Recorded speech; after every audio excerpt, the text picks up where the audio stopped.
You're not involved with this case yet, perhaps as a witness. Is that right? Why don't you have a seat? Okay.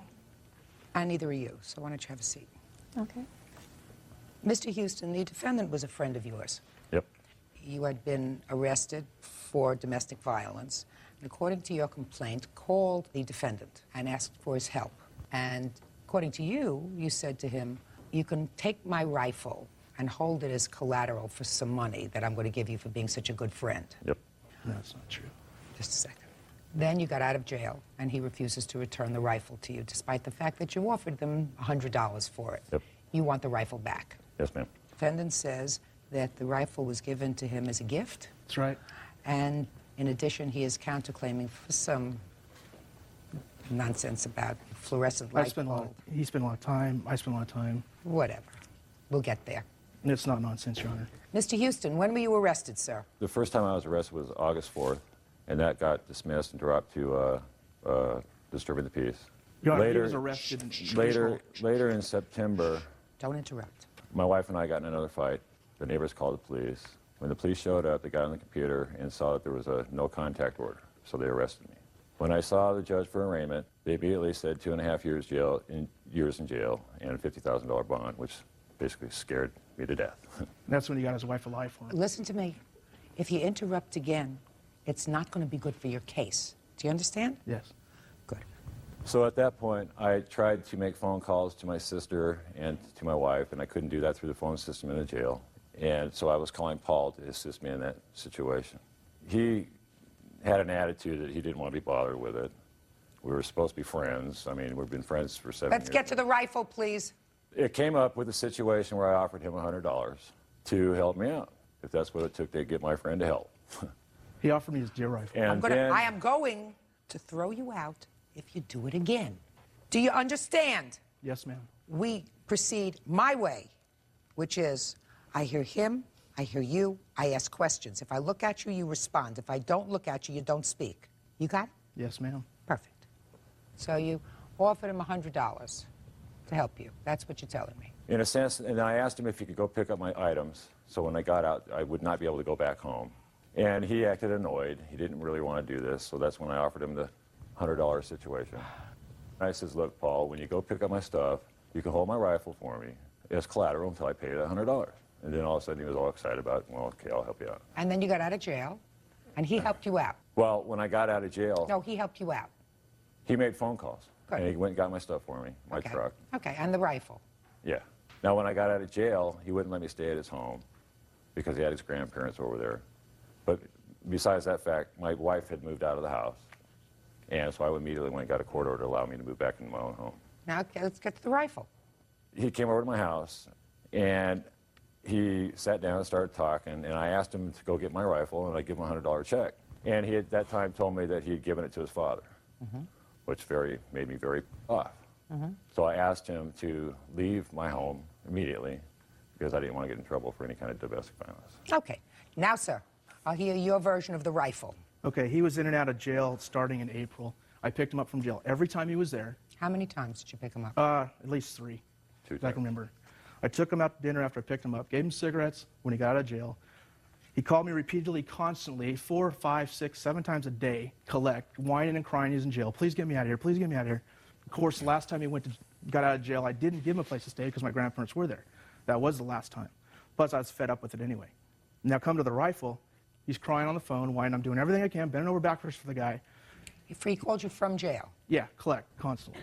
He goes, you know, for helping me out, you're such a good friend, and I don't have any money to give you, but I'll give you the rifle because I know you like it for your time and effort and just bending over backwards for me.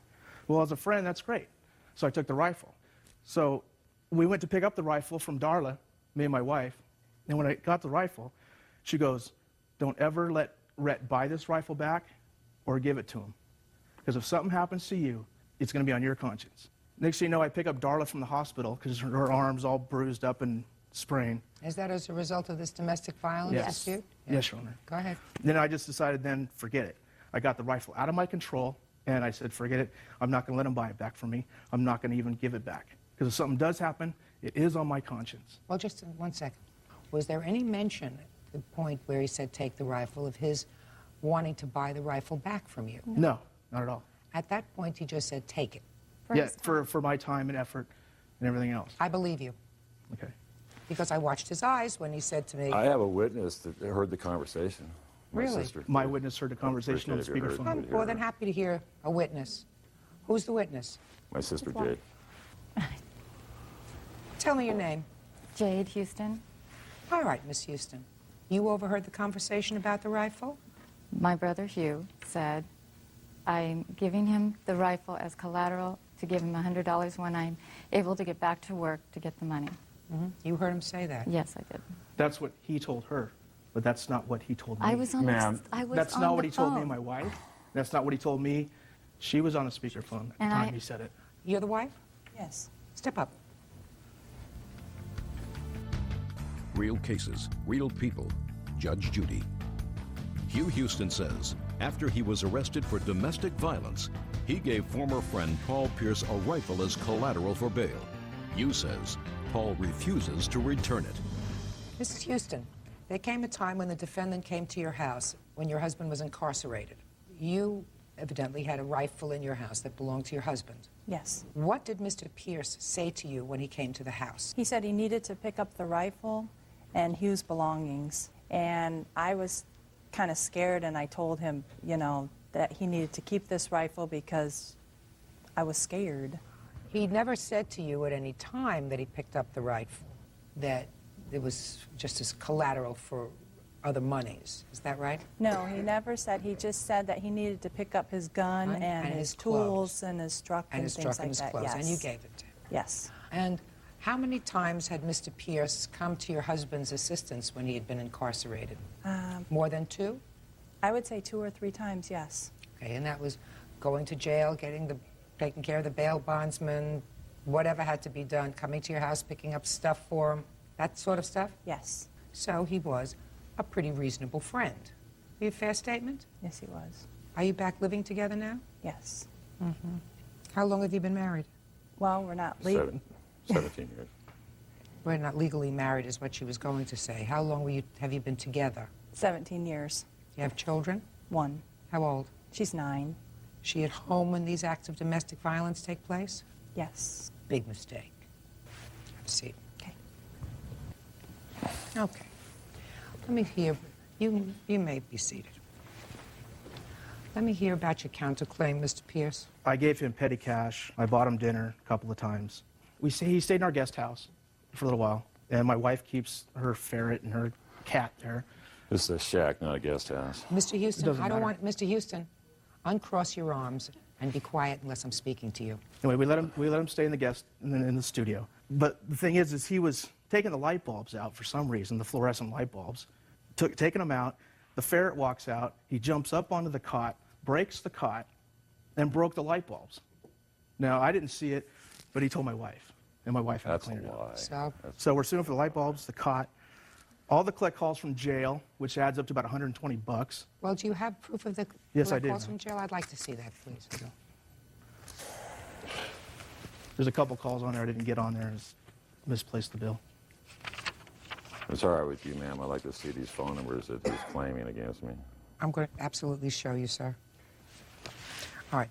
All I want you to do, Mr. Houston, is to take a look at these phone charges, sir.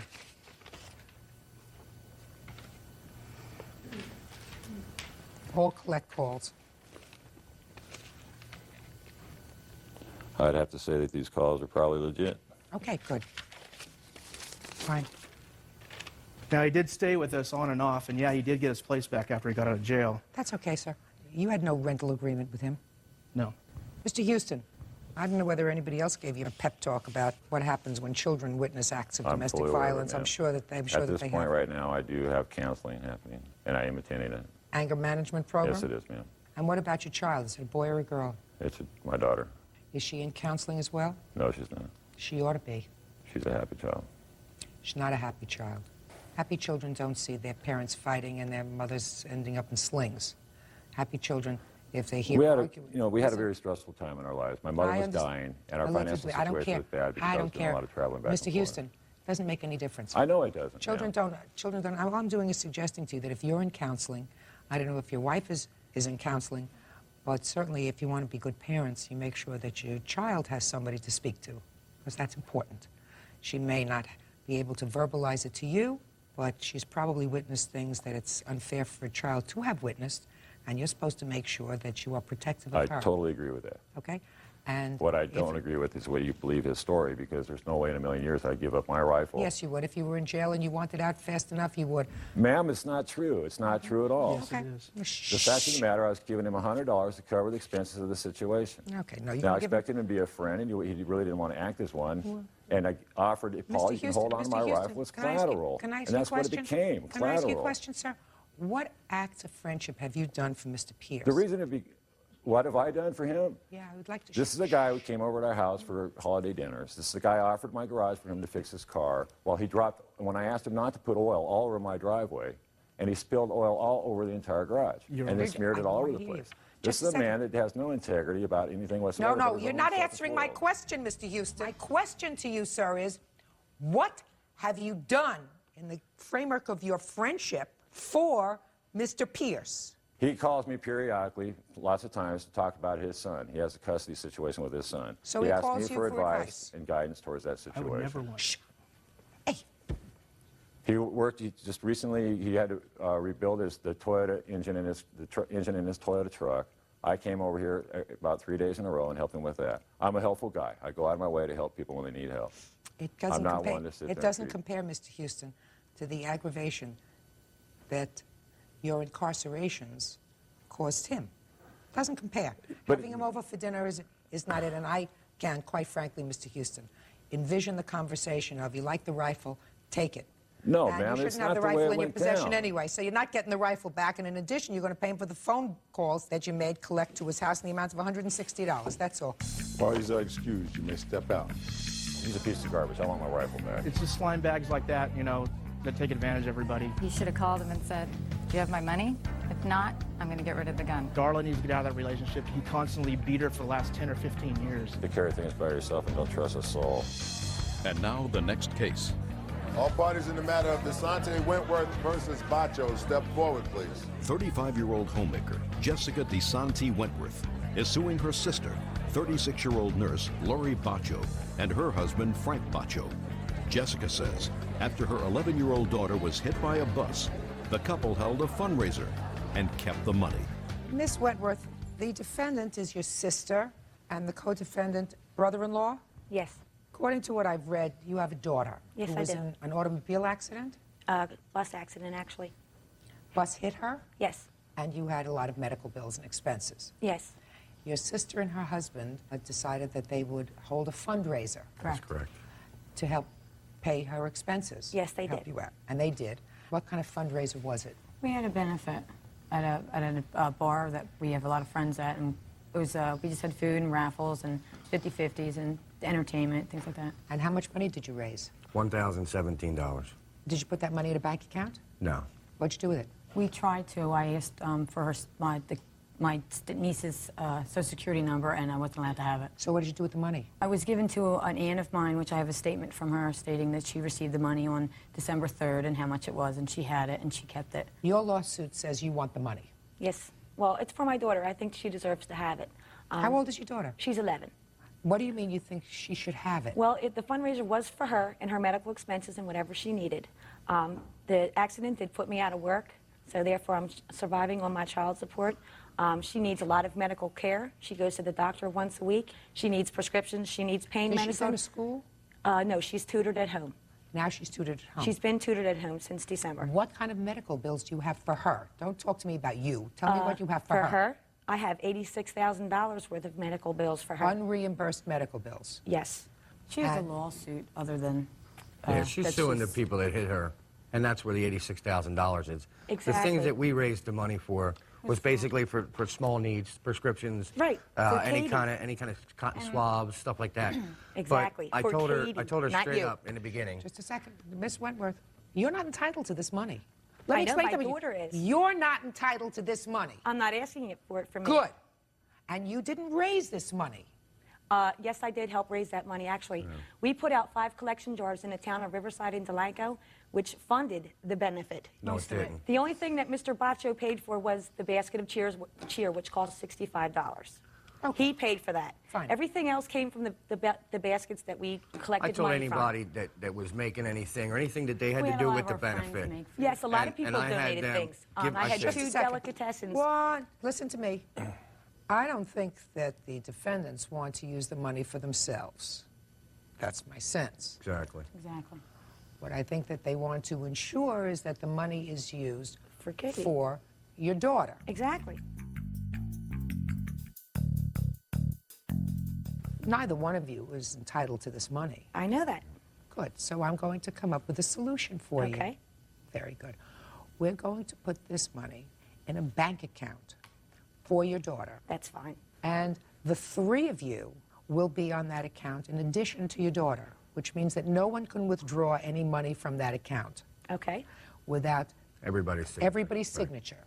And if you're smart, you're going to leave that $1,017 in there for the next 8 years until she's ready to go to school. It'll stay and there. maybe by that time, it'll be $2,000. Right. Isn't that a good idea? That's now, I fine. assume you have a lawsuit, as your brother-in-law says, with regard to this accident that Yes, your I do. daughter was involved in. And I'm sure she will be coming into a substantial amount of money as a result of a settlement. Yes, it's going into a trust fund. Who do you live with? I live with Ron Berger. He's my fiance. Does Ron Berger work? Yes, he does. He has his own business. Good. What kind of business does he have? He's in the carpet business. He has a shop, home store. And you have one child? I have 4 children. Is your 11-year-old the oldest or the youngest? She's the second youngest, And how old is the youngest? 7. Your daughter requires full-time care. Yes, she does. Does she have anyone other than you providing that care? No, besides Ron. Is there any visiting nurse that comes No. in to give No. her anything else? I take care of her myself. Okay. What's the nature of her injury now? She has 6 metal rods in her leg. I have pictures if you'd like to see them. No, just tell me. She has an exterior fixator on her right leg. She uses a walker and a wheelchair. She's due to have an operation for the pins to come out in a couple weeks. Then she'll go into a half a body cast for the next 2 months, and then she'll start rehab to walk. All right. So her injury was really to this one leg. Yes. I assume. Yes, it is. Okay. No other parts of her body were affected, so that she's going to have a recovery. No. Yeah, she's So gonna be gonna- fine. Well, that's a good thing. So put the money in an account. When your daughter is 18, it's a trust account. That's Daughter's fine. 18, get the money. Is that okay with you? That's fine. Fine. Perfect. Goodbye. Parties are excused. You may step out. Ms. Hoffman, the defendant is your former husband, and this case involves your son. Is this your son? Yes. What is your first name? Eric, How old are you, Eric? 15. Unless I need Eric as a witness, I'm going to ask Eric to step outside. Can you do that for me, Eric? When I need you, I'll call you. Okay. Okay? Thank you very much. Your Honor, I think it's really important that you do speak with Eric. We are here because he couldn't let go of this stuff that it was at his dad's house. Listen to me. It's never a good idea to put a child in the middle of a controversy. I understand. Ever. I understand that. I don't care what it's about. I understand. The child has 2 parents. It's not his fault that the 2 parents aren't together anymore. So you keep a child out of court at all costs. Unless there's some issue of abuse, you don't bring a child into a system. You and the defendant have 1 child, I assume, together? No, we have 2. How old is the other child? 11. Lives with you? Yes. There was a time that Eric lived with his father. Yes, ma'am. Is that right? Yes, Your Honor. When did Eric live with you? He lived with me last year for a school year. Okay. And that was because you were having some trouble with him, Mrs. Hoffman? Yes. You were having some difficulty? Is Eric in special classes? No, Eric's not. He wanted to live with his father since his dad left. Okay. He's made life difficult. Very. Whatever it was, he wanted to live with him, so he went to live with his father for the year. And then for the summer, he was coming home, and at the end of the summer, you sent him back to his father. And this case involves the fact that you claim that his father refused to take him back after the summer. He not only refused to take him, he was not there at the airport when Eric arrived at the airport. He had to scurry around. You had to get a plane ticket or wait for him to come back. What are you shaking your head no for? This is what your case is about. I'm sorry. Yes. That's what this case is about. You want to be reimbursed for the extra travel expenses because his father wasn't there, for the cost of parking your car at the parking lot. That was a secondary reason. Well, that's what this is for. And the return of Eric's personal property. The personal property was the thing that Eric couldn't let go of. Fine, so you're not seeking any travel expenses or That's anything? fine. It would be nice to have the money that I didn't spend back again. But this was because Dad didn't send his things back like he asked. The last time Eric saw Dad, he hugged him and said, "I'll see you in 3 months, son." So you're not interested in that. You just want what you say is Eric's property. I want Eric to have some closure, yes. Okay. Mr. Smoljan, I assume from reading your answer that after the summer, you, and this is your wife? Fiance. Your fiance. You live together? Yes, we do. Decided that Eric was too much to handle. Yes. And you decided that he should not come back. Yes. When did you communicate that to the plaintiff? Well, 2 weeks prior to Eric going to Portland, where I wasn't there to get him because I was up hunting, I got a phone call stating that they were at an airport. They were going to send Eric. So I called the airlines and said, "Do not send Eric, that physically I can't take care of him anymore because I have seizures." And so they didn't let him on the airplane. This was 2 weeks before. Yes. May I interrupt? Not yet. Okay. I stopped the airline at that time. Fine. And then 2 weeks later, he got on a plane. Right, with no knowledge at all. If I did, I would have been there. So When you let Eric leave your house to go to his mother's for the summer, I assume he left some stuff there. yes, he did in our garage. Your Honor. That's the stuff that Eric wants.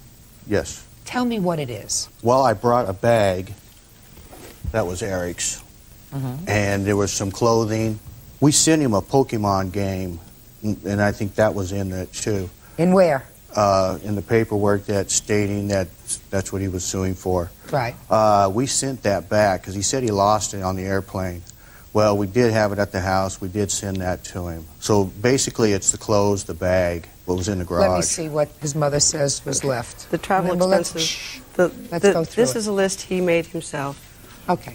and he Can't put always the rely. dollar estimate on there. I have. You can't no clue. always rely on what the child tells you. All right. So let's see. And he's 15. He's very articulate. He's very Clothing. smart So kid. you have some clothing. Yes, Your Honor, I do. Okay. What about throw-over blanket? You know what I he's don't talking have about? the blanket. Do you know what it is? Do you know what he's talking It's about? a Pokemon blanket, I think. And you don't have it? No, I don't have it on me today, Your Honor. No, that's not what I asked you, whether you have it with you today. I asked you if you have it at the house. I don't have it because it was in a garage, and when I did look, this was all that was there. He has here amount of money owed, $62. I don't know what that means. Do you know what that means? Yeah, he also got birthday money, and he said that they borrowed it for some cigarettes and other things. Did he have any birthday money that he got while he was in your care? Yes, he did, Your Honor. What we did is, to give Eric the money back, we took him to shows, we took him places, and that's the way we gave his money back to him at the time. You went together as a family? Yes, family All right. thing. You have to give him back that $62. When you take a child to a movie or to a game or to That should bowling, happen. you pay for it. Okay. What about a wrapped collector promo Pokemon card? I have no idea on a Pokemon card. A Game Boy Color unit? That was the one that I think we did send back. My witness here, my fiance, if she could stand up, she knows quite a bit about this too. Well, stand up and tell me where the Game Boy is. Okay, the Game Boy was an instance in the evening. I was away in California. I got a call. Where is it? It should be in the garbage, ma'am. It was broke because Eric refused to put it away when he was told to. And what happened to And his it? father took it out of his hands, and it slipped out of his father's hands and went onto the floor. At that time, the screen was broke on it. Okay, so it's not that you don't have it, it's that you broke it, sir. Yes, See, it was look how smart she is. You're terrific. All right, so you're home for Game Boy. Yeah. Sega game system and 5 titles. Do you know about a Sega system? Sega System came up with him from California, but it's nowhere around us. I have no clue. We bought him a Nintendo 64 because the Sega wasn't adequate enough for him. From October until June, I have no clue what he did with his game, ma'am. Where is the Nintendo 64? He took it home with him He to his did? mother's, yes. You have the Nintendo 64? The only Nintendo 64 that's at our house was the one that had been there. You have a Nintendo Yeah, 64? we have one. We have Good. one. Judge Judy continues in a moment.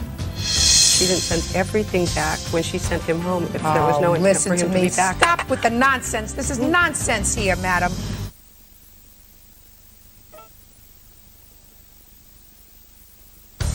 Real cases, real people. Judge Judy.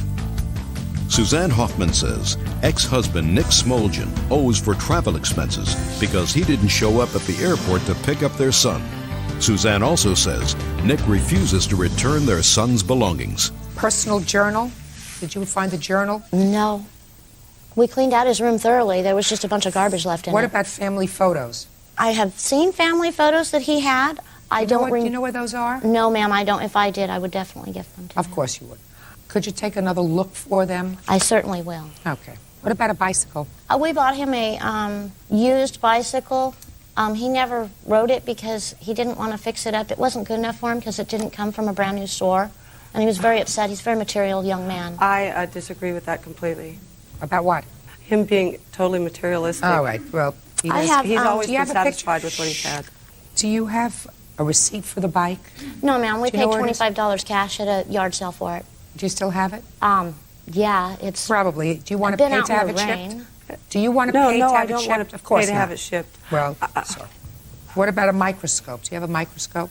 No, ma'am. He got one for Christmas, but I have no idea where that is at this time. I could look through the stuff in the garage that we couldn't bring. I mean, we just brought what we could on the plane, which is a special backpack that his mother did send him up with. She sent him with 2 duffel bags and some clothing. And that's why I'm wondering why she didn't send everything back when she sent him home if there was no intent listen for him to to me. be back. Stop with the nonsense. This is nonsense here, madam. Okay, okay. Ms. Hoffman. I'm sorry. It's Judge Judy, nonsense. I'm She's not- gonna. She has his backpack.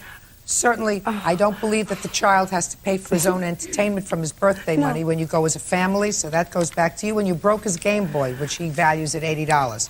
What else? I really think you need to speak with Eric. Please. The only reason I'm here is because Eric wouldn't let go of this stuff. I didn't want to file his papers. He couldn't let go of the things, and his dad leaving him at the airport in Portland. His dad, he talked to his dad the Friday before he took the plane. I have a witness here that sat there while he made that phone call.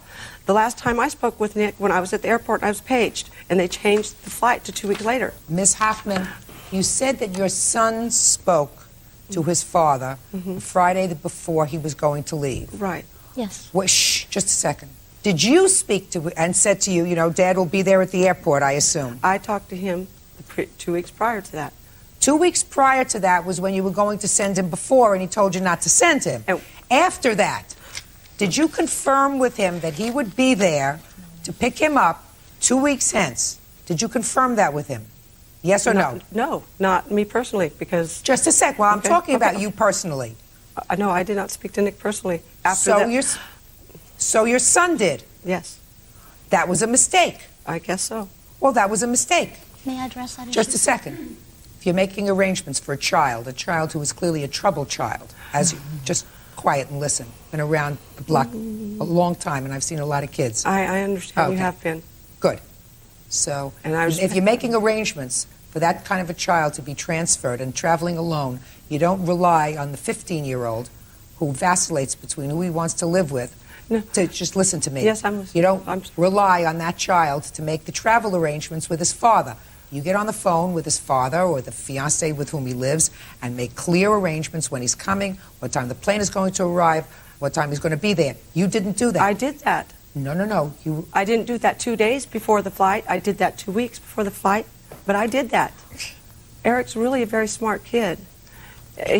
Ms. Hoffman, one cannot assume that a father who agreed to take custody for a year of his child, hadn't lived with him, and was clearly giving you, who were the custodial parent, a lot of trouble, and then desert him purposefully at the airport. I cannot fathom what kind of human being would do that. Well, neither can Unless what was happening was you really wanted to send him back to his father, and his father said, no, I'm not taking him back, which is what he says. I can't do it. I have seizures, and it's causing me problems. It caused me problems with her. Could you listen to my witness? She heard Eric's side of the conversation when he spoke to his father Saturday. He didn't speak with his father. He spoke with me. Spoke with you? Yes, ma'am. And That it is not was true. In That is August. not Eric true. called and said Please. that his mother was putting him on the plane and that he did not want to come. He was Please. scheduled to fly out That is on a lie. Please. August 11th of 2001. I Please called speak the to Eric. airline at that moment in time, and it was either United or Delta, I don't recall. Please speak to Eric. And informed them that Eric was being sent with no one that was physically and medically capable of taking care of this child. At this point, she did not send Eric to us. She waited until 2 weeks afterwards. Then we were notified. We weren't even home. We were away elk hunting. We bow hunt, okay? We were away. I got a page on my pager. I went down. It took me 20 minutes to go to the nearest local store. They informed me that someone other than Suzanne, I don't know the name of the lady, had called and said that Eric was in at Portland Airport at that moment. From my front door, it is a 2.5-hour drive, and that is not leaving for traffic. That is no snow over the pass. That is basically point A to point B, going the speed limit with no distractions. Okay. Bird. Yes, Judge. The court is going to draft an order. The backpack will be turned over to Eric, and another $62 for his birthday money and $80 for his Game Boy. That's $142. That will be a judgment. And I'm going to ask all of you to sit down, and I'm going to see Eric in the back, please, alone. Please. Okay? Suzanne Hoffman says ex-husband Nick Smoljan didn't show up at the airport to pick up their son. She is suing for travel expenses and for the return of the boy's personal property. All right, would you step up, please?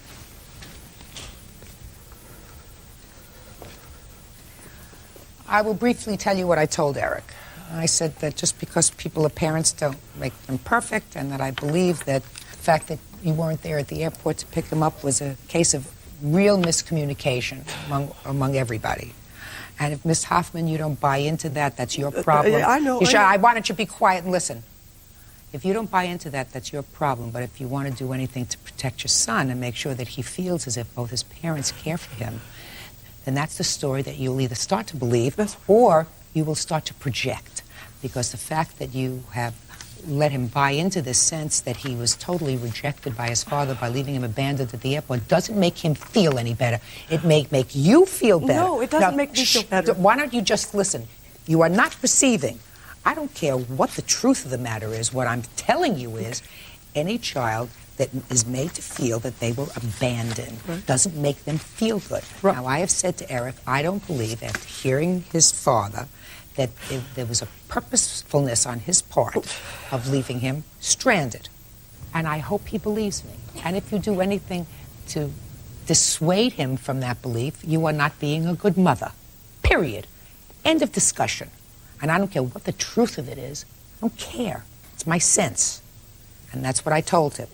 I also told him that you, Lynn, because he seems to like you. I love him very much. He seems to like you very much. You are going to do your best to look through the garage, which he acknowledged has a lot of people's things in it, and look for some things that have sentimental value to him. The pictures that he talked about, and whatever other memorabilia that you see there that looks as if it belongs to him. It will go a long way because circumstances change. This year, Mom's the gardenias. Next year, it could be Dad the gardenias. So we want to keep all these lines of communication open. So I want you to do me this favor and go through everything. Yes, ma'am, I certainly will. And anything that you find there that's not mentioned in this order, I will get to it. You'll put it in a box and mail to him directly. The backpack, he was pleased to hear that you brought. I told him that you were going to reimburse him for the $62 of his birthday money and for the Game Boy that he says you smashed. So that's $80. And we also purchased. So that is a judgment on Eric's behalf. For $142, the backpack will be transferred today. Also, he has some clothes. Yes? Yes. Eric is very emotionally challenged, and all of his records are still up at Tillamook Family Counseling. So I don't know if she sought emotional counseling, but he was in the school counseling every single day. I have documentation of this. He was at 42 different counseling appointments for him, individual plus 11 different ones in our home. And he really, my stressor and my whole point for being here today is that Eric needs help to be a wonderful, well-rounded individual. He's very, very smart.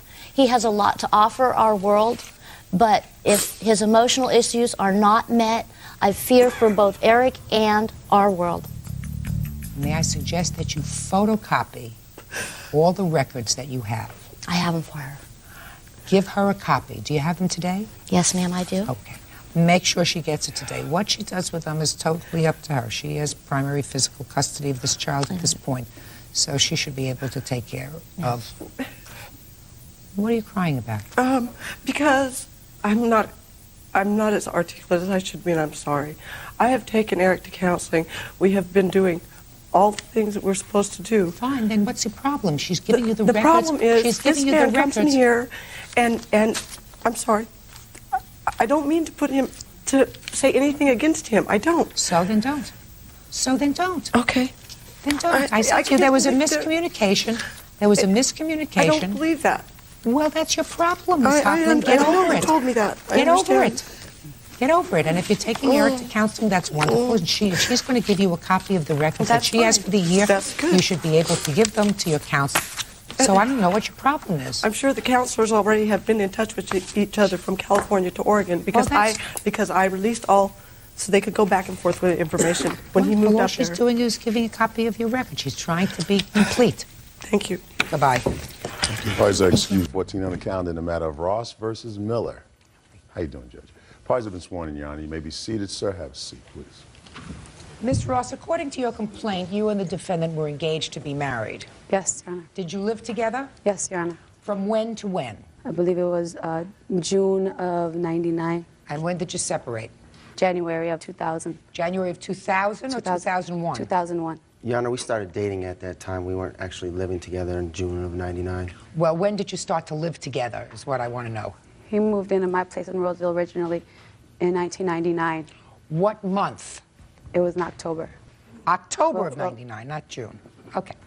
Now, at that time, you claimed that he suggested to you that you get rid of your furniture because his grandmother was going to buy some new furniture. Yes. And you did that. Grandmother purchased new furniture, but there was an agreement that you would pay the credit card bill on the furniture. It is your claim that after you separated, he came and took all the furniture out of storage and that you had, in fact, paid for half of that furniture during the time that you were living together, so you want the value of half the furniture. The defendant says that he paid for the furniture, he's still paying for the furniture. When was the furniture purchased?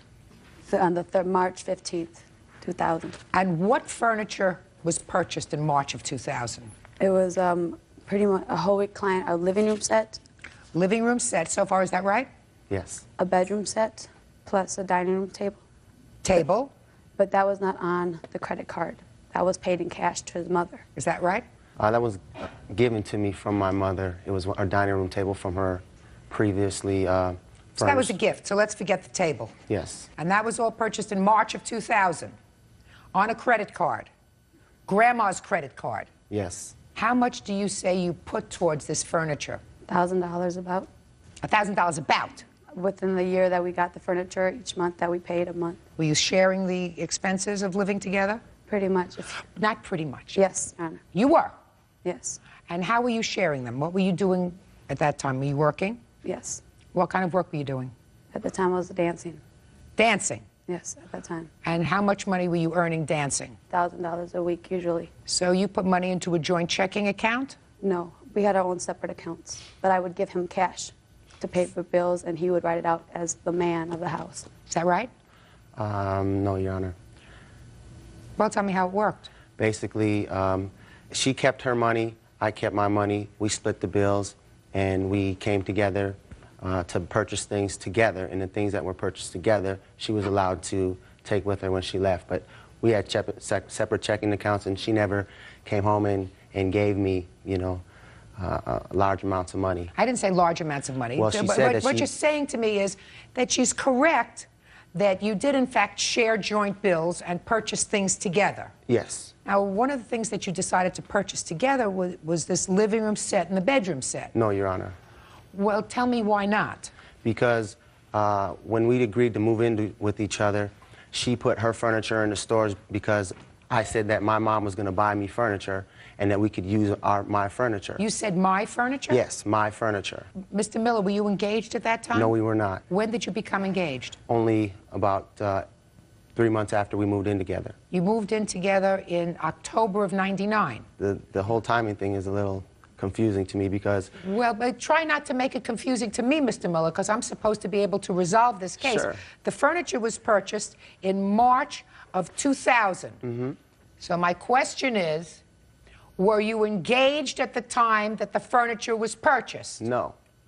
Were you engaged at the time the furniture was purchased? proposed to me Father's Day, which was May Father's Day is in June of what year? of year 2001. June 2001 is when he proposed to you. So he proposed to you I'm sorry, 5 months after he left you. No, I'm sorry. I meant to say, I apologize. I meant to say that I recollect that he proposed to me. It was right around, I'm trying to remember because it was a big, it was All right, now May. listen to me. It was in This is May. what I want you to do. I'm going to sit here very quietly for a moment. I want the two of you to recognize that you're involved in a trial. At a trial, I'm asking you rather simplistic questions. I'm asking you to tell me certain dates so that I can make a determination as to whether this furniture was purchased for you as a couple, was purchased as an individual by a parent. What were the ramifications of the engagement? So I want you to take a deep breath and think. When did you meet? When did you move in together? When did he propose? When was the furniture purchased?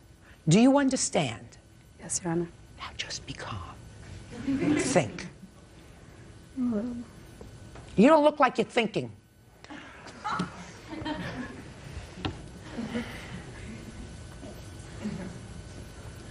Are you ready for an answer? Are you ready to give me an answer? I'm ready to give you an answer. Okay. When did you move in? In October. October of what year? October of 2001. And when did you propose? About 4 months after that. February of 2001. When did you purchase the furniture? June 3rd. June of? 2001. 2001. So you purchased the furniture, Mr. Miller, after you became engaged. No, that's not what happened. No, there's just a second. This is what you just told me. Let me go back, Mr. Miller. Okay. You told me that you moved in October of 2000. Okay. You told me 4 months after you moved in, you became engaged. Mm-hmm. That would be February of 2001. Then you told me you bought the furniture in what month and year? I'm looking at the first payment. It says June 3rd, 01, so. So you bought the furniture after you became engaged. No, I gave you the wrong answer on the date, but I didn't. The furniture was purchased after or before we were engaged, 3 or 4 months before. And I Not might not according have, to the scenario you just gave me, Mr. Miller, after you thought very carefully. Well, I'm not. Go ahead. Now, be quiet. You got it. You had a turn. You had your turn. You took your best shot. All right, Miss Ross, was the furniture purchased before or after you became engaged? After. Okay. I mean, before. I meant to say before, I'm sorry. Because I remember sitting down on the dining room set when he bent down and proposed to me, and we had our furniture purchased. It was there at the house. I love this. Real cases, real people. Judge Judy. Anna Maria Ross says after a physical fight with fiancé Steve Miller, she broke off the engagement. She is suing for half the cost of their furniture. I want to see what's the balance remaining on the credit card for the furniture. Don't give me a whole bunch of papers, just show me the balance. Thank you very much, Mr. Miller. This case is becoming all too painful for me.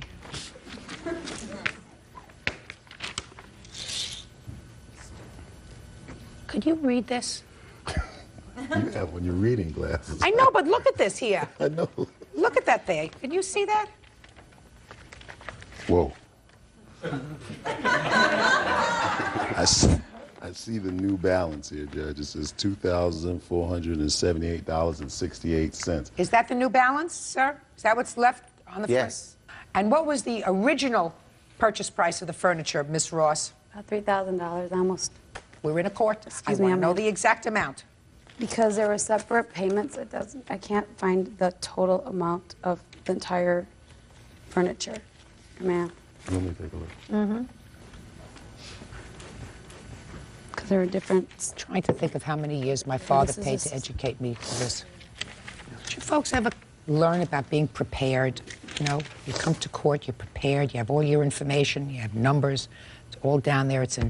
I mean, I'm not asking you anything that goes outside of the lawsuit that you brought. I'm not asking you about what caused the breakup or, you know, whether you liked each other towards the end. I'm not asking you any of those soft questions. I'm saying, when did you buy the furniture? How much did it cost? How much is left on the furniture? Your Honor, may I speak? No, just give me a number.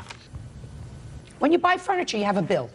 The bill says one chair, $200, one table, $300, one bedroom set, $900. Brown ones are like the copies. Your Honor, if she would have purchased the furniture, she would probably have that information. Good, so you I have purchased the it. You original. just so you purchased it. Give it to me. I don't. You know, no. So you purchased it. Give it to me. I don't. I did not purchase it. My grandma purchased Those it. must be duplicates, yeah, like that. Well, then maybe we ought to dismiss this case and let your grandmother stand in your place. Well. Thanks, Bert. Your Honor, may I state that in the beginning of the relationship, I had my own set of furniture that I purchased on my own. He sold it to his friends, and then we got the new stuff, and he lived in we've lived in 3 separate places since we've been together. This last prior place was with this furniture. Listen to me very carefully. The furniture was purchased for about $3,000. There is almost $2,500 left on the bill. If you are not paying that bill, then you are not entitled to any furniture. Do you understand? You don't want to take out a loan, do you, and pay off this furniture? No, Of course not. And since you don't want to take out a loan, pay off his grandmother's credit card, or put that amount on a new credit card of yours so that she is no longer responsible, right? You can't have the furniture. Period. Goodbye. Thank you very much. This case was very painful. Parties are excused. You may step out. You know, I'm happy with the outcome. You know, I don't feel that she deserved the furniture. He ripped me off. When 2 people come in a relationship with their own property, I think they should leave with their own property. Never mess with the loser ever again. And now the next case. All parties in the matter of Carlson versus Reese. Step forward, please. 31-year-old financial director Richard Carlson is suing his ex-girlfriend, Teresa Reese, for loans he made during their relationship. Teresa says she has a restraining order against Richard. Mr. Carlson, you claim a series of loans to the defendant while you were in a relationship. Ms. Reese says that there were no loans. Tell me about when these loans started and why, sir. Yeah, they basically started on March 1st of 2001. A series of loans were made for various amounts, including rent, and her and I were on a furniture note, but I do not have the furniture. She has the furniture. Totals up to $1,905. So tell me why you started to give her money for rent. She was in an accident. She was not able to work, and she was struggling with her bills. How did you meet her? I met her at a local bar. Did you ever live with her? No. Where were you living at the time? I was living in my own place. And so how much did you give her? On March 1st, I gave her $300. When did she agree to pay you back? She was to get a settlement. She never came through. Then, conveniently, she filed a restraining order against me once I heard that she did get her settlement. Well, she filed a restraining order against you, I assume, because you were contacting her. That is correct. Or in March, we have $300 that you gave her. When did you give her the next amount of money? I gave her, on the 15th of March, I gave her $225. And again, you weren't living with her at the time? No, I was not. That's not true. Just a second, we'll get to you in a minute. When next did you give her money? I gave her 8 days later on the 23rd. I gave her $75. What? She needed groceries. When next? And then on the 17th of April, $165 I paid for her furniture note. Her furniture note? Yes. Just a second. Her furniture note? Yes. When did she purchase furniture? She purchased it in October of 2001. Did you go with her to buy the furniture? Yes, I did. Were you planning on moving in at the time? Not at all. We were living together at the time. I'm going to get to you in a minute, Miss Reese. How much was the total amount of the furniture? I believe that the payments were $165 a month, and I believe was right around $1,900 was the loan. Approximately $2,300. So what you're saying is, aside from these amounts of money, $300, $225, $75, $165, the other amounts of money for furniture, with furniture that was on your credit card? No, it wasn't. It was financed. Who financed it?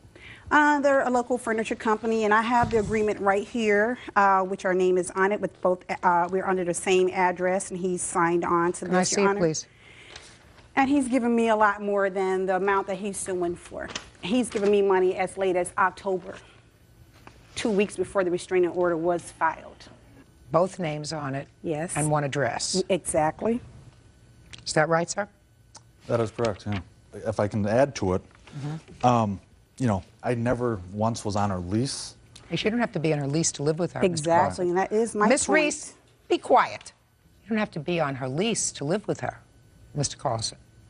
Let's understand that. I understand. Okay. What was the address of the place that you claim you were living and paying rent on during this time? My home address, 8529. And who do you live with there? I'm staying with my mom. So it's your mother's home. Yes. So, Mr. Carlson, it would be fair to say, sir, that most of the time you were staying with the defendant. Yeah, maybe 2 days a week. Maybe 3 sometimes? Yeah. Sometimes did you actually spend 4 days a week there? Sure. Mr. Carlson, I'm not a stupid lady. So he was living with you. Yes, he was. And I was Okay, I believe that, Miss Reese. Okay. I believe that there came a time when he moved in with you. His clothes were there, his shoes were there, his underwear was there, his shaving equipment was there, you know, all the stuff that he needed. The reason why he was staying with me was because we were in an accident that he was driving. It wasn't his fault. But I had a sprain to the third lumbar in my neck, and so I was only able to work part-time, and I was in a lot of discomfort, and I needed somebody there with me. He was kind enough. He stayed with me. We were in a relationship, and we were caring about each other and everything. And we were engaged to be married until we went to the jewelry store to buy a ring on a credit card that only had a $250 limit. So? I was under the impression that he was this very wealthy guy, and he was very flashy with a lot of money. And then he could only buy you a $250 engagement ring. No, that was the limit on it. We were looking at a $5,000 ring. I mean, that's why you got rid of him, because he couldn't buy you a nice engagement ring? Well, it just started out like I would go pick him up from work, and he wasn't there, and he'd be gone for 2 or 3 days. And so I was telling him that, you know, you can do what you want because I can't control anyone. But, you know, the relationship on an intimacy level kind of ended there. So that's like probably 2-3 months into the relationship, the intimacy part was gone. And I still cared about him, but just not to that degree because I can't control him over myself. You still have this furniture? Yes. Is it all paid for? Yes. Mr. Carlson, I don't think you have much of a case, sir. What about all this money I've given her?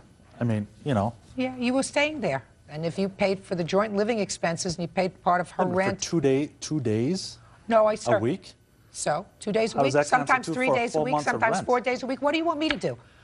I'm not going to go week by week and figure out whether you were living there 2 days a week, 3 days a week, sometimes 4 days a week, sometimes on the weekends. I don't think that that's what this was about. I think that you gave her money because she needed it at the time. Your Honor, may I? And you were living there. And you were involved in an intimate relationship with her. The thing of it is, with this money that was given to her, it was all verbally agreed, hey, I'm getting a settlement. I'm getting a settlement in October, and I will pay you a lump sum of money once I get my settlement from the accident. Did you reduce that to writing? No, I didn't. Why not? Because, like I said, we were close friends. I took her word. Close friends is not what you were. I just don't know anyone else that would do this to me, you know, if you weren't a friend. No, if you were a friend, you might not put it in writing. But also, if you were not intimate with each other and planning on a future together, you wouldn't put it in writing because you were helping her out, and the anticipation was that you were going to be married and that she would get her settlement and be able to start contributing to the household that you were setting up. Did you write on any of those checks loan? No, I did not. Goodbye. Thank you. Parties are excused. You may step out on the calendar in the matter of Shooping versus Shooping. Parties have been sworn in, Judge. You may be seated. Ma'am, have a seat, please. Ms. Shooping, the defendant is your brother. That's right. According to your complaint, which has 2 parts, you borrowed some money from your sister Tracy. Yes, I did. $440. You gave the money to your brother to give back to your sister. Yes, ma'am. Your brother did not give the money back to your sister because he says your sister owed him some money for something else, so he kept the money. Exactly. The second part of your complaint is, after this happened, he called Child Protective Services and he told them that you were neglecting your children. Yes, ma'am. And you were investigated, and now you have a record with Child Protective Services. With regard to that part of the complaint, your brother says he got tired of listening to you verbally abusing your children, and everything that he reported to Child Protective Services was true. Yes, ma'am. So far, that's the case. Yes, ma'am. All right. Where is Tracy? She's in the courtroom somewhere. Tracy? Yes, ma'am. Could you step up here, please, and have a seat over here? Because I'll be asking you a couple of questions. On what date did you borrow this money from your sister? My sister did a Western Union quick collect for me on October 16th of 2001. What did you need the money for? I had gotten behind on my mortgage payments because I'd had surgery on my arm, and she agreed to let me have the money as long as I paid her back by the weekend. Now, how did it come about that you gave your brother the money? I had surgery on the 18th of October. I ended up having to spend the night in the hospital, and my brother showed up at my house Monday morning and told me that my sister had seen him to get the money. Tracy, you want to step up here, please? Would you swear her, please? Thank you. Ma'am, raise your right hand. You swear or affirm to tell the truth in these matters? Yes. Thank you. Is your last name Shupik? Rogers. Miss Rogers, did you ask your brother to get the money from your sister? Yes, ma'am. When did you have that conversation with him? I believe it was that Friday. I'd talked to her like a Wednesday, and I was scared that I was going to have some checks to bounce. So I asked him to go by there and pick up the check and put the money in my account. So, Miss Rogers, it would be a fair statement that your brother was acting as your agent in getting this money from your sister. Yes, ma'am. Your sister doesn't owe you the money anymore. When you asked your brother to go and pick up that money, he became your agent, which means that if he did something wrong with that money, if he appropriated the money for his own use, if he used it to set off a debt, if he lost it, he was acting on your behalf. Your sister fulfilled her obligation to you when she gave that money to your agent, who was your brother. Do you understand that? Yes, ma'am. Consider the debt to your sister paid. If she wants to sue him for the money, she can. If he didn't follow her directions, then she has a suit against him, but you do not. You have paid your sister. Got it? Yes, ma'am. Perfect. You want your money? Get it from your brother. You got it? Yes, Perfect. ma'am. Now you are excused. Now let's get to the Child Protective Services point. When did you call Child Protective Services, sir? They came to my house on December the 12th, so I would say it's approximately 7 to 10 days after that date. Was this the first time you would call Child Protective Services? Yes, ma'am, it is. Why did you call Child Protective Services? Well, I just felt in my heart that she was verbally abusive to her children. When did you see the instance of verbal abuse? Well, she lived with me at one time, and after about a 4 or 5 day period, I had... When did she live with you? I would say approximately a year prior to this date, but I'd witnessed this on through the years until that time. When was the last time you had seen her, according to you, verbally abusing her children? Well, sometimes I heard it on the telephone, but I didn't always witness it myself. But when was the last time you witnessed it, sir? I would say the Sunday before. Sunday before what? The 12th. I would say that Sunday before the 12th. Tell me where you were and what you heard. I was at my sister's house. Which sister? Holly's. Fulfilling a visitation order that I was awarded to see my daughter. Your sister has custody of your daughter? No, she's just real good friends with the person that... I'm a mediator. She's a mediator. So you are allowed to see your child at your sister's house? Yeah, it was a supervised visitation for 4 visits. I got it. You were allowed to see your child at your sister's house? Yes, ma'am. Tell me what you saw or heard. She was telling Autumn, her daughter, to shut up and to go on and keep her mouth shut in a very... That's not true. I want to hear it. Go ahead. In a very aggressive tone of voice and manner that I felt was, you know, subjective to a child, that she shouldn't be hearing that type of voice spoke to her. I just felt it was my duty to call. So you heard her tell her daughter to shut up? Yes, in an ma'am. aggressive tone. How old is her daughter? 16, 15. 14. What else did you hear, sir? Well, basically, it's gone on for a while. I mean, but it just it got to a Tell me point. what else that you heard, sir. So that's what you heard a week before. You told her to tell her 14-year-old daughter to shut up in an aggressive voice. Uh-huh. Tell me immediately prior to that what you heard. Well, I can't remember prior to that. All I know Well, is it's that December she was, 12th, sir. You know, very moving her hands like this and telling her daughter to shut up, to get in the house, and I just felt that, you know, that tone of voice or just the hand gestures itself, you know, wasn't tolerated. She shouldn't talk to her Now, children you that have way. supervised visitation. Mm-hmm. How old is the child that you have supervised visitation with? 3 years old. Is there any reason why the court ordered supervised visitation? It was a mutual agreement between me and the mother of the child. You mean you agreed to supervised visitation? Well, they felt it was in the child's best interest. Yeah, people usually don't agree to supervised visitation. Are you friendly with your former sister-in-law? Yeah, and his dog. Just a minute. Okay. I'm going to get to the bottom of this. Okay. Trust me, Miss Shooping. I've been around, around the yard on this kind of case before. Real cases, real people. Judge Judy. Holly Shooping says her brother, David Shooping, stole money from their sister. Holly also claims David filed false charges with Child Protective Services. You are friendly with his former wife? Girlfriend. Or former girlfriend? Mm-hmm. They were looking for someone to act as supervisor for the visitation. Exactly. Was your brother happy with that? In the beginning, yeah, but in the end, no. What happened towards the end, Miss Shooping? There was an incident where he came to one of the visits and the new girlfriend was asked to leave. Who asked the new girlfriend to leave? I did, because of... Is this the new girlfriend? Yes, ma'am. Was he supposed to come alone to the supervised Yes, ma'am. visitation? Exactly. And what happened when you asked her to leave? The law ended up having to be called, and there was a big argument, busting and fighting, carrying on. Well, tell me exactly what happened. You asked the girlfriend to leave. And she said, I'm making a stand, I'm not leaving. He's here to see his daughter, which was the first visit that he had ever seen her in 3 years. So this was at the first visit? Yes, ma'am. What date was that? It was, wait a minute, I'll tell you exactly. November the 9th. Yeah. 11th. And the police were called? Yes, ma'am. And when the police were called, was the visit terminated? Yes, ma'am. He stayed long enough for her to open her birthday presents, and then he left. And what about the girlfriend? Did she leave or She stay? stood in the middle of the road in front of my house. Sat in my truck. And took pictures. Be quiet. Was sitting I'm not inside talking of to a you. truck and taking pictures of everybody standing in my yard.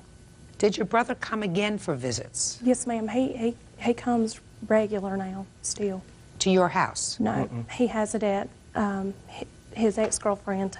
His ex-girlfriend's house? Mm-hmm. Was the November 9th visit the last visit that was conducted at your house? Yes, ma'am. So it was the first and the last visit that was conducted at your house? Yes, ma'am. Now, about a week prior to this December 12th, when your brother made the call. He made the call on November 16th. I've got my paper here. May I see it, please? Yes, ma'am. He called 3 days after he called and cussed me out and told me he was going to call. And what he told him was... Just 1 second. Okay. So, Mr. Shooping, you were mistaken about the date, sir. Clearly from this letter from Social Services. You did not call about a week before the December 12th call, because you said it was December 12th. You called on November the 16th. Well, I got the dates written right here. I did tell you the wrong date. Well, you did tell me the wrong Yeah, date, it was sir, because this was approximately 7 days after the altercation at your sister's house, right? Yes, ma'am. Yes, ma'am. Mr. Shooping, it sounds to me like this was a vindictive call to Social Services, sir.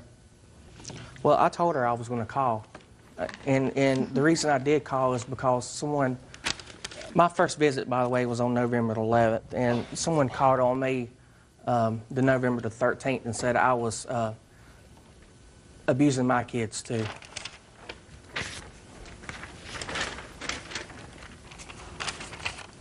I didn't call on him, though, and I told him that I didn't call on him. And that's the reason I called her and told her I didn't appreciate that phone call to Catawba County, and I would be returning the favor.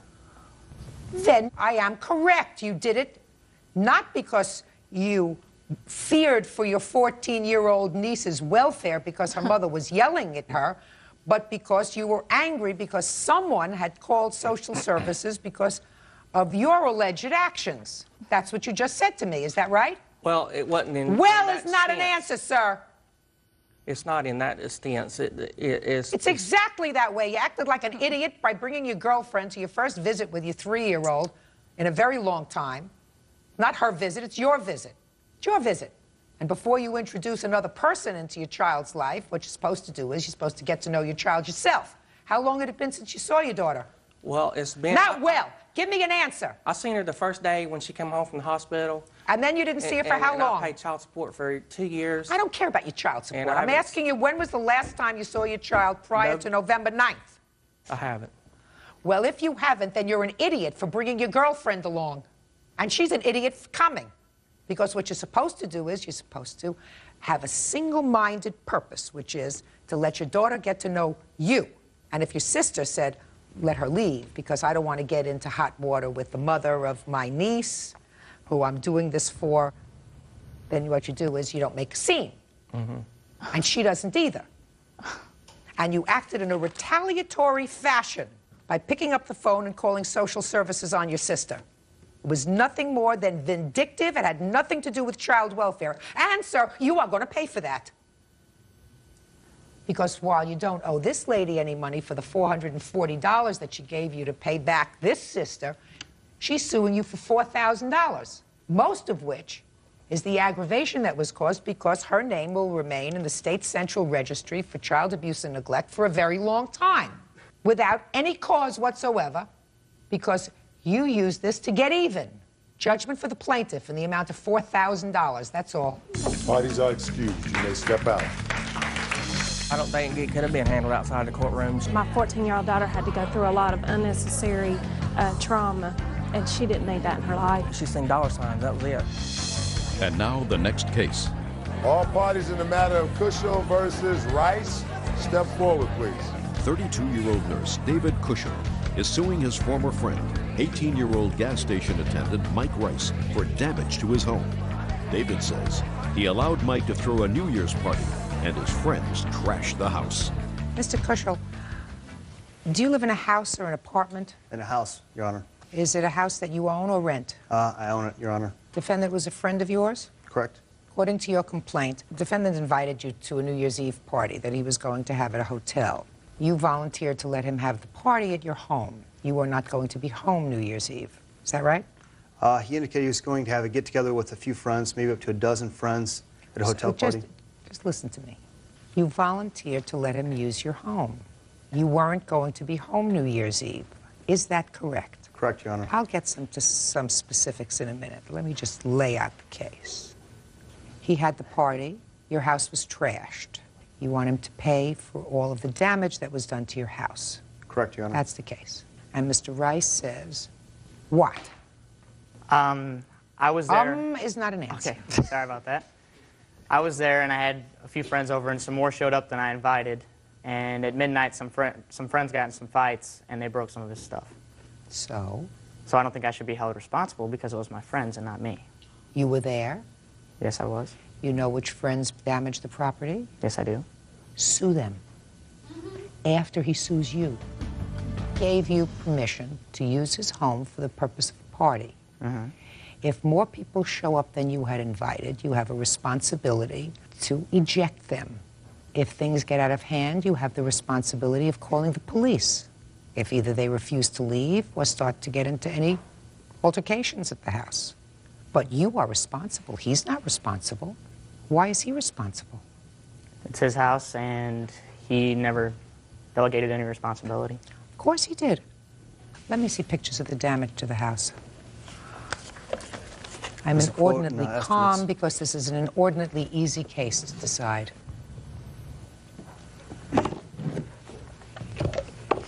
I can go through the pictures if you'd like, Your Honor, explaining. Some are kind of hard to see. What happened to the trees? There was a lot of tracks through the yards. Cars had driven from the street through the yard and missed the driveway by a few hundred feet, apparently, and the trees must have been in the way. The dogs didn't know what to do that next morning. No post-traumatic stress disorder, but I think they're okay. That's not on here, is it? No, ma'am. When did you buy this house, sir? We finished construction about a year and a half ago, Your Honor. The estimates are just for materials. They don't include labor with the exception of the flooring. Would you tell me why you let him use your house for this party? Unfortunately, a few months before New Year's Eve, we'd lost a mutual friend to a motor vehicle accident. Mike indicated he was having a get-together with his friends at a hotel that was over half an hour from town. My house is in town. My roommate was going to be there. He was having a few friends over, and I felt that everything would be all right, and I didn't want to have that same experience with anyone else. You know, sometimes people have to drive after they've been, you know, getting together, and I know they could crash in my house and be no problem. Well, they put cigarettes out on your floor, on your carpet. They put holes in your walls. How long had you been living there? About a year and a half, Your Honor. Looks like you did a nice job before the place got trashed. Anything else you want to tell me, Mr. Rice? Yes, I believe that his roommate Chuck is also partially responsible. He had friends over with us. He was there the whole time. I believe Yes. that if he thought something was going on wrong, I mean, he lived there, he could have said something, told him to leave. Why? Were his friends involved in vandalizing the property? No, they were not. Yours were involved in vandalizing the property. Yes, they were. Then you're responsible, sir. You're responsible for their actions. Now, you can sue them and say, listen, I was forced to pay for the damage you did, but how do I know that you weren't partially responsible for the damage? How do I know that? You don't. I don't. If you know the names of the people who did, it's not up to him to go out and search for them. He was doing a good deed. What? Your Honor, Chuck can explain what happened that evening to make it more clear in regards to what happened during the party. He was there the entire time and attempted to actually get it to slow down without success. Chuck, you were unsuccessful. Don't get up. Mr. Kushel. Yes, Your Honor. You don't need any water. It's not going to take that long. You're suing the defendant for $3,000. Your costs are in excess of that, but that's your lawsuit, $3,000. And I assume, sir, your next stop is going to be small claims court, where you file a claim against all of these people to reimburse you for this $3,000, right? Judgment for the plaintiff for the amount of $3,000. Have a good day. Parties are excused. You may step. Be seated, sir. Have a seat. Miss Sapien, you are in the wig business. Yes, I am. The defendant signed a contract with you for 3 wigs for her son, who has a medical condition which creates a baldness. They signed the contract for 3 wigs. You furnished one. They were dissatisfied with the one you furnished. You are suing them for the remaining 2 pursuant to the contract. No, they weren't dissatisfied. Shh, just a second. I'm sorry. They say they were dissatisfied. They canceled the other 2 wigs. Is that right? Yes, it is. You want the money for the other 2 wigs. Yes. The counterclaim requests the money that you paid for the 1 wig that you did in fact receive, which you said was not as promised. Can I see a copy of the contract that they signed?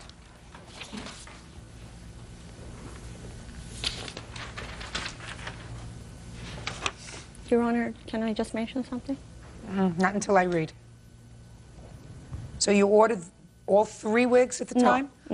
No, I didn't. You ordered 1? Yes, that's right. And when did you deliver that 1? The first one I delivered, and I ordered on July, exactly July 12th, and I delivered the first one on August 16th. Okay. Do you have that one here? No, That wig? he used it. Where I do, is Your that Honor. one? I have it, Your Honor. Can I see it? Yes.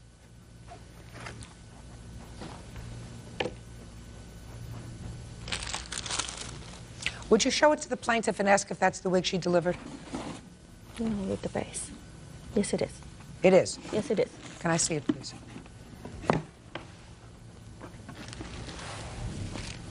Originally, it comes like this. I'd like to see how you say it comes originally. This is the second one that I ordered, and they didn't pick it up. Okay. Can I see it, please? That's the original. It comes in a long version, 5 inches, and then they choose a style. Now, I see you're wearing blonde. Why wasn't this... That's the color that her mother requested as the sample, because when I take an order, I write all the specification of the customer is, because it's custom made, she can order it any way she wants. She told me that Augie's hair was in her color, her own color. So she requested me to take her own sample of color and order it the way that she wanted it. So Just that's a minute, what I but did. that's her color. This isn't her color. But she gave me that picture. She colored it or whatever she did, but that's the sample. And I'm just surprised, because clearly this young man has blue eyes, he has light skin, and he should have the same color, and his mother's hair is much lighter than these wigs. That was the color that I took it from her. She told me that that's my color. I cut my hair, and this is my color. Oh. You delivered this wig. How much after you delivered that wig did the defendant... Shh, listen to my question. Okay. Did the defendant tell you that she was dissatisfied with the wig? No. How much? Well, eventually she told you she was dissatisfied because she No. canceled the order. No, she didn't. Okay. Because what happens is the contract, I made it in a monthly basis. Just tell me what happened in this case. What you delivered happens- this. You delivered this wig. Yes. You put it on her son, and they left. Yes, on August. August 16th. Past September, October, they just continue coming to my establishment, purchasing supplies that they need to use to keep it. They were insisting that they want to take care of it themselves at home, so I trained them, came to my business, I trained them how to do it. They purchase supplies, take it home, and take care of it. Okay. So every time I saw him, everything is great. The pictures of a summer school is great. Girlfriend loves it. Friends are accepting. He looks great. That's what I got. On October 1st, she called me. She says, did you receive the check? I said, yes, I did. She says, I just want you to order it, the second one, because we don't want to rush it like the first one we did. I wanted to have it ready. I said, okay, I order it. Are you sure everything is the same? Everything the same. I specifically asked, the color is the same? She said, yes. I said, measurement is good. She said, yes. I said, okay, then I ordered it. This was on October 1st. That's right. Okay, go ahead. So I ordered the October 1st one. The order went out, I have here. Then I called on 2nd or 3rd of November because I didn't receive her payment. So I called in, I said, Mrs. Green, I didn't receive your check. She said, oh, you're not going to receive it because I don't want it anymore. I said, what do you mean? You called me in October and asked me to order a custom-made piece. She said, well, we find somewhere that is cheaper, and yours is very expensive, so we don't want it. I said, I'm sorry, but you cannot cancel a contract just because you find a cheaper place. She says, no, we find a cheaper place. You can return it. That's a lie. You're a liar. You're a cheater. You can return it anytime you want. I said, I cannot. This is a custom-made. This is a factory. Okay, and that's where that's where it stopped. That after conversations that I'm going to put a lawsuit against them, they start to coming up with they're not satisfied. That's a okay, junk. but let me hear from Ms. Green now. Sure. Okay. Did you or did you not have a conversation with the plaintiff on or about October 1st? Yes, it was like... Just a second. I'm asking the questions. I'm sorry. And during the course of that conversation, did you in fact instruct her to order a second wig? Yes, Your Honor. I believe... Stop there. Stop. Just stop. Now, between October 1st and November 3rd, when she contacted you, what caused you to tell her that you were not going to pay her pursuant to the contract? The receipt of a true custom wig, a wig that came the correct color, the correct texture, the correct fit, a ventilated cap, and sideburns, which become a male. Her wig, there's nothing custom about it. As Ms. Green, it's become a much easier case than I originally anticipated. Real cases, real people. Judge Judy. Rima Sapien says customer Sue Green ordered wigs for her 17-year-old son and has never paid. Something happened after October 1st. You went comparative shopping, and you saw a wig that you liked better, right? No. Well, it had to happen after October 1st, madam. It did, but those were not the circumstances in which it transpired. Because on August 16th, yes, we did receive the wig. As a matter of fact, I have a picture to show you, Your Honor, of how my son looked when he came home. More than happy to take a look at it.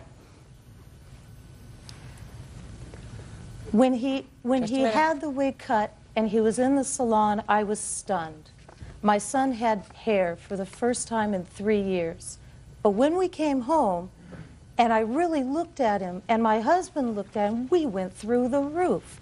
His hair looked ridiculous. Ms. Green. Yes, ma'am. Let's not waste each other's time. All right. If after a couple of weeks, after a couple of hours, after a couple of days, you decided that you didn't like the product and that the product was not as was promised, then you have a different scenario. In this case, you had this wig until October 1st. I assume your son wore the wig. I have to assume that Yes. he wore it up until October 1st because you, in fact, contacted the plaintiff and instructed her, pursuant to the contract, to order a second one. Because I thought she was an expert, Just Your a Honor. second. That's your problem. No, it's not. It's No, under the state it's of California. No, it is your problem, Miss Green. No, ma'am, because I do have evidence that she defrauded me and she represented herself as a company that does not exist anymore. I have evidence that the contract I signed is with a company that no longer is allowed to do business in the state of California. I'll see it.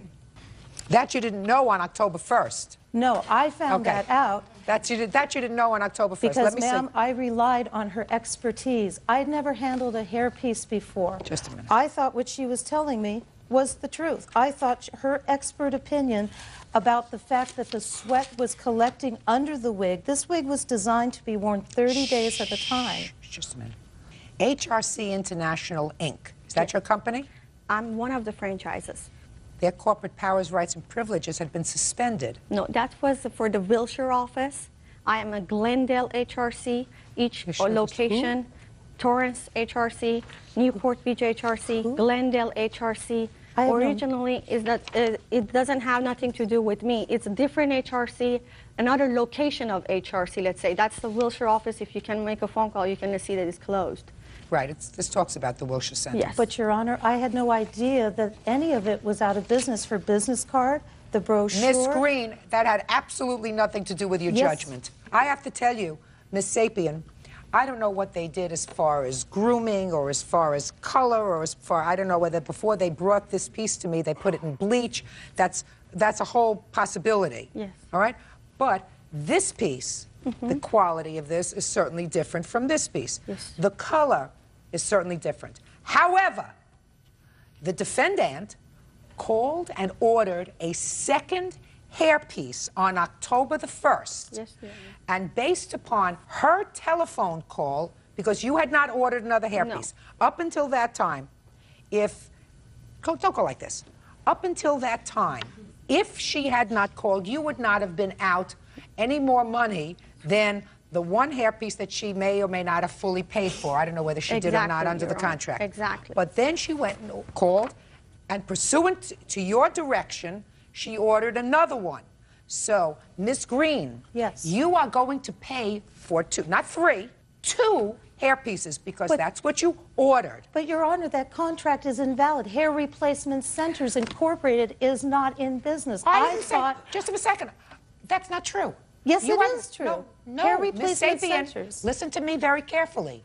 That is not, as far as I know, true. I offered you the papers, Your I Honor. read the papers, and I'm Yes. telling you that her franchise is not What franchise? Pay careful attention to I me, have madam. nothing about her Pay careful franchise. attention to me, madam. But Just I pay attention. It may very well be, Miss Green, that her place is not licensed anymore. These papers do not establish it. But those papers show that the contract I signed, if you notice the name on item number 1 of the contract, is not her name.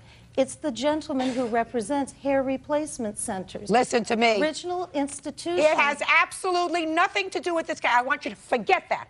That's legalistic mumbo jumbo. Listen to me carefully, Miss Green, so that you fully understand each other. Acting on your words and under the terms of your agreement, she did in fact call, order that product from her supplier to her detriment, and you are going to pay for them. She is not, however, going to pay for the third one because she is dissatisfied, she says, now with this product. You have not suffered any financial damage because you haven't ordered the third wig from your supplier. Not yet. Is sir. that correct? Yes, ma'am. Now, how much was the first wig? Each piece came up to $866.66. They were the same price? Yes, all of them are the same price. $866. Yes. And how much did she pay? She paid $1,076.99. Your Honor, I thought she was an expert. It did not come to light that she was deceiving me. You owe her until much later. $655, Miss Green. Pay her. Your counterclaim is dismissed. That's all. Parties are Thank you, Your excused. Honor. They step out. Her first reaction was that she wanted to jam me for money. I didn't knew her displeased until I got harassment letters from him towards me that he's going to do this and that to me because I'm going after the money. I couldn't even do any minor sport activities because the sweat would build up in my wig and it'd just be so uncomfortable. It'd be terrible. If they would call me and say I'm not satisfied, I will try to do my best to satisfy them. And now the next case. All parties in the matter of Cronin versus Cummerell. Step forward, please.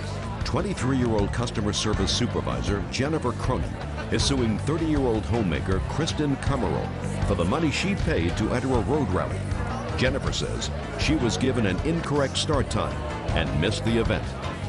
You're going to explain a lot of things to me, but what I get from your papers is that you saw an event advertised, some sort of an event with cars, and you decided that you wanted to become involved in this event. There was a registration fee of $160. It's $120.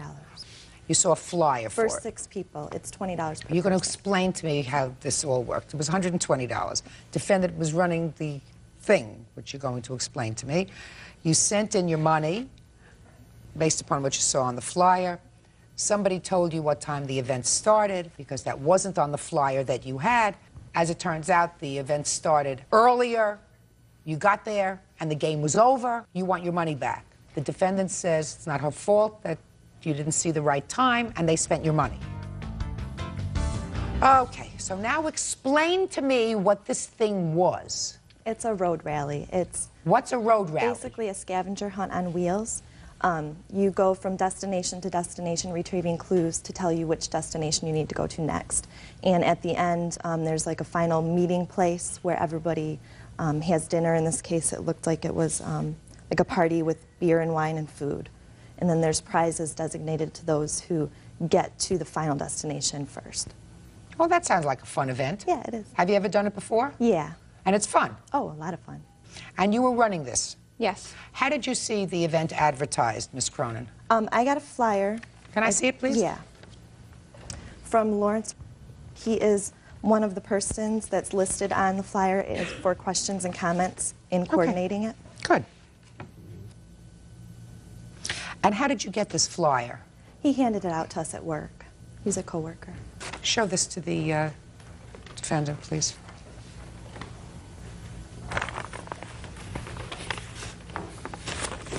Okay, so who did you contact to find out what time this thing started? Lawrence. I asked him in person at work. And as a result of your conversation with him, what time did you arrive at the event? 7:00 p.m. And when you got there, was anybody there? Nobody was there.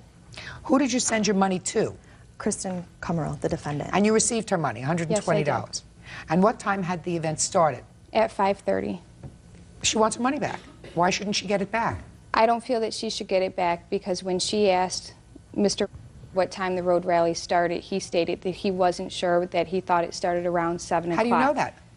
Because I have spoken to That's him. hearsay. And that's okay. That's hearsay.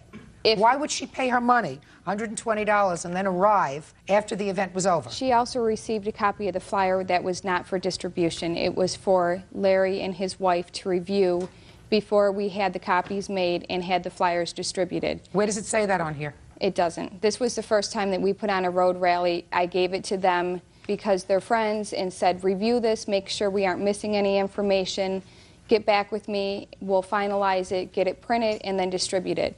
You told that to them? Yes. But they printed it and distributed it. And we told them, when I handed them final copies of the flyer, which I do have the finalized copy that does have the time on it, that if you gave this flyer, the old flyer, to anybody, you need to give them a new copy or tell them that we are starting at 5:30. That was a conversation that took place in my home with my sister. Well, that's as a also witness. hearsay. Let's assume that you had that conversation with Larry. Ms. Cronin, did you ever speak to Larry again about the time? I spoke to him once about the time, and my witness also spoke to him about the time, the day before the road rally. Did you ever receive a follow-up flyer from Larry? No, we did not. So she gets her money back. The money is not there. The money was spent towards putting on the road rally. I have all the receipts of exactly where the money went. I don't care where the money went. You have to give her money back. You put on the event. I was part of putting on the event, and the reason... She sent you her money. Yes, but I'm not the one... You deposited the money, I assume. Yes. You have to give her money back. I was not the one who gave her the wrong time, and if somebody that I asked wasn't sure about the starting time, I would have called the other two names on the flyer to verify that starting time. Listen to me. The fact that one of your co-organizers made a mistake and passed out this flyer and gave out wrong information cannot be attributed to her. It has to be attributed to the person who took her money. You have to give her money back. Judgment for the plaintiff in the amount of $120. That's all. Parties are excused. You may step out. Sworn in, Judge. You may be seated. Folks, have seats, please. Miss Baker, you have one child? Yes, ma'am, that's correct. You and the defendant know each other because, according to what I read, each of you has children who have the same father. Yes, ma'am. Yes, ma'am. Neither of you are seeing this father anymore, That's correct. but that's how you know each other. That's correct. And there came a time, sometime last summer, that you accepted a position in Alaska, Yes, ma'am. and you asked the defendant to not only store your belongings for you, Yes, ma'am. but also to take care of your daughter. That is correct. How old is your daughter? She's 4. And how old are your children? 22, 20, 17, and 16. Those are the half-siblings? Yes. And they know each other? Yes, they do. And they have a nice relationship? Yes, they do. That's a good thing. And you agreed to take care of the child? Yes. As well as to make arrangements to store her property? Yes. She was supposed to send you money every month? Yes, she for the was. storage, and you were going to also pay some of her bills because you had your mail forwarded to her house. Yes, ma'am. I Yes. did.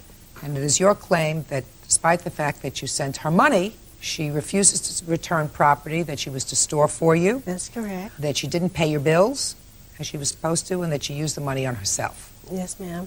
And you, Miss Williams, say that that's all untrue, that she sent you very little money during the time that she was away.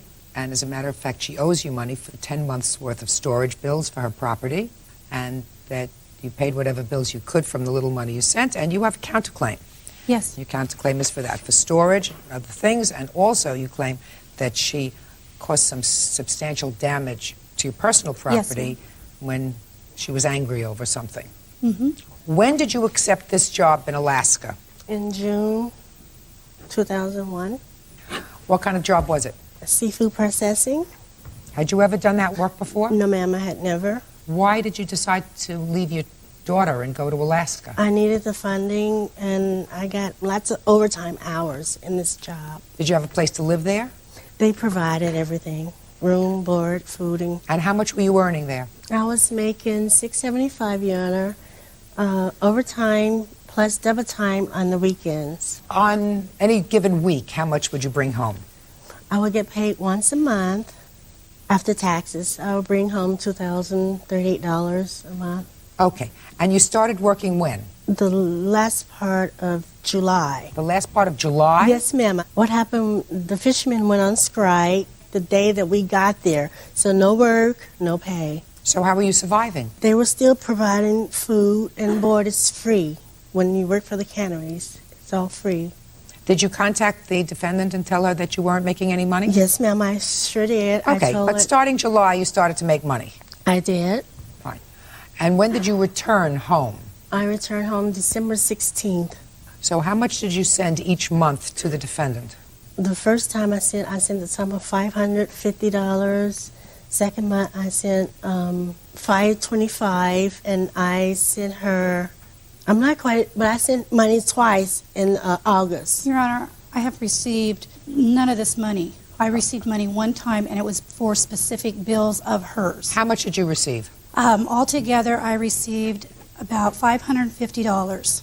That was for her bills that she stated which ones she wanted it for. Do you have a letter there from her indicating which bills she wanted you to pay? Nope. She called me on the phone saying which ones and that they would come. Which bills were they? Do you remember? She wanted for her furniture. That was her biggest thing, which was Hometown Furniture that has since gone out of business, and her Spiegel bill. Can you prove that you sent her any more than $550? Yes, ma'am, I can. Let me see.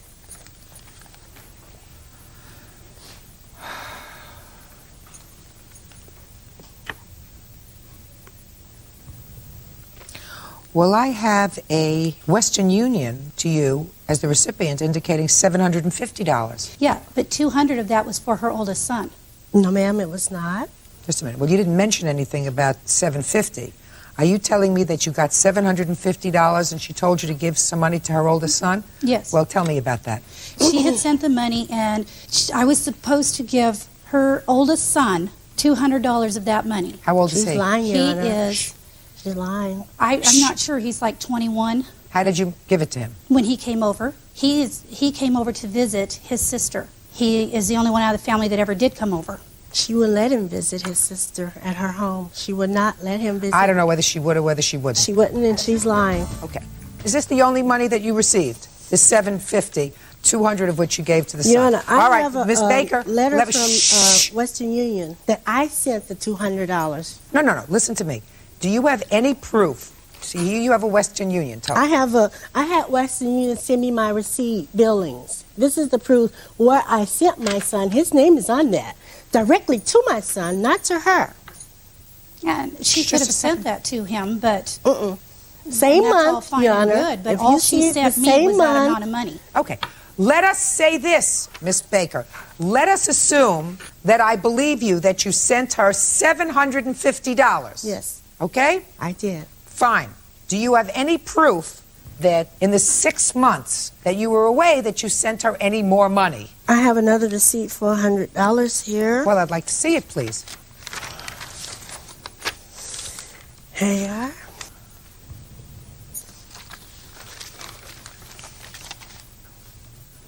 Well, this doesn't say who this $100 was sent to. No, I didn't fill it. I let her fill it out in her name because at the time I didn't know her real name. So I would send the You money left order. your daughter with somebody and you didn't know their real name? I know her name, but I didn't know her marriage name. I didn't know her real name, in other words. I did not know her name. Your Honor, I don't know why she would not know my name. Just 1 second. I knew her name, but I didn't know her marriage name. I always know her as Tanya Humphreys. What I'm telling you is, in September, you knew her name, Tanya Williams. Yes. That's because that's when you send the Western Union. I had asked so why her what wouldn't was you? her marriage name, Your Honor. I All said, right. what is Did your you receive marriage- $100? No, ma'am. Yes, she did. And as far as her not knowing my name, the last time I was known as Humphreys was 20 years ago. She's only known me as Williams. Listen, I don't believe that. for a That's second. right, All right. 'cause Listen to me, Miss Baker. What other proofs do you have of monies that you sent to her? Well, Your Honor, I was going to send her $1,600 in child payments. Just a second. Show me proof showing how much my you sent. receipts are in my storage at her home because I sent my boxes to her house. Listen to me. I got my work receipts. Listen to me, Okay. madam. I have work receipts. Listen to me, madam. Work receipts merely indicate that you got paid. And I didn't mishandle my funding. Miss Baker, work receipts only show that you got paid. However, you were able to get from Western Union a printout of what Western Union funds they had sent on a particular date, right? So all you can establish is that you sent her $750 over Yes. the 6 months that you were there. Yes. That's all you can establish. That's all I can establish. Your Right. Honor. So that's what we got. Now, what was your agreement with her as far as how much money you were supposed to send? I was agreed for child care only is what she was concerned about. How much were you supposed to send her every month? $349. So you didn't send that because you don't have any proof that you sent that every month. That is correct. That would have been $2,100 in child care. And what about the storage? You asked her to store your stuff in a storage unit? Yes, I did. Okay. She made the initial payment. I told her I would pay her back. I sent her money faithfully every month, Your Honor. You don't have any proof of that? Not at this moment. Well, this is the moment that counts. This is the I moment we're in understand. court. But I don't have proof. It's in my boxes at her home. How much was the storage each month? $59 a month. Did you pay it? Yes, I did. Can I I am see proof, currently please? paying it.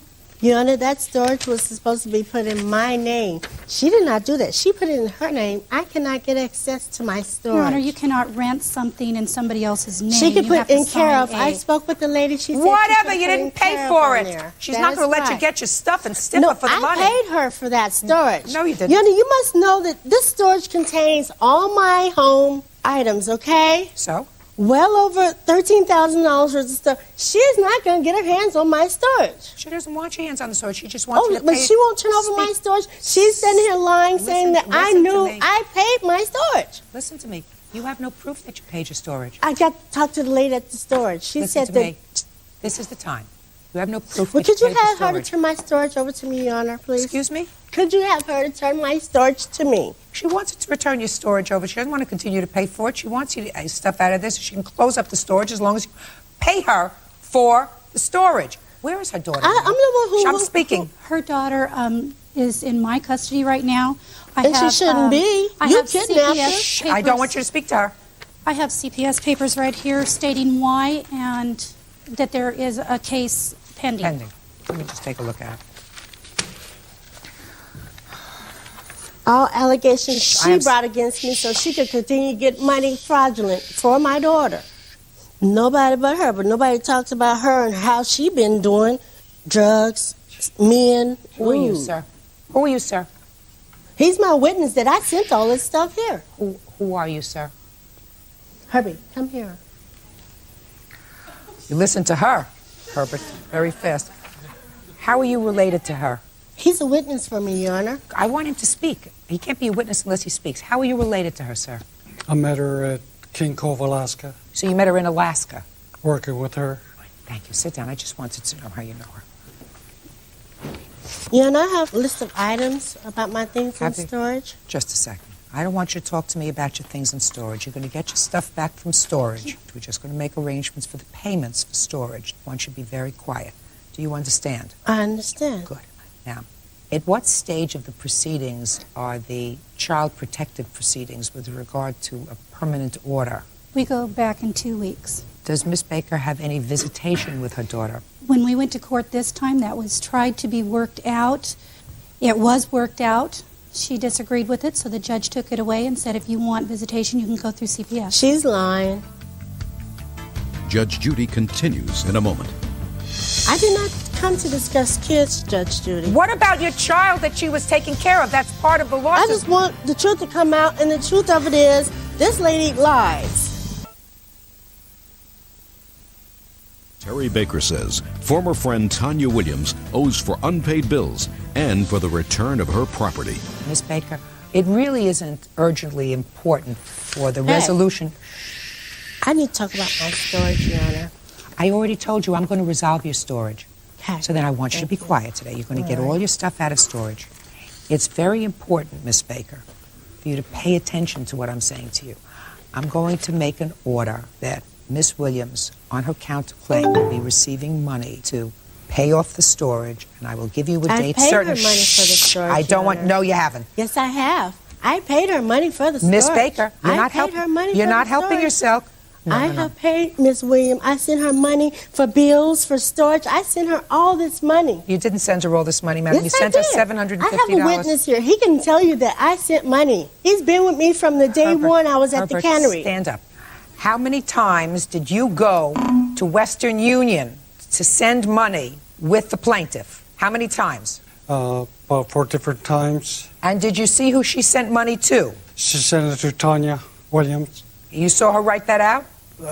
She showed me the receipt that she was sending. She showed it to you? Yes. And how much did she send on these 4 occasions, Herbert? I gave her about $400. Why didn't she...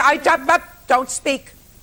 Why didn't she use her own money? She had bills to pay that she told me that she needed some help. So she told you she needed money from you in addition to the $2,000 a month that she was earning from the cannery. She said she will pay me back, which she did. Thank you. Sit down.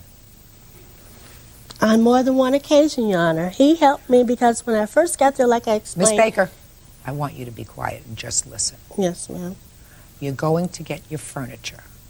I have a sense that you have a problem in court, which is why the judge terminated your visitation with your daughter. He did not, Your Honor. He told me to arrange visitation, but I had to come here. So when I get back, I anticipate on arranging visitation. Miss Baker, this isn't the first child that you've lost custody of, is that right? That's a lie. You have another child? I have 3 children altogether, Your Honor. How old are the other children? You have a 22-year-old No, son. ma'am, that's a lie. I have a 23-year-old. 23-year-old son. And your other child is how old? He's 7. And where does he live? He's in foster care because of his father, neglect and abuse. That's the reason he's in foster care. Nothing by me. Nothing by what I've done. Were your parental rights terminated with regard to that child? And they were. Okay. Listen to me. I want you to try very hard. If you're in court, you're supposed to try to understand and focus on what the issue is. My suit is... this is an easy issue. I understand, This but is my money. suit is I'm telling about you. my money that I gave her and about my storage unit. That's what I come here. I didn't come Miss to Williams. discuss kids. Yes. Miss Williams. Yes. I did not come to discuss kids, Judge Judy. I did Well- not do this. I come to talk about my things in storage, my funding that I give to this lady. What about your child that she was taking care of? That's part of the lawsuit. You said you gave her money. She did not give her back on the contract. That is correct. She did not give my child back on the contract. So therefore, the contract between her and I was void because she didn't honor up to it. All right. Listen to me. How much is owed on the storage? At this point, I see $354 on storage. I don't have the readout. You want to go through I'm this sorry. vandalism? I have a picture of the window on my Durango. I did not see her do it. However, she had broke my front room window, which she got arrested for doing. The day after she got out, my Durango window was broken. Okay, let's forget about it. Mhm. In all probability, that's what happened, but you have no proof that that's what happened. Okay. And that happened the day after the vandalism The day of after your she house. got out of jail for it, yes. And that was as a result of her coming to your house Mhm. to try to get her daughter? Yes. No, that was not. That was after Christmas. She's lying again. That was after Christmas. After I had told her on ample amount of times that I wanted to come and get my daughter, and she kept saying, no, let her stay here for Christmas. She had made other plans. I said, fine. 26, I'll be there to get my daughter. I come to 26, she was not there again. Don't say anything else, Miss. I just want the truth to come out, and the truth of it is, this lady lies. Miss Williams, on your counterclaim, Yes, ma'am. you're going to get the $354 for the storage unit. As a matter of fact, I'm going to round it out to $400 so that we cover all bases. But she haven't paid. Shh. Not with her money. She been paying it with my money. And then I will prepare an order that you are to release that property, put her name on it, and within 5 days from today's date, you can go and reclaim your property from storage. Do you understand, Miss Baker? I 5 understand I days ain't broke from her today. car window out while she's standing here lying on me again. 5 days I understand from today. that. Okay? And may I suggest to you, Miss Williams, and I'm certain that the courts will indicate to you in 2 weeks when you go back for a final order, that whatever custody visitation is made with regard to Miss Baker be under supervised circumstances. It's already in place. Yes. All right. Good luck. And The she court will already prepare that mind her order. business, That order bring on up your them counterclaim, right I'm awarding you till she died. $400. There's also some indication here that there's a sofa in your house. There is. Which is All right. okay. Let's talk about the sofa. We're going to It's talk cut about. up, We're going to talk about the sofa. It's all cut up because of her. Miss Baker, we're going to talk about the sofa. Okay, let's Within- talk about my things in storage. Yeah, we can go there. The Cause sofa she ain't ma- getting do no you know where she's $300 living? out of me. Do you know where she's living? She I don't believe need to she's know where living I'm at her living. sister's house. Well, she has to know where to send the sofa. No. She don't have to know what's in my sofa at. Not like I don't want the sofa back. I want Good, my money. perfect. My sofa's brand new. Listen to me. 5 days you have to go and reclaim your stuff, Miss Baker. We'll prepare an order. It'll be very clear. Your Honor, Thank there's you. That's more all. stuff there than my sofa. Parties are excused, Mr. Judge. Parties have been sworn in. You may be seated. Gentlemen, have seats. Ms. Hames, I've read your complaint very carefully, and it is your claim that the defendant assaulted you at a friend's house. You want to be paid for both your medical expenses as well as your lost wages and your pain and suffering. The defendant says that while she did hit you, you were the aggressor. All right. When did this happen? This happened on Thanksgiving night. Where? At my girlfriend's house. All right. And tell me what happened. When I got there, my girlfriend was standing over by the Christmas tree, and I went over there to hug her and wish her happy Thanksgiving. Lori, at the time, was sitting on the floor down there, and she yelled at me very rudely like and says, "Can you put your cigarette out? My baby's in here." And I turned my head like this, and I said, "No." Now, did you know the defendant before this incident occurred? I've known Jessie, my girlfriend, since 1979. And I met Lori probably about a year or so ago. Okay. So you turned around and said no when she asked you to put the cigarette out. That's correct. And you continued to talk to your friend. Talk to my friend. What happened next? Then I kind of like just went and turned my head like this, and all of a sudden I saw this thing coming, which I was told was this. And it came at me right here, and my glasses flew one direction, and I came towards her to keep her from hitting me again. So me and her fell to the floor. Now, because she hit me and caught me off guard, I never got to see what she hit me with. Do you have a witness here who saw what you were hit with? Yes, I have my witness. Step up, please. Tell me your name, sir. Conrad Boyd, B-O-I-D. Mr. Voigt, were you present on Thanksgiving evening? Yes, we walked into the door like simultaneously, and it all happened so fast. The young lady right here was sitting on the floor, and she got up, she mentioned about the cigarette, and Brenda said no. And then she went back talking to Jessie, and she got up as if she was leaving, but when she walked, she popped her. And did you see what she hit her with? It appeared to be like a kid's guitar. It had like a handle on it. So it Something wasn't similar. this item, It was something like this, but I thought I seen a longer handle. but it was clearly an object, not But her hand. it's an object, right? Okay. Thank you very much, Mr. Voigt. Have a seat. What happened after you were hit? After I was hit, then Conrad grabbed me and held me in another room, and Lori, someone grabbed her, and she left. Did you go to the hospital? I went to the emergency room because I work at the hospital. I went to the emergency room after I got off from work 3 o'clock in the morning. What kind of injury did you sustain? She said it was concussion, so she gave me 800 milligrams. Do you have a report? Yes, I do. I'd like to see it, please.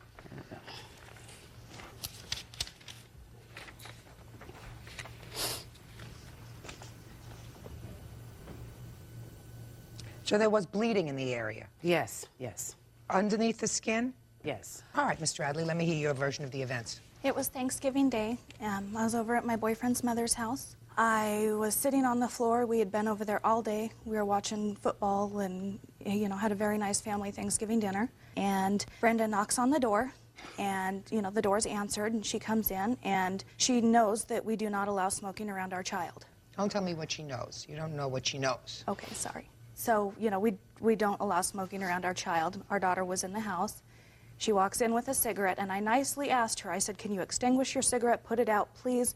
We're gathering our stuff and we'll leave. She said, no, I'm not putting my cigarette out. I just lit it, started cursing at me. I said, okay. And I turned, was walking over to the table to get my daughter's stuff, and I was hit by this part of her arm on the side of my head. Instinctively, this is my daughter's toy that I had in my hand. I had it by the handle, and I did hit her in the head with it. I was tackled across the living room, and my boyfriend, he intervened somewhere and pulled us apart after I was already on the floor, and I gathered the rest of my daughter's belongings. I apologized to Stan and Conrad and my mother, boyfriend's mother, and my boyfriend, and I went home and called the police. All right, let's go back for a moment. Okay.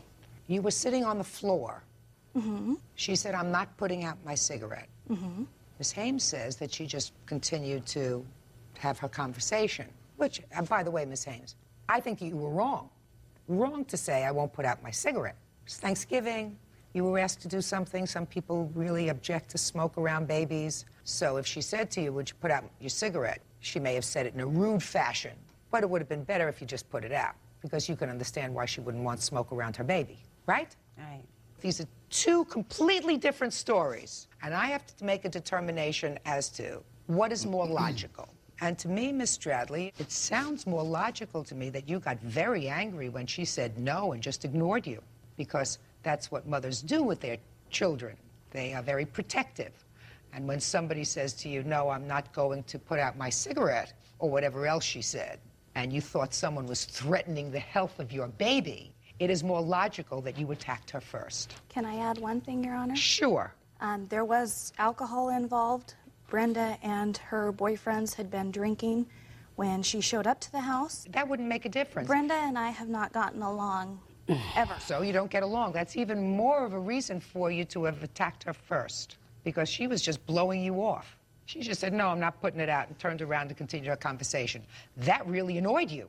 So, Ms. Stradley, it is more logical, madam, that you got very angry with the plaintiff, who was rude. No question she was rude. What you should have done was say, okay, you're leaving, I'll take the cigarette outside, I'll put it away. You were rude. Do you understand that? Yes. That doesn't excuse the fact that you bopped her with an instrument that could have caused injury. The fact that it didn't cause a serious injury is just lucky. Now, why you went and called the police, I don't know. Because I was struck first, Your Honor. No. I think that you went and called the police because you were afraid she was going to. She hit me, so I hit her back. Self-defense. No, you didn't. You didn't hit her in self-defense. You hit her in anger because she was placing your child, according to you, at risk. You say it's very clear. Everybody knows that we don't allow smoking near our baby. That's you don't get common along. sense. That's common sense. You're absolutely right. Something that she lacks. You're absolutely right. She should have put the cigarette out if you asked her. That doesn't give you permission to hit her, and you hit her first. No question, because she would have had no reason to hit you. She said no and continued to have a conversation with Other other than people the who fact were that there. she's a drunk and was drunk, no, she doesn't have a reason. Even if she were drunk, she would not have a reason to hit you, because she had already given you her answer. And her answer was, no, I'm not putting out the cigarette. You're the judge. You're right. Real cases, real people. Judge Judy.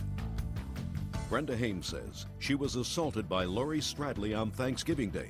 Brenda claims when she refused to put out her cigarette, Lori hit her in the face with a child's toy. Ms. Stradley, it does not make sense for her to have assaulted you after she already gave you her answer. It does make sense, however, if you were so angry, and you were angry, you didn't get along with her, you have not gotten along with her, she not only disrespected you, but she was smoking around your child, which is something that you and your boyfriend believe is dangerous to the child. So she was placing your child in danger, and that's what mamas do when somebody places their child in danger. They strike out, which is exactly what you did. Now, Ms. Hames, you were not seriously injured. You went to work the next day. You had medical bills of $99, right? Yes, I also has my glasses, which was also affected with that. Well, how were they had affected? To be fixed. I had to have my glasses repaired. And how much was that? The glasses, I paid $288.59 for those glasses. Well, but they were fixed. So I want to see the bill for fixing them. Okay, here we go. I'm sorry. Is that the bill for fixing them? Yes. Can I add something else? Sure. Okay. My glasses were a little bent too, and you take them into Walmart, you take them into Shopko, you take them into anywhere, and they adjust them for nothing. She's a joke. Well, this is a bill that you're showing me from date of service May 9th of 2000. That's what I paid for the glasses. I didn't ask you what you paid for the glasses, madam. You didn't replace the glasses. You had them fixed. Right. So how much did you pay to have them fixed? They didn't charge me anything for them. All right, and you're wearing them. Right. What else? Shh, please. What other expenses did you have? Well, other than that doctor bill, that's all I've had. And, well, I'm still suffering from headaches on this left side of my head from where I was Try to quit drinking. Sorry. See your temper? Yeah, I have a temper. That's what happened on Thanksgiving night. So watch You your want temper. to take this so I don't use it again? Watch your temper. I'm being good. $99 is what I have so far. That's it, Judge. The lawsuit seeks $4,000 in damages because in addition to everything else, you say you had lost wages, but you had no lost wages. You went to work the next day. Well, when I got to work, I had such a bad headache, but I had to continue to work. After I got off work at 3 in the morning, Judge, I went down to the emergency room. Fine. Did you go to work on the next regularly scheduled day that you had to go to work? because So you had no lost wages. I'm awarding you on your claim 10 times the actual damages that you sustained, and the actual damages were $99. So I'm awarding you on your claim $990. And I think you really have to examine whether or not whether your words precipitated this altercation. That does not excuse the defendant's behavior. She is clearly a hot-tempered lady. Clearly. But just think for the future, if you're around somebody and somebody says, you're a smoker, I have my baby here, could you put out the cigarette? You do it. Because it's not a big deal. You got it? Yes. You're real lucky that she wasn't hurt anymore. Oh, I almost wish she had. You're very lucky, because if she had been further injured as a result of your hitting her with a dangerous instrument, you could have wound up in jail. It's a CNC. It's not dangerous. Anything is a dangerous instrument depending upon its use. A child's toy is... Hey, don't be stupid and laugh. Please don't be stupid and laugh. A child's toy is meant to be used by a child. Its purpose is not to be used as an instrumentality to an assault. Unless you're And hit that's first. what you did. And you were not assaulted first, madam. If you say that you were again, you've made it up in your own head. But you weren't there, and I was hit first. Never I'm not gonna happened. argue. It never happened. Glad you think so. I do, and I'm the only one that counts. Like I said, glad you think so. Step out. It's a joke. It is a joke. She hit me first. She told a lie. She's just a drunk. I don't care. Doesn't matter to me. Oh, my gosh, I'm a drunk, huh? And now the next case. All parties in the matter of Awald versus Wilson, step forward, please. 50-year-old bail bondsman Linda Awald is suing 31-year-old Lori Wilson for skipping bail. Miss Awald, you are a bail bonds lady. Correct, Your Honor. You don't know the defendant other than through business, is that right? Only through business. According to your complaint, she contacted you because she was arrested for something. Pay attention, Miss Wilson. You were driving with a suspended license? Yes, ma'am. And she was being held in jail. She asked you to arrange the bail. You did. You claim she owes you some money. Correct. She never paid for the bond, which was $150. That's right, Your Honor. And she made a series of collect calls. When did she call you? Starting on October 5th, as I accepted the calls, I noticed a very distraught young lady. She was crying all the time. I do have a heart, so it got to me a little bit, enough to where What did she say? She said she was in jail and she needed to get out. How much did it cost for you to issue the bond? $150, Your Honor. And how is that done? She had money on the commissary books. What does that mean on the commissary books? That means when she went into jail, she had $170.76 on her, and they confiscate the money, put it on their records, and issue her a check upon her release. Sometimes I do this if they have the money on the books, it's issued in their name back to them, and then they must sign it and put payable to Linda Awald. Now I understand. So you said, I'll get the bond for you, which will be $150, and instead of you getting your check for the money that you had when you were arrested, you'll assign it to me, and that's how I'll get paid. That's correct. Okay. So she was, in fact, released? She was, in fact, released, yes. What happened to her check? The officer that was going to be releasing Miss Wilson told me that he would confiscate the check back from her and hold it for me. And the officer got slightly distracted, I believe, and he released her. With the check? He released her, and she picked up the check and ran. Okay. When was she due back in court? She was due back in court on the 7th of October. Did she show up?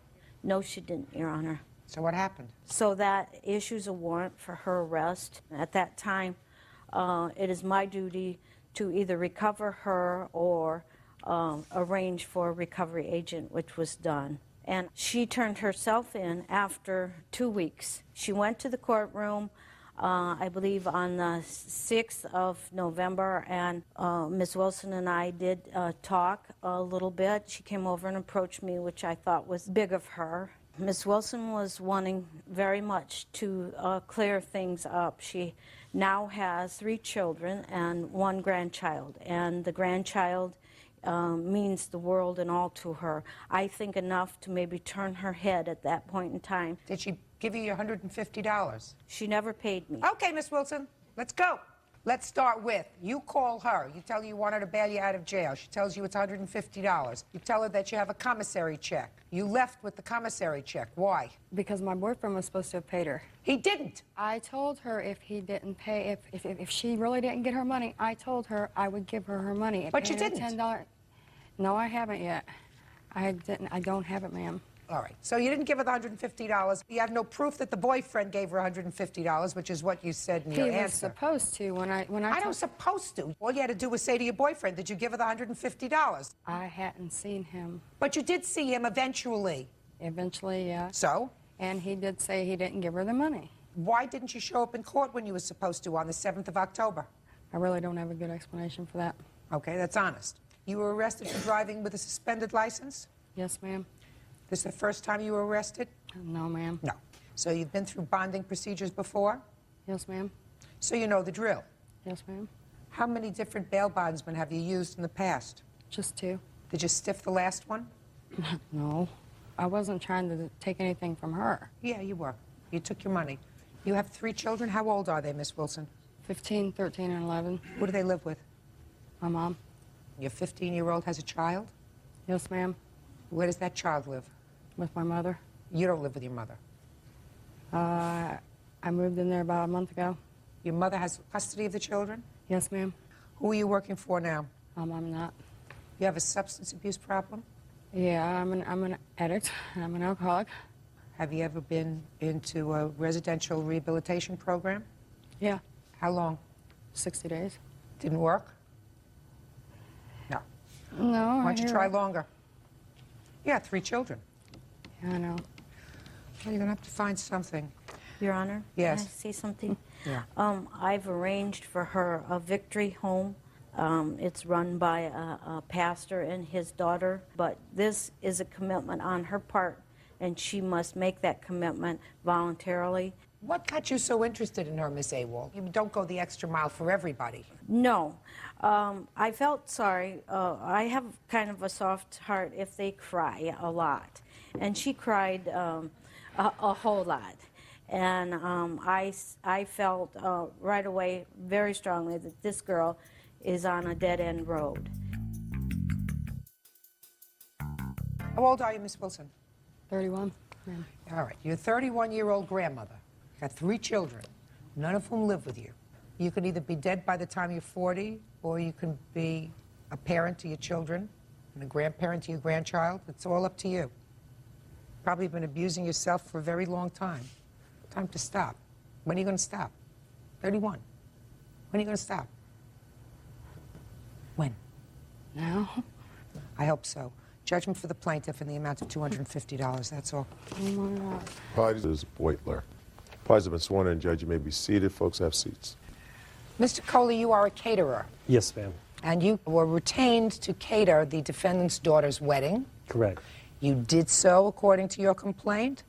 The defendant paid you, and part of the payment was put on a credit card, and then she stopped payment on that portion of the credit card. Correct. Actually, I did 2 events for her. You did a wedding and a brunch the next morning. Yes. The defendant says that she didn't get what she bargained for, and after she stopped payment on the credit card, she did further evaluation of your services and decided that you weren't even worth what she had paid you, so she is counterclaiming in the amount of $1,442.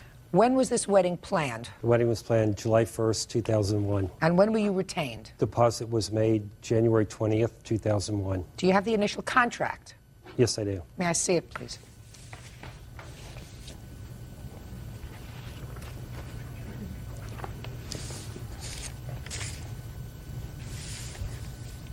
The wedding was to be for 300 people? Originally, yes, ma'am. And the total amount? $12,199.41. Both for the wedding? That was for the wedding event. The brunch event was $900. And how many people were supposed to be at the brunch event? I believe 60. You said originally the number of people was 300.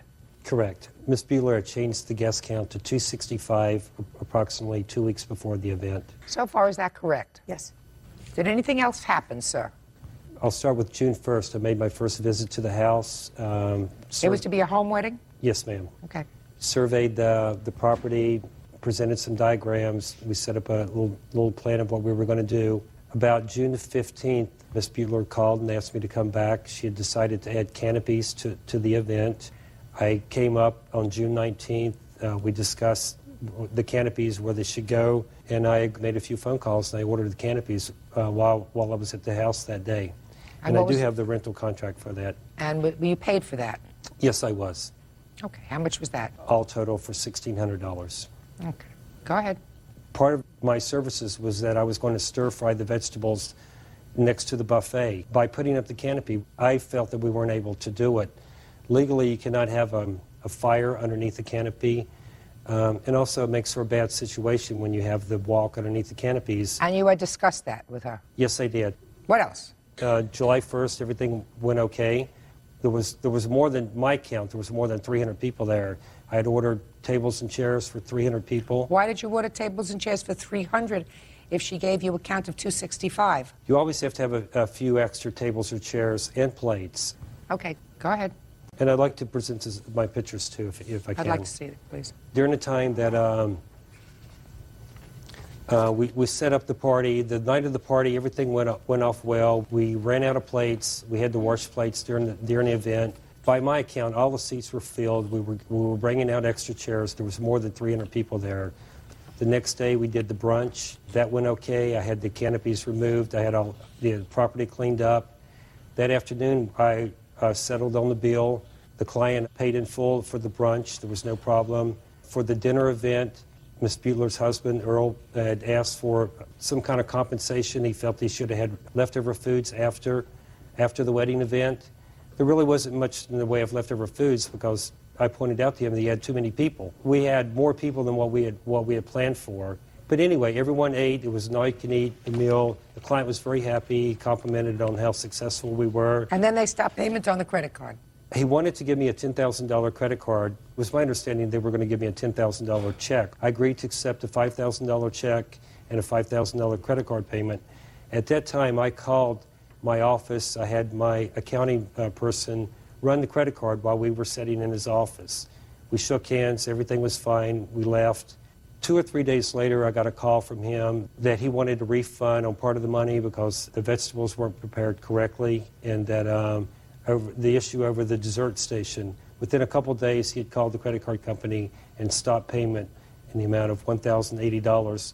And that's what he said the value of the vegetables and the dessert portion was. Okay, now I'll hear you. First of all, I'd like to say we paid Mr. Coley everything except for the items that he omitted from our original contract. on our original contract, and the reason why I booked him is because his claim to fame is this great Chinese wok where they flash grill the vegetables with hot pasta. Also, he made me a delicious chocolate brownie because that's part of his dessert station, which is also on our contract. And also on the original contract, you'll see that the canopy and the wok are on the same contract. The canopies he's speaking of have nothing to do with the food, and I have a picture of plenty of areas where we could have put the wok. If I would never have eliminated the wok no matter what. So the whole argument is, number one, he breached the contract. I would have never hired him if I thought that he was going to omit the wok and omit the dessert station for which he charged us. Just a second. He omitted an entire dessert station? Yes, nothing, not a cookie. I had my whole in-laws there. There were no desserts? Nothing. Were there any desserts, sir? We had the wedding cake. Just the wedding cake? The wedding cake. What about desserts? A little background on the event. No, just tell me. Was there a dessert station for which you originally charged for 300 people $900? Was that for the wedding cake? The client paid the amount of $700 for the wedding cake for 300 people. She asked for a reduction in the bill, and I reduced the bill by 10%. Our agreement is if I reduce the bill by 10%, which was $3 a person, that we would omit the dessert station. By reducing the bill down to all-inclusive $26, that's food, labor, beverage. $26 a person? Correct. Originally, all of that was supposed to be $31.50. Basically, she said she couldn't afford the event. Same with the canopy, she couldn't afford it. Real cases, real people. Judge Judy. Kenneth Coley says customer Eve Beutler refuses to pay the balance for his catering services. Eve says Kenneth ran out of food and omitted items from the menu. Did you discuss with her omitting the dessert station? Yes, I did, very clearly. I even have it in some documents. Can I see it? This is the bill right here that says all-inclusive.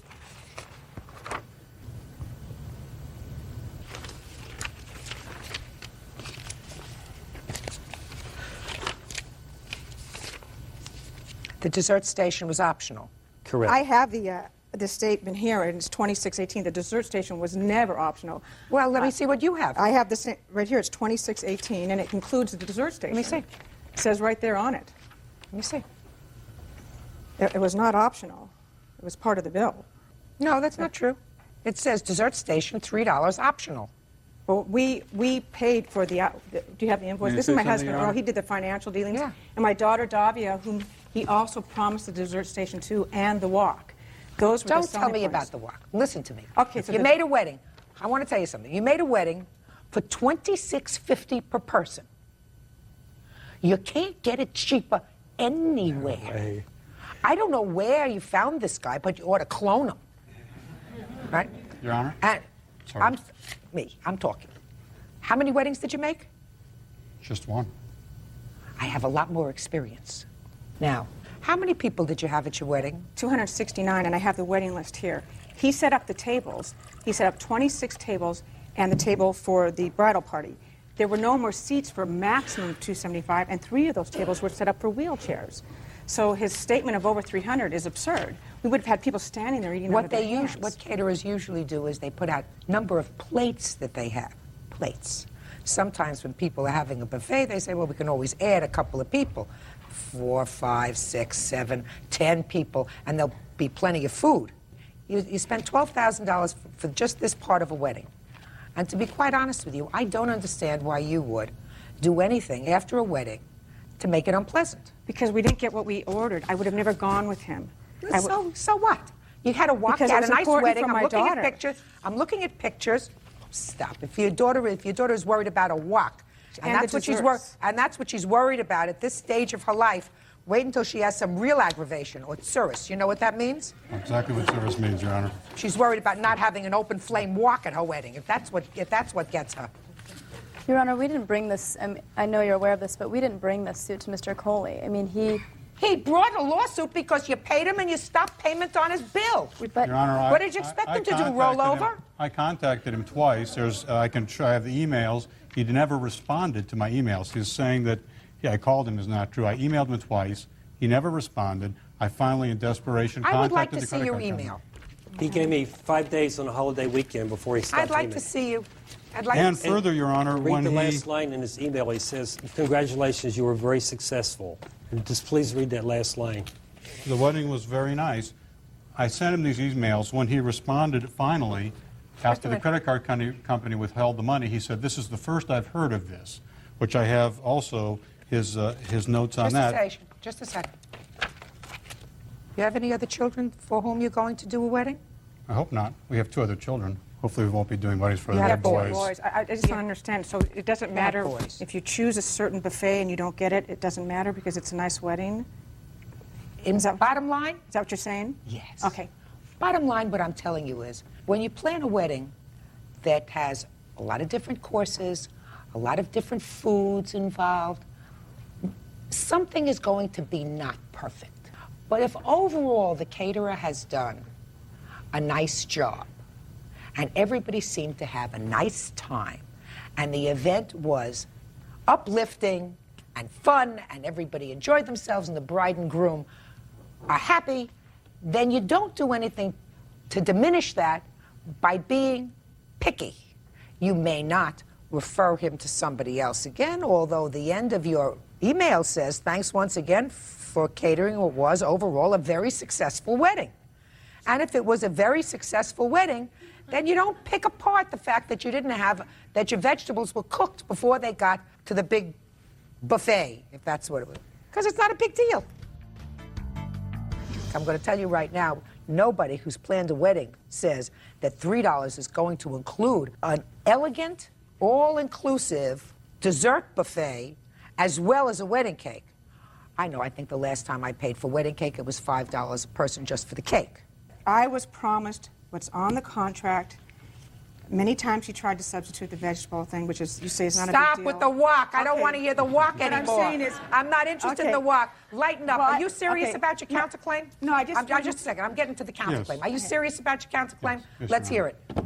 You've got more money that you think you should give back to you. Let me hear. Okay, part of the counterclaim, Your Honor, is based on the fact that he ran out of food at the brunch. He ran out of, it was lox and bagels, an omelet station, juices, coffee rolls. He ran out of lox and eggs within about the first 10 or 12 guests. So that we were running in the house, bringing out egg beaters, trying to find juice in our freezer, looking for additional food, which we had hoped to have from the leftovers, which he had taken with him. That was part of the counterclaim. I asked for 80% of the brunch fee back. Well, how many people was the contract for the brunch? We guaranteed for 60, as the plaintiff claims. Yes. I would say about 40 actually showed. Did you run out of food? Were you there? No. The only thing that we didn't have, one person was asking, or actually 2 people were asking for omelets with whites only. I did not bring any whole eggs. I can tell you, the way that they've done business here, if I would have ran out of food, at any time, they would have taken every dollar of value for it. And plus, on top of this, I have her email telling me that she's given me 8 referrals for doing such a good job. So I can tell you that they're making this up. Did you not say that? Mr. I told you, Mr. Coley. You took back the free. I told you before the wedding I would Yes, have I 8 do. families that are interested in you. Can So I I didn't see- push anything because I wanted, I just figured you lost business. Can I just see the email? Okay. I'm going to tell you why I don't buy your statement that nobody got fed at your brunch. No, we I just said didn't they say ran out of nobody eggs. got, they ran out of eggs and they ran out of lox. That's Well, not what- true. just a And sec. juice. That's Just a not second. true. What else? What other food did he have at your brunch? There were some pastries, some bagels, Yes. I think some fruit. It's the bottom of this page. What's the date on that? November Right? 4th. Just pay Right, attention. that was before the wedding. Oh, listen to me. Could you talk? 2 weeks ago. Could you talk to me? Talk to me. That email is 2 weeks ago. Or maybe a month That's ago. last year. Doesn't say that after the wedding she referred clients to you. She said that she's unhappy with the way this thing was resolved. But let me tell you why I don't buy your counterclaim. I don't buy your counterclaim because you put a stop payment on the credit card amount after the brunch. And you made a very specific amount. And the very specific amount that your wife told me about was that you didn't get the open flame wok and you didn't get the brownies that she wanted. And that, you said, was $1,980.69. But you had already had the brunch. So if you felt that he hadn't provided the service for the brunch, you would have deducted that amount as well from the credit card. May I answer that, Now, I'm finished. Let me finish. Now you want an additional amount of $1,442 because in reflection, you think that he should reimburse that amount too. Now I'll hear you. Okay, Your Honor. I spoke to Mr. Coley immediately after the brunch. I told him I was upset with them running out of food and that I was upset that he had taken away the leftovers. I did not yet know about the other 2 items. He also said that we had gone over our guarantee. I believe that that's probably true because, as I said to you, and done buffet kind of weddings and done hors d'oeuvre kind of weddings, and very, very often you say to yourself, you don't need a whole lot of leftover food. She has a few friends coming in that she didn't anticipate. He has a few friends that are coming in that didn't anticipate. Aunt Hattie is coming in. She wants to bring a friend with her. You got another 5 people. You got another 10 people. It doesn't have to cost me another $26 a person. We'll have enough food. I've been around the block enough to know that that's true. Your Honor, I have the exact wedding count. Also, if you look at the invoice, there's 26 tables of 10, which would seat 260. Yes. There was a head table of 16, which would be 276 was the most they were seating for. Is he suggesting then that 25 people were standing? Just a second. 276 is not 265. We may have had 270. Just a second. 276 is not 265. I agree, Your Honor. And when I spoke to him after the brunch... people is 11 people times 2650. I have the exact count, but when I spoke to him... You got my drift?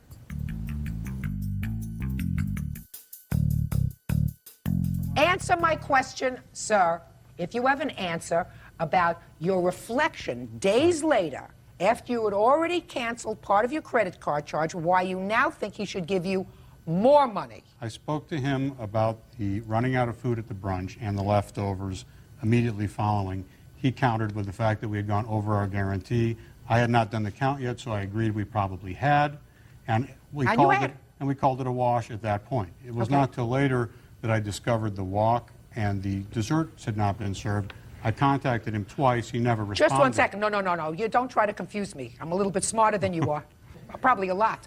The original complaint that your wife was complaining about was the wok and the dessert tray, Correct. not the fact that there were not enough leftovers and that you ran out of eggs.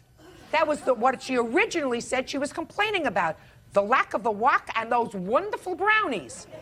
Desserts for my animals. I didn't know about those at the point I spoke to Well, Mr. then you Coley. better It was the day- communicate better with your wife. Your counterclaim is dismissed. Your claim is granted, sir. Judgment for the plaintiff for the amount of $1,980.69. That's all. Parties are excused. May be seated. Folks, have seats, please. Miss Spencer, you were a foster child. Correct. So the defendant was your foster sister. Correct. Were you living at home at the time that Miss Spencer was living there? No, I had already left out of the house. Were you friends? Yes. Liked each other? Yes. Then you made a big mistake. You sold her a car. I didn't actually sell her the car. Well, she says that she made an arrangement with you to purchase a car from you. And the arrangement was that she would make monthly payments on the car and take care of the insurance on the car. And you got the car and you had it for about 4 months? 3 months. And you made some modifications on the car. You added some tires and rims and tinted the windows. And then she repossessed the car. Correct. So your lawsuit is to get back all the money that you invested in the car. The defendant says that she didn't sell you the car. She said you could use it. Is that right? Correct. And that you were supposed to pay $173 a month for the car and keep up the insurance. As long as you paid that, you could use it. You missed a couple of payments, and she repossessed the car. And she is countersuing because she said that she has to redo all the things that you did in the car. And she wants the 2 months that you missed in the payments. What kind of car was this? It was a 96 Honda Accord. Had you moved out of the house already when you purchased the car? No, I was still living in the residence. I took the car in May. I was working at a restaurant and she offered me it. And What did she say to you when she offered it to She you? goes, I know you're looking for a car and I have mine and I want to get a different one because she has a dog and it wasn't convenient. So I go, yeah, I'll take it. What was the price? $173 a month. For how long? For, I think it was 2 years left on it. So you had purchased this car? Correct. So your payments were $173 a month? I actually had the car loan was still with the bank, so that's why she was going to take over the payments. And what were you going to do for a car? I had already purchased another car, so I was going to sell the car.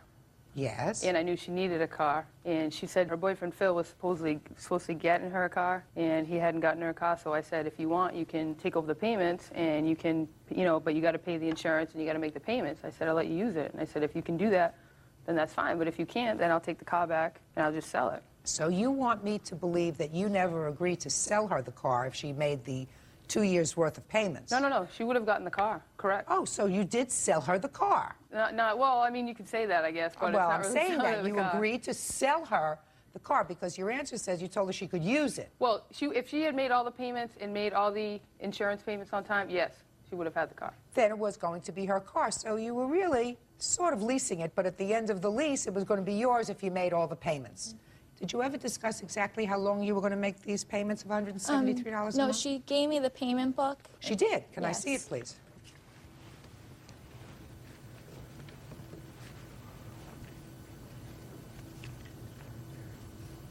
Okay. And you took this car in May, and did you make May's payment? No, because it was in the middle. She had already made that payment. Did you make the June payment? Yes, I did, but I was a week late. What about July's payment? I paid that also. Is it agreed that she paid for June, July, and August? Depending on how you look at the payments are made in the middle of the month. So she made the... 3 payments? 2 payments. Well, she says she made 3 payments altogether. Is Yes. that right? What did you do with the car when you took it back? I had the car for a few weeks and then actually sold the car. For how much? $5,000. Who did you sell it to? An independent party. Someone that... And how much would have been her car payments in total if she made all these car payments? If she had paid the car off Yeah. at the time, probably $4,400, I guess, was left on the car. So you made a profit when you sold the car? No, I actually didn't make a profit on the car because of all these other things that I had to pay for. I had to make the last payment. She owed me money for insurance that I never received that I had to pay for. How much did she owe you for insurance? It was $569, and she gave me $300. Is that right? No, ma'am. When we made the agreement, I asked her how much my insurance would be, and she goes, I would owe her $1,000 by the month of October. Each month I had the car. June I gave her $200. July I gave her $200. When it came August, I had to buy college books, which was a sum of $500, so I only had $100 to give her. And I get paid every 2 weeks. I go, next week I will give you the other $100. I go, is that a problem? She didn't say it was. So you gave her a total of $500 Correct. towards insurance? Yes. Is that right? No. How much did she give you? $300. Okay. Ms. Spencer, let's start with this. You say that you made some improvements on the car, put a lot of money in the car. Yes. The problem that I had with your complaint is you said, I tried to make the payments on time. You didn't always make the payments on Only time. the first payment. Okay, and some insurance. I You told me some insurance because you were giving her $200 a month, and then you said you ran into some difficulty financially, so you only gave her $100.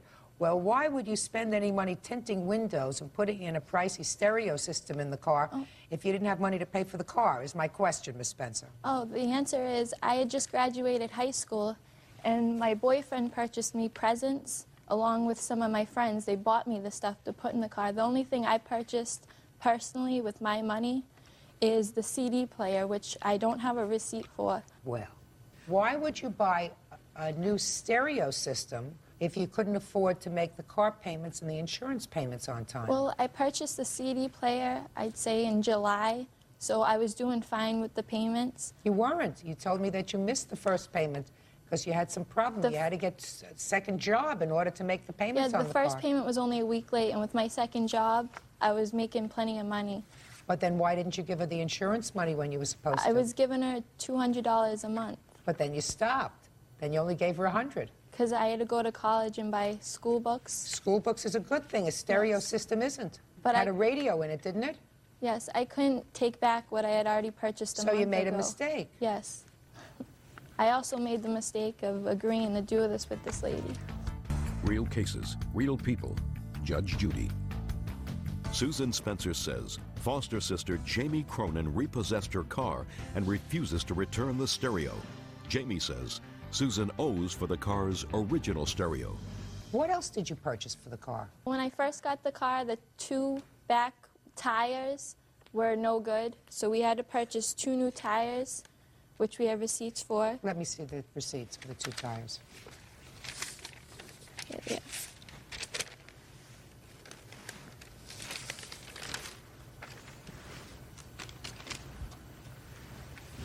Okay, so the 2 new tires were $92. Yes. Okay. And then his father works for the Department of Corrections, and one of the head police guys impounded a drug dealer's car, and they had those rims on it. And he said, well, I don't really want to be driving around with these rims on it. If you purchase 4 new rims and give them to me, I'll give you these rims, which were valued at $1,000. But I have receipts for the 4 rims that we purchased for him. No.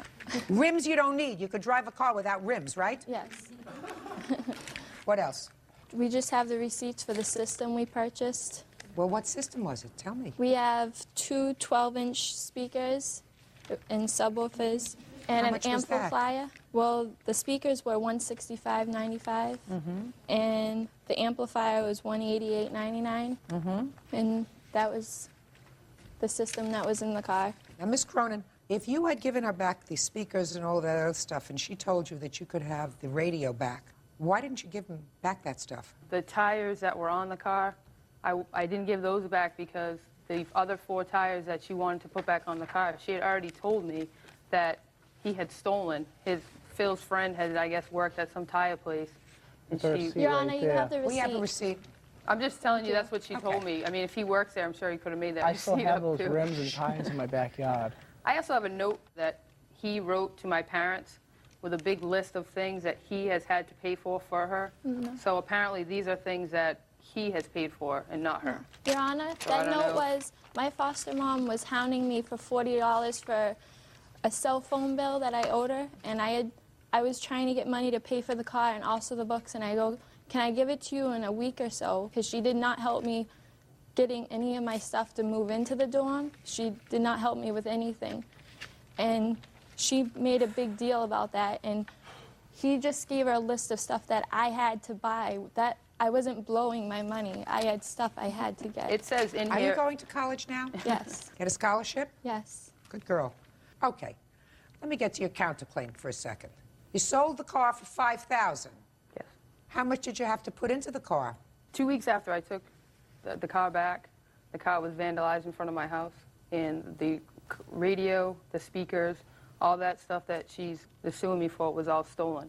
I have the police report right here. It also even says on the police report how neatly everything was removed from the car. So is it your contention, Ms. Cronin, that either the plaintiff and or her boyfriend vandalized your car? I don't know. I don't know if she did or not. Well, then why in the world would you sue her for the cost of this new system? I'm not suing her for the car. I'm suing her for the radio that was in the car when she originally began using the car. Hold on a second. If you took the car back from her, yes, why didn't you take out the system that she put in the car?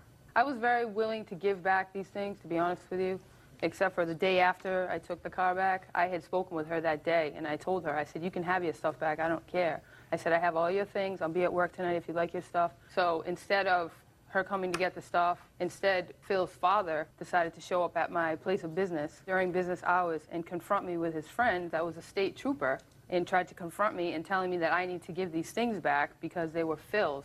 But you didn't give it back to him, the No. radio? And the CD? At that point, I didn't, because actually my car, at the same time, I needed some work done on the car that I had purchased. So I decided, since I was still paying for the insurance, I decided to use that car for a few weeks while my car was getting fixed. And in that time, the car was vandalized, like I said. So why don't you put it into your insurance? So the only thing that was insured was the fixing of the window and the windshield. And did you put in for that? Oh, yeah, that was covered. Let me ask you this question. If the car had not been vandalized, you would have sold the car with tinted windows, as you had. Correct. Right? And you wouldn't have complained about it. Correct. So your problem is not with her. Your problem is with the person who vandalized your car and broke the window. If these things weren't in my car, if the stereo and the window wasn't tinted and stuff, my car wouldn't have been vandalized. Miss Cronin, stop complaining. Miss Cronin, you sold the car for more money than Miss Spencer would have given you for it had she paid off the entire loan for the car by at least $600. So you're not out any money. No. Fine, so what are you counterclaiming for? I had no... You just want more money? I had no claim in the first place. She's the one that sued me. I had no... Well, I didn't want any money from her or anything Good, like that. so then we've just eliminated your counterclaim. She doesn't owe you any money. The value of the things that you put in the car that I am going to give you, the $90, it was $190. I'm taking away the $100 for insurance. The $92 that you put on new tires, because evidently the defendant got the value of that when she sold the car. And the $165 and the $188, that comes out to $535. Judgment for the plaintiff, that's all. Good luck. They step out. I would be more concerned about her relationship with my parents and maybe her mending that relationship with them. I just wish it wasn't an issue in the first place, so I would rather separate myself from them. Don't ever help out anyone unless you have something down in writing and some sort of agreement, and you know, because it ends up coming back to get you. And now the next case. All parties in the matter of Colindres versus Danton, step forward, please. Realtor Luis Colindres is suing his former roommate's girlfriend, landscape designer Susan Danton, for stealing his property. Susan says she didn't touch his belongings. Mr. Colindres, the defendant was the girlfriend of your former roommate. Is that correct? She was. According to your complaint, you came home from work on a day in March, and your roommate had been arrested for some charge involving stolen property. When you returned to the house, you saw the defendant driving away. So far, is that correct? Yes, Your Honor. When you got to the house, you found that the locks had been changed. Yes, Your Honor. You managed to gain entrance into the house. Yes, Your Honor. When you got to your room, you found that certain property was missing.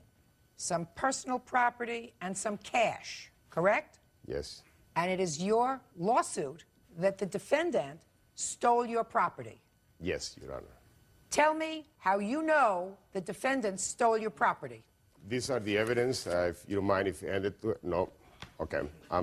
Why she stole my... No. How do you know she stole your property?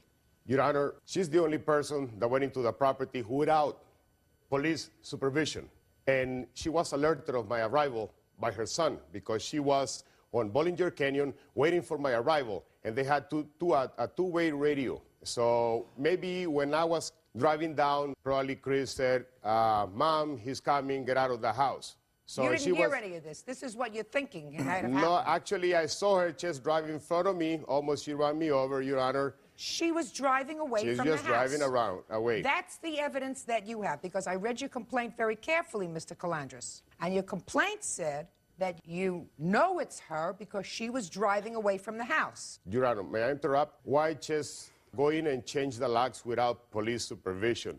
There had been a search warrant. So there was a search warrant in your house. Do you know how many policemen arrived? I wasn't present, Your Honor. Do you know whether there were any non-police officers who were there, for instance, locksmiths or anything else? No, I don't. So all you know is that there were a lot of people who entered the house with a search warrant to go through not only the roommate's property, but the entire house, because they had a search warrant for the house, right? No, Your Honor. They had a search warrant, but they were not supposed to go into my room. Supposed to. You weren't home to tell him it was your room, were you? His ex-wife told me that she went in there with them and they didn't go into my room. That detective said that they didn't go into my room, Your Honor. Mr. Colindres, first of all, that's hearsay, that nobody went into your room. It's certainly possible. But the only evidence that you have against the defendant is that she was driving away in the car. Yes, Your Honor. Miss Danton, I know this is going to sound like a ridiculous question. Did you steal his property? No. Do you know who might have stolen his property? No. Were you present when the police arrived? Police were there one time when I came home, and this is after I changed the locks to protect myself from Mr. Colindres. When had you changed the locks? Before or after the search warrant? That was after, days after. Days after? Yeah. So you felt as if you needed protection from the plaintiff? Yes, Your Honor. Why is that? Because he was very hostile to me. He would be in my face, you know. Is that after he thought that you had stolen his property? No, this is all has gone on for a long time. Okay. What happened to any property that was in his house? I don't Do you know. What's happened to the house? I lived there. Well, then, if you lived there, you would know if in his room there's any property. Well, yeah, he was in the process of moving out. Excuse me, Your Honor? Yes. I was there. I could testify to that. Well, step up, sir. Tell me your name. John Rowe. Mr. Rowe, were you there on the date that the search warrant was executed? Yes. Were you present when they went through the house? No. Did you see Miss Danton when she came home? No, I was incarcerated at the time. Do you know anything about Mr. Colindres' property? I know that he vacated the property, and we had a civil standby at that time. He removed all of his personal property. Was that before or after the police executed the search warrant, After. Mr. Danton? So after he claims that you took some of his property. Right. Well, he's accused my son-in-law of stealing it. He's accused me of stealing it. He's accused Susan of stealing it. I don't even know if it's stolen. I mean, I just don't know. Okay. Has he accused other people formally in writing? Yes. With complaints? With police complaints? Yes. Not that I'm aware of. What kind of complaints? Written letters. May I see the letters, please?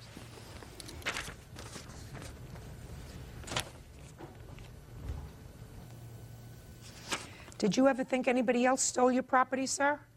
No, Your Honor. Mm-hmm. Did you ever accuse anybody else? No, Your Honor. Mm-hmm. You say in this letter that it is my opinion that Susan Danton did take my gray suitcase. Yes, Your Honor. It's your opinion. That's my opinion. Okay, well, we can't go by opinions, sir. Mr. Calandras, your case is dismissed. That's all. Parties fine. Parties have been sworn in, Judge. You may be seated, sir. Have a seat, please. Ms. Birch, you and the defendant, according to your complaint, lived together for approximately 4 years? That's correct. And during that time, it is your claim that you loaned the defendant approximately $1,950 in order to pay an attorney for some sort of custody dispute with his ex-wife. That's correct. The defendant says that he paid back some of that money, approximately half of it, and that the rest should be your responsibility because each of you wanted the children, his children, together with you as a family, so that you should be responsible for half of the bill. Is that your defense, sir? Not entirely, but yes. In what month and year did you have to retain an attorney? I actually don't know exactly what you're... Ms. Birch, when was it? It was in November, right after Thanksgiving, and I'm not sure if it was 99 or 2000, because this attorney bill had been sitting there. It was a large bill. We kept getting phone calls. I go, look, why don't I just use my good credit, because he had already been bankrupt. We'll just pay it off this way and Your be Honor, done with it. Shh, don't speak. And we'll just pay it off this way. Pay it off this way. I put it on a Discover card for 3.9% interest. And what did he say? He said, well, I can't believe you're going to do that and help me out. And I said, no, you know, we're living together.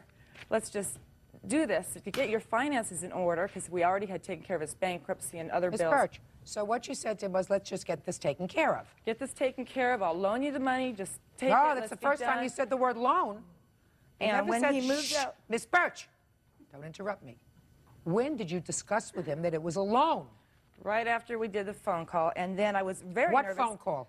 To the Discover card. I could set up that way. It was a brand new balance transfer. I called, go, can you do that on attorney bills? Tell me when you discussed with him paying you back. Oh, we discussed it right away. Are you going to take care of this? When he moved out, that was my first concern. Are you going to make good on this? On what date did you do this? It's important. Was it 99 or 2000? November 5th, 2000.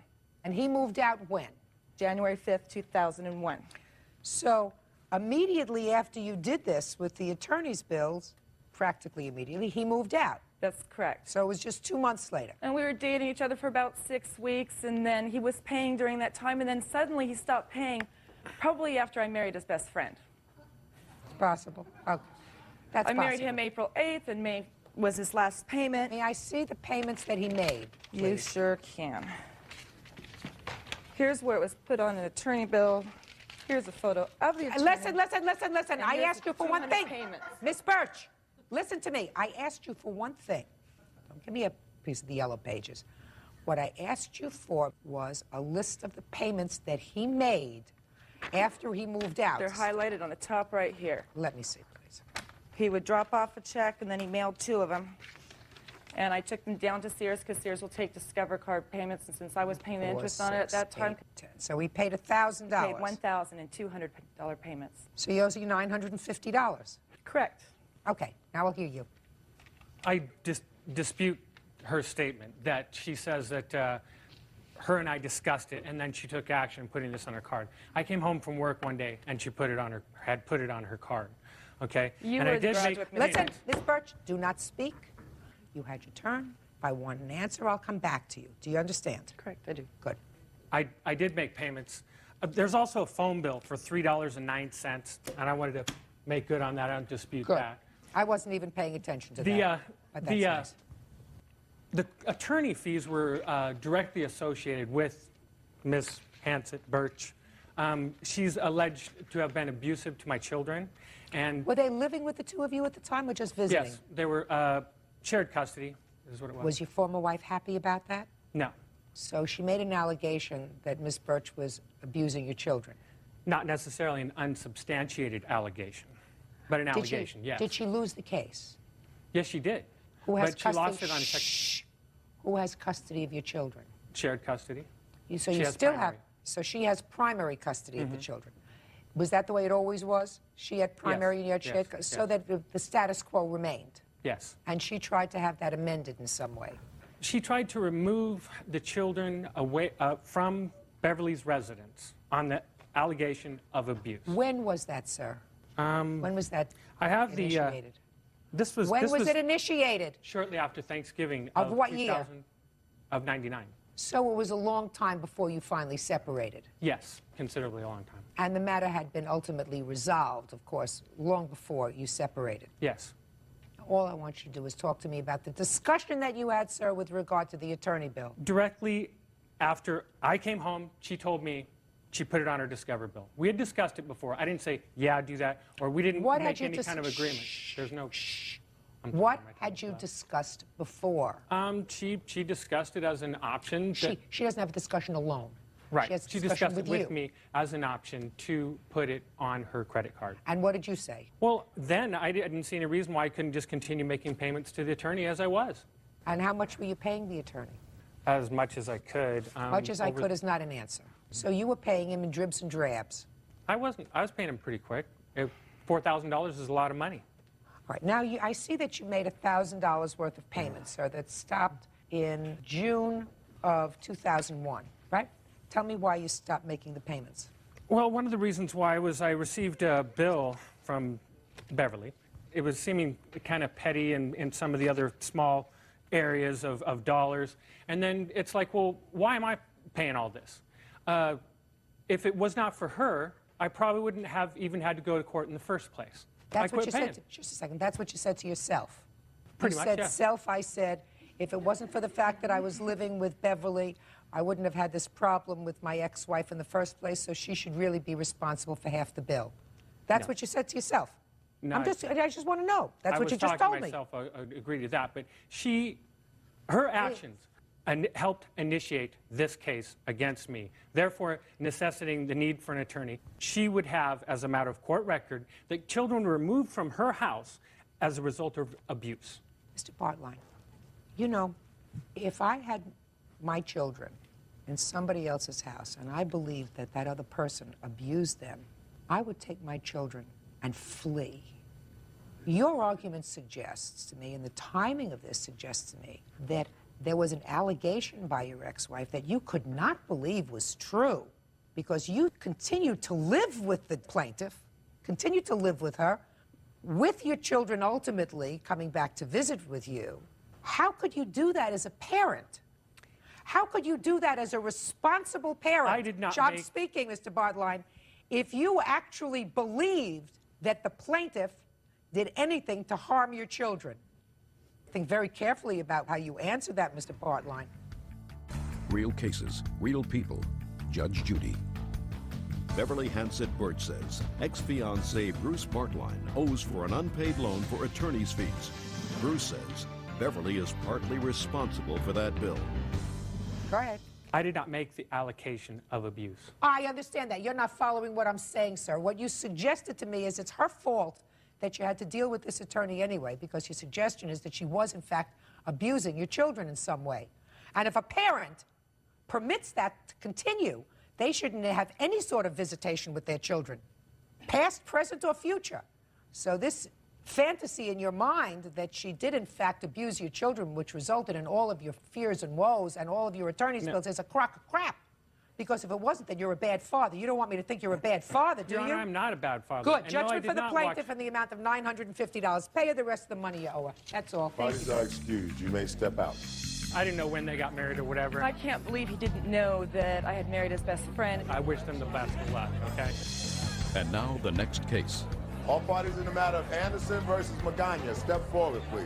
48-year-old salesperson Amy Anderson is suing her brother, 48-year-old postal worker Lee Magana, for the return of their late mother's belongings.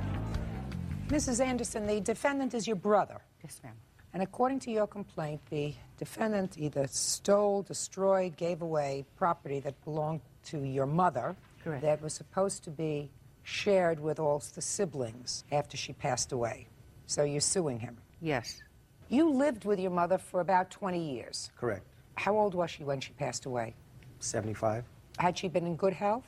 Up until the last 3 years when she was diagnosed with cancer. How many siblings do you have, sir? 7, 8, counting me. And was your mother at home during the last 3 years of her illness? Yes, she was. Who took care of her? I did. Me and my nephew, Lee Michael. And what about the plaintiff? How often did she come and take care of your mother? They would visit. They didn't take care How of her. often? She probably came about once, maybe twice a Twice week. a month, because I live in Camarillo, and it was. And how far a trip is it?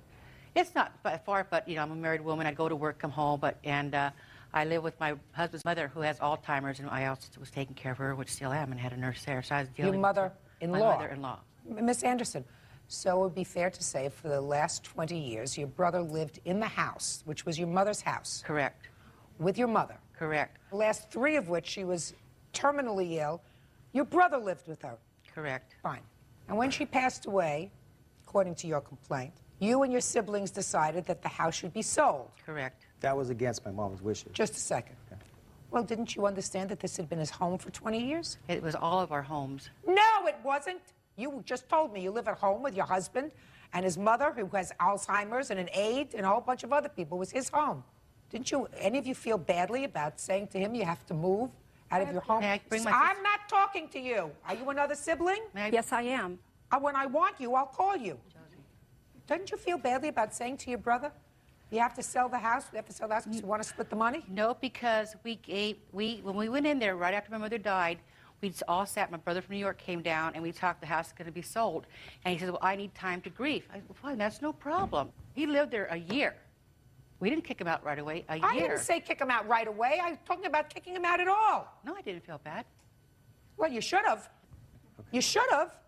It had been his home for 20 years. Well, and the last 3 of which, while all of you were taking care of your own lives, he was living there taking care of your mother. We were taking care of my mother. No, you weren't. You just told me you were there twice a month. What did you do for the rest of the time? When she became very ill, me and my sister went and bathed her, took her, and everything at home. At their home. You didn't say bring her to my home. You left her at home with your brother, who took care of her 24/7. You may have come by occasionally to take care of her, but it was his primary responsibility. So it would seem to me that instead of selling the house that he had lived in for 20 years, you would have said, thank you very much.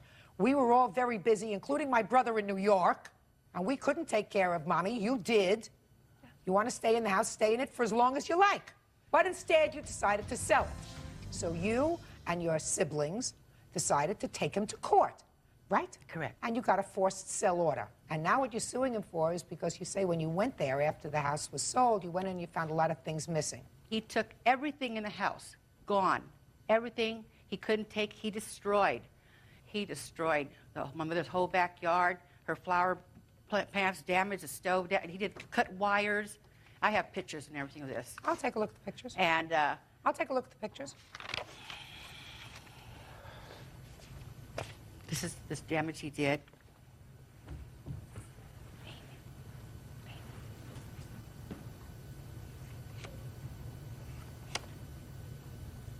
Assuming he did this kind of damage to the house. Let's assume that that's correct. So what do you want? I mean, I have this of all what I want. Well, let me take a look at it It's now. not much. And Let me take a look may at I it. also bring my $5,000. defendants up to here, my sister, my witness? For what? To speak. You know, I don't want the money. I just want the petty little, it was to remember my mother from my brothers and sisters. You say you want the following thing. All of your mother's pots and pans and bakeware. Yeah. All a sewing machine and all sewing materials. And that belonged to my sister. Nothing belonged to your sister that's in the house. Did your mother die with or without a will? Yes, she had a will. Was it probated? No. No. Was not. Why not? They were trying to force the sale of the house. I had Let me to see the split will. it up. Just curious. I've highlighted some of the things in mine also. Let me just take a look at this. Well, the first thing that your mother says in her will is that she gives the house to you and to your brother, and if it's decided that it's to be sold, then all the children share in it. Correct. Well, he didn't want to sell it. So how did it come about that you had forced a sale? That was against your mother's wishes. Majority vote. That was against, just a second, that was against your mother's wishes.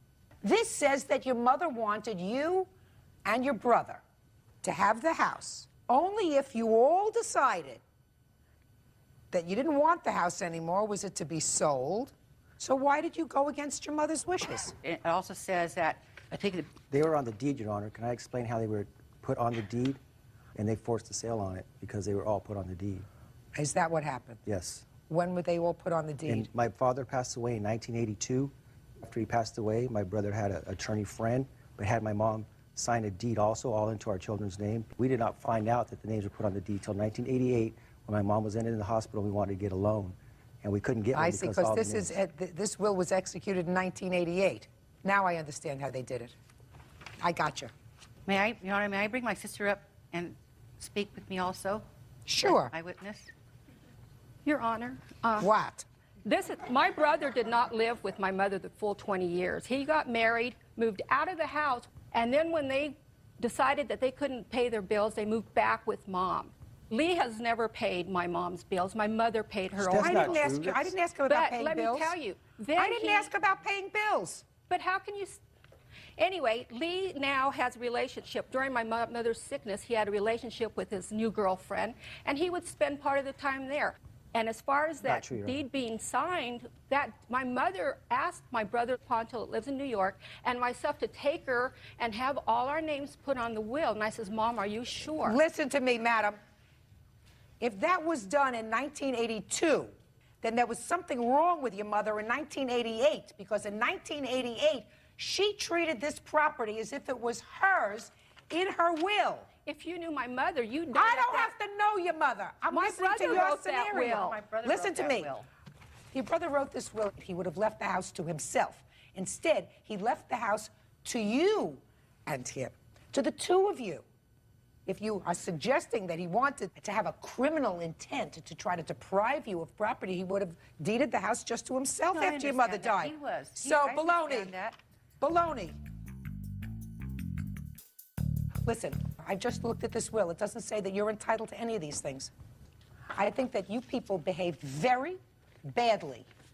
How much did you sell it for? $205. $205,000. So each one of you got how much? $23,000. So you're not talking about a change of lifestyle money. No. Well, if that's true, and if your brother wanted to live there, and he had lived there, let us say, during the past 3 years, and I don't know what kind of a good son he was or a bad son, but it would seem to me if you two ladies thought that your mother was being neglected by your brother, you would have taken your mother out of her house and brought her to your house. I never said that. Fine, so if he wasn't neglecting her, then he was taking care of her. And if he was taking care of her, all the siblings should have waited a little bit, especially since it was your mother's intention that he remain there for as long as he wanted to. You could have remained there for as long as you wanted to. He wouldn't let us in. You didn't want to live there. No, I didn't, but I have You didn't want to live there. Correct. You've got a husband and a mother-in-law that you take care of. You didn't want to live there. So because you didn't want to live there, you threw him out.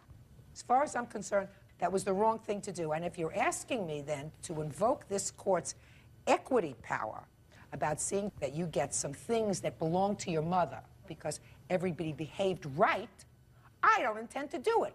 You sold the house, enjoy it. You got $23,000. That's all you're going to get. Goodbye. Parties are excused. You may step out. Versus Lucido. Parties have been sworn in, Judge. You may be seated. Ma'am, have a seat, please. Mr. Gilbert, you and the defendant were engaged to be married. Yes, Your Honor. You had your own home? Yes, and Your she Honor. had her own home? Yes, Your Honor. According to what I've read in your complaint, the two of you decided that it might be a good idea to buy a home together.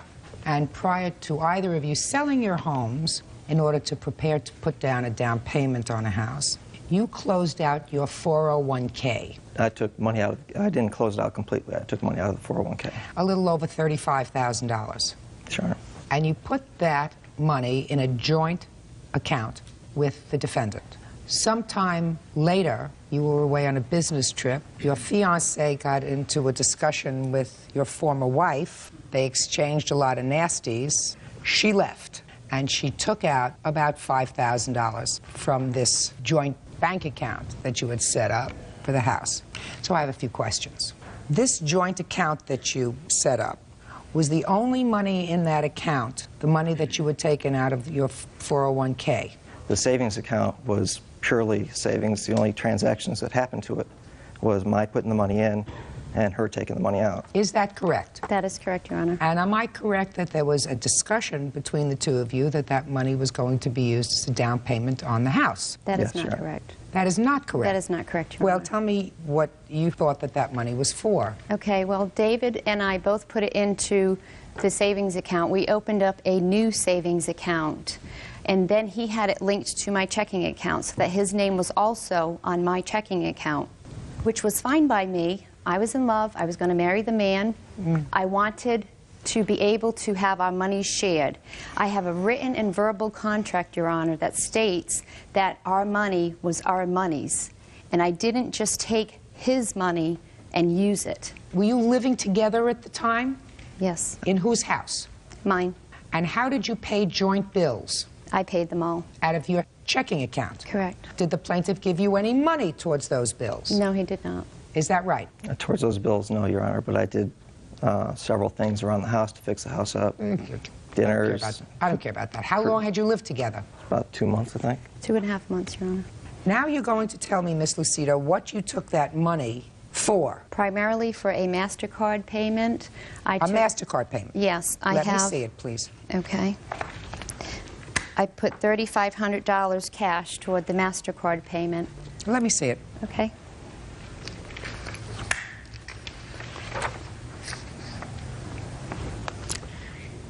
Well, there are lots of charges here. PGA National Spa, what is that? That was a European health spa for a massage. For whom? Myself. I have charged here for Banana Republic. What was that for? That was for a gift certificate. For whom? For a client of mine. For you? No, for a client of mine. But it's your charge. Okay, yes. The party outlet. That was for our wedding stuff.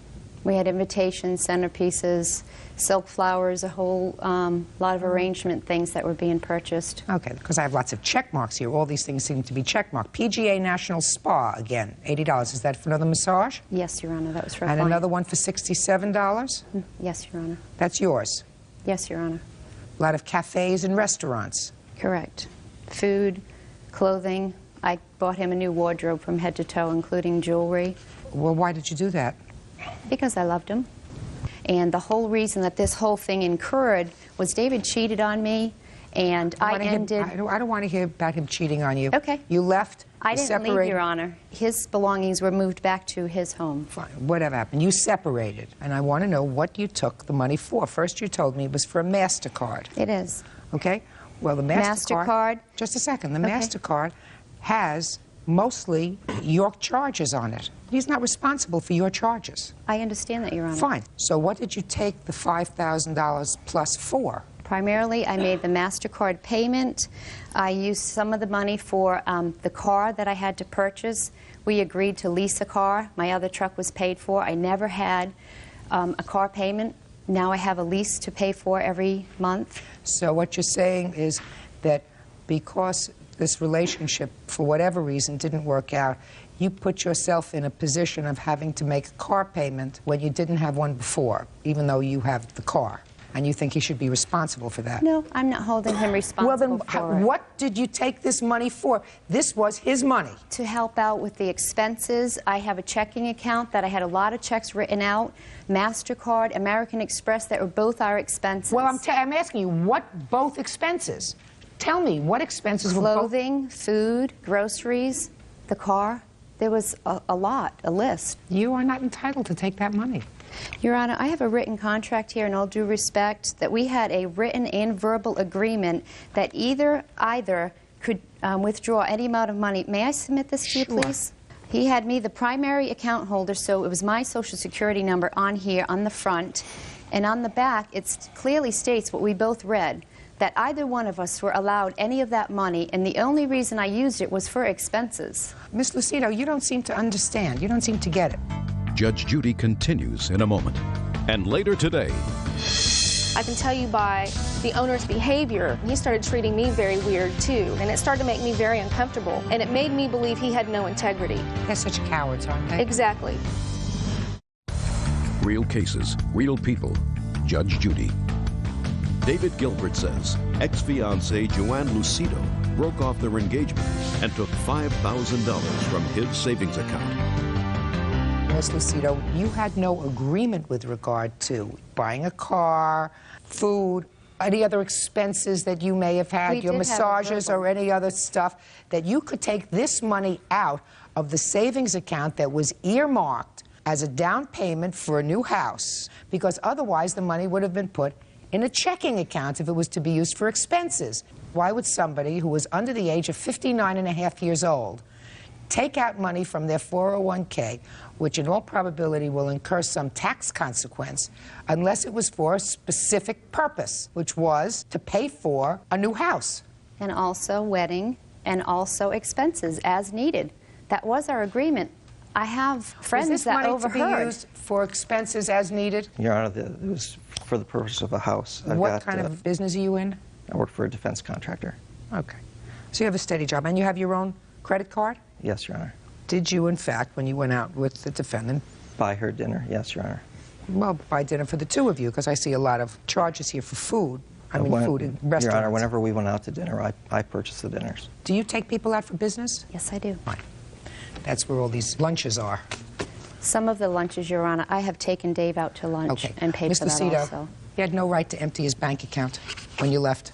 None whatsoever. Judgment for the plaintiff in the amount of $5,000. That's all. Parties are excused. You may step out. He's a liar. He's a cheater. I was kind of shocked that she, one, had a conversation with my ex-wife, and two, never gave me a chance to talk about it. Listen to your best friend. Don't go for the pretty boys. When you fall in love, it's all right to trust with your heart, but maybe not with your wallet. And now the next case. All parties in the matter of Barclay versus Case, step forward, please. 31-year-old hairstylist Heather Barclay is suing her ex-roommate, 26-year-old hairstylist Melissa Case, for unpaid rent. Melissa says Heather forgave the debt. Ms. Barclay, according to your complaint, you knew the defendant from some sort of a beauty school, a beauty parlor, is that right? We worked together at a beauty salon, yes. You had a house, you needed a roommate. Yep. She needed a place to live. You have a child? Yes, ma'am. 5-year-old? 5. And she agreed to become a tenant. Correct. According to you, she left unceremoniously without giving you much notice, and she owes you some $1,500 in rent. Yes. Defendant says that while she did not pay all the rent that she should have while she was there, you forgave it because you knew she didn't have a job. That's your defense. Basically, yes. When did she move in? She moved in on August the 14th. And what was the rent arrangement? Our agreement was that she would live with me. She got 2 bedrooms and a bathroom, and that it would be $650 a month, all bills paid. And the only thing that I asked was that she give me 30 days notice if she wanted to leave, or that if I chose for her to go, that I would give her 30 days notice just out of respect. All right. Ms. Case, was that your agreement? Yes, ma'am. Was rent paid for the 2 weeks in August? Part of the rent was paid. I told her that I would prorate it, whatever the daily rate was, times however many days she was going to be there, and she gave me $200. The total was actually $369 for that time. And what about September? I have this ledger right here, and I kept record. She did pay me another $100 in September, but every time the first of the month would come up, the $650 would be owed again. So her debt would continue to get higher and higher. I'm not really good at math, as a bird can attest to. So far, she owes you $169 for August. Correct. And she paid you $100 in September. Actually, she paid me another $300 in September. She did give you another $300 Yes, she did. in September. So Yes. now we're down to $250 that's owed for September. Correct. And what about October? In October, she paid me another $160. $490. That means was owing for the month of October. Yes. Right?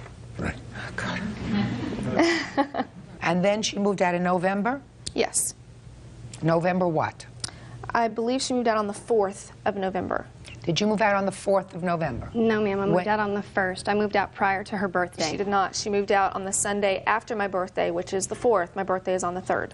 Did you give her any notice when you moved out? I had given her a letter letting her know that, no, it wasn't 30 days notice, but I did give her notice that I was leaving. The letter did not say when she was leaving. The letter said, my intention is to leave because of our prior agreement. I assumed it would be 30 days after I received the letter. I received the letter on October 31st. I have it right here. Can I see it, please? So my assumption was that she would be moving out on November the 30th. The letter says that I'm not giving her 30 days notice. It also doesn't say when she's leaving. And I didn't have an opportunity to talk to her because I only saw her one time after I got the letter. She hadn't spoken to me in weeks, though. This all could have been discussed You know, I'm trying prior. to add and I can't hear you. So if we're talking, forget the 30-day notice provision, if we're talking about just the time she actually lived there, it comes to about $909 that was owed to you. Yes. Okay. Well, this is a very sweet letter, honestly. It appears from the letter that the financial problems that you had, you understood created a situation that was unfair to her.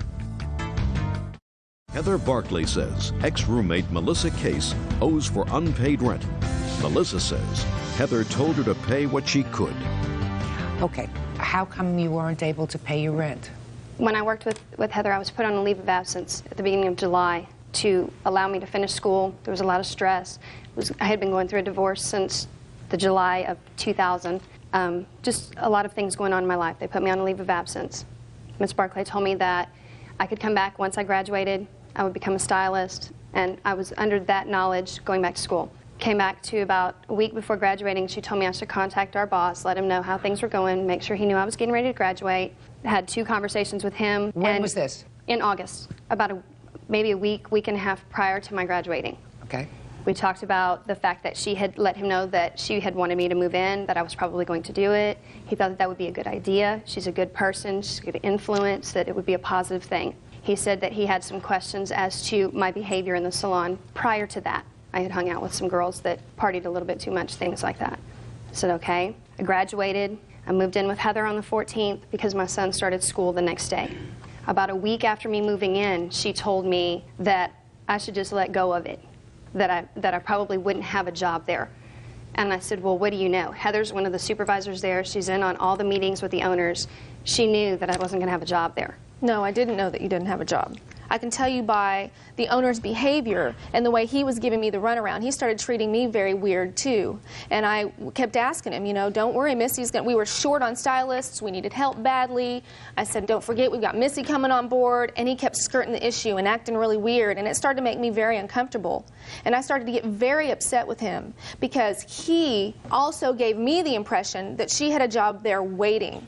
And he started acting really creepy, and it really hurt me because he made me look like a fool to her because I was her supervisor, and I was the one that had to tell her about the leave of absence because he didn't want to have to do it. So not only did he make me look bad to her, he made me look bad to everybody, and it made me very upset. And it made me believe he had no integrity. Sounds and like so a coward. I told... Exactly. Did you quit? I don't work there anymore. So... I did tell her.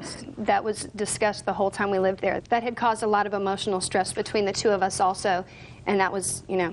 And I told her because I cared about her. She was one of my best friends in the world, and I said, I see that you from know the what? letter. I said, you're better off not coming back to work for a man that's going to treat you this way.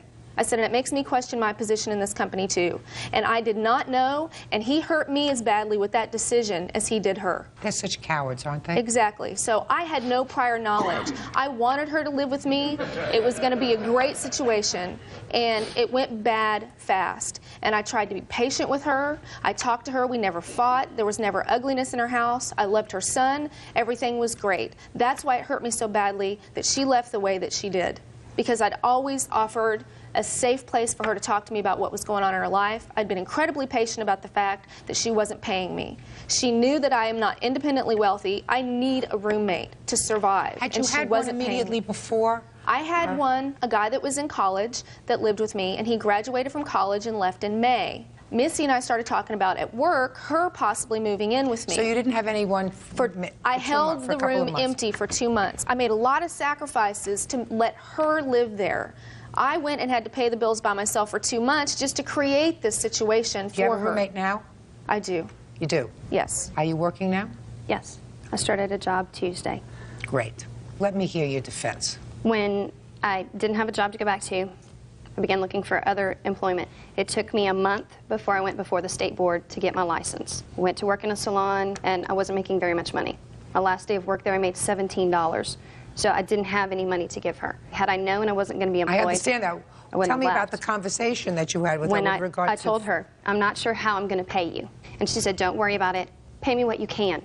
And I said, okay. She was referring to our debt. She told me that maybe I should get food stamps and give them to her as payment for the rent, or that I should go to the Department of Human Services and try to get rent assistance to give that to her. Did I say that, or did you say that? Just a second. Don't talk to her. Okay. Okay, my sense, Ms. Case, is that what the plaintiff was saying to you was she anticipated that you were going to be living with her for a substantial period of time, and that eventually you would have a job that gave you enough income not only to pay you rent, but to pay her what you owed her, which was really nice because another landlord wouldn't let you do that, right? Correct. So clearly, you acknowledge in this letter of October 31st that you owe her money because you said, I have every intention of paying you the money I owe. Right, but to my knowledge, I didn't owe $1,500, nor did I owe $900. Well, you do. For that This was matter. Hanging on the Just a refrigerator second, the but whole you time do- that she lived But there. you do. Do you have any evidence that you gave her monies in addition to what? I don't have any bank accounts. Everything I gave her was in cash. So if you don't know, then I have to take her record of what you gave her. And if you weren't working for a substantial period of time, it's very likely that you didn't give her more money. You owe her $909. And Ms. Barkley, with regard to the 30-day notice, Yes. I've read the letter, and the letter says, let me get out of here before I build up any more debt to you so that you can start looking for a new roommate. I have a sense that there was some tension based upon this letter before she moved out. She says, you know, our friendship is worth more to me than you think, is what she says in the letter. Which surprises me because I haven't heard from her since. If she was so concerned about our friendship, then why did she turn her back Okay. on me? Okay. I was So, Ms. trying to create a friendship still, and she wouldn't have anything to do with me. So, That's Ms. not Barkley, true. listen to me. Let's say she was embarrassed. I'm pretty sure that's probably what was going on. Let's say she was Because embarrassed. she knows that she ruined our friendship. And that's what happens sometimes when you're a borrower. Mm-hmm. Sometimes it's just easier to say, I'm going to turn this off so that it'll go away, which is a very sad thing because I think that you legitimately care for each other. Right. All right, so maybe you can make up and go and have a cup of coffee after today. I certainly hope so. Judgment for the plaintiff in the amount of $909. Good luck. Parties are excused. Now, this is case number 408 on the calendar in the matter of Moncrief versus Stamper. Parties have been sworn in, Judge. You may be seated. Folks, have seats, please. Oh, your complaint and your answer, counterclaim, gave me a headache. You two people lived together for about 2 years? About a year and a half. Year and a half. Not even a year and a half. Here we go. We lived together from... You lived together for a while. Mm-hmm. You have several complaints, Miss Moncrief. First, you say that he, at some point, had a rental car that belonged to you, took you to the airport. He was supposed to return the rental car. He didn't return it right away. Mm-hmm. He wrecked the rental car, and you had to pay certain monies to the rental car company. It hasn't been paid yet. It's in collection. Okay. He acknowledges he wrecked the car, right? Yes, I do. Your defense to that claim is that previously she had intentionally wrecked your car so that you had an agreement with her that you were going to call it even. The damage was going to cost the same amount. Both cars were totaled, so... Okay, so let's start with that one complaint. It's acknowledged that you drove her to the airport in her rental car and that you totaled the rental car that she's responsible for. Yes. Now let's hear your defense to that, sir. Tell me about when she totaled your car. It was in September of 2000. Yes? And we were arguing. She got mad. Look at me. Ran outside of the house, got in her car, started to take off. Followed her outside, and I did flip her off. And she stopped her car, put it in reverse, and tried to run me down, and in the process, ran into my car. That's not true. Okay, well, tell me what happened in September 2000 with his car. We were arguing over trivial things, and I decided to leave. It was escalating. When I tried to get my things, he got physical. So I gathered up as much as possible. I went out to my car. When I went to leave, he jumped off the porch, jumped on top of my car, was kicking it and punching it and screaming. So I backed out as fast as possible. I'm not denying that I hit his car. I did back into it. It wasn't intentional. Then I took off. He jumped in that same vehicle and drove after me. It turned into a high-speed chase. I went to her mother's house, Candace Thompson, in order to go to safety. So what you're telling me is that he jumped on your car, which caused you to pull out and hit his car. So you acknowledge that you hit his car. Did you ever discuss paying for the damage that was done to his car? What we decided was there was 2 different times that I bailed him out of jail for different things. It was $500 a piece. He paid me back for the first one. He did. Then the second one, he decided that we would just call it even because It was a few $100s damage. It was his light and the fender. He then sold that car to his friend who is now driving it. There's nothing wrong with it. It wasn't totaled, and so we agreed that we would call it even on the bond, the bail, that he wouldn't pay me back for that, and I wouldn't fix his car. Where is that car now, sir? That car was sold to my friend. Did you sell the car while the two of you were together? No, we weren't together.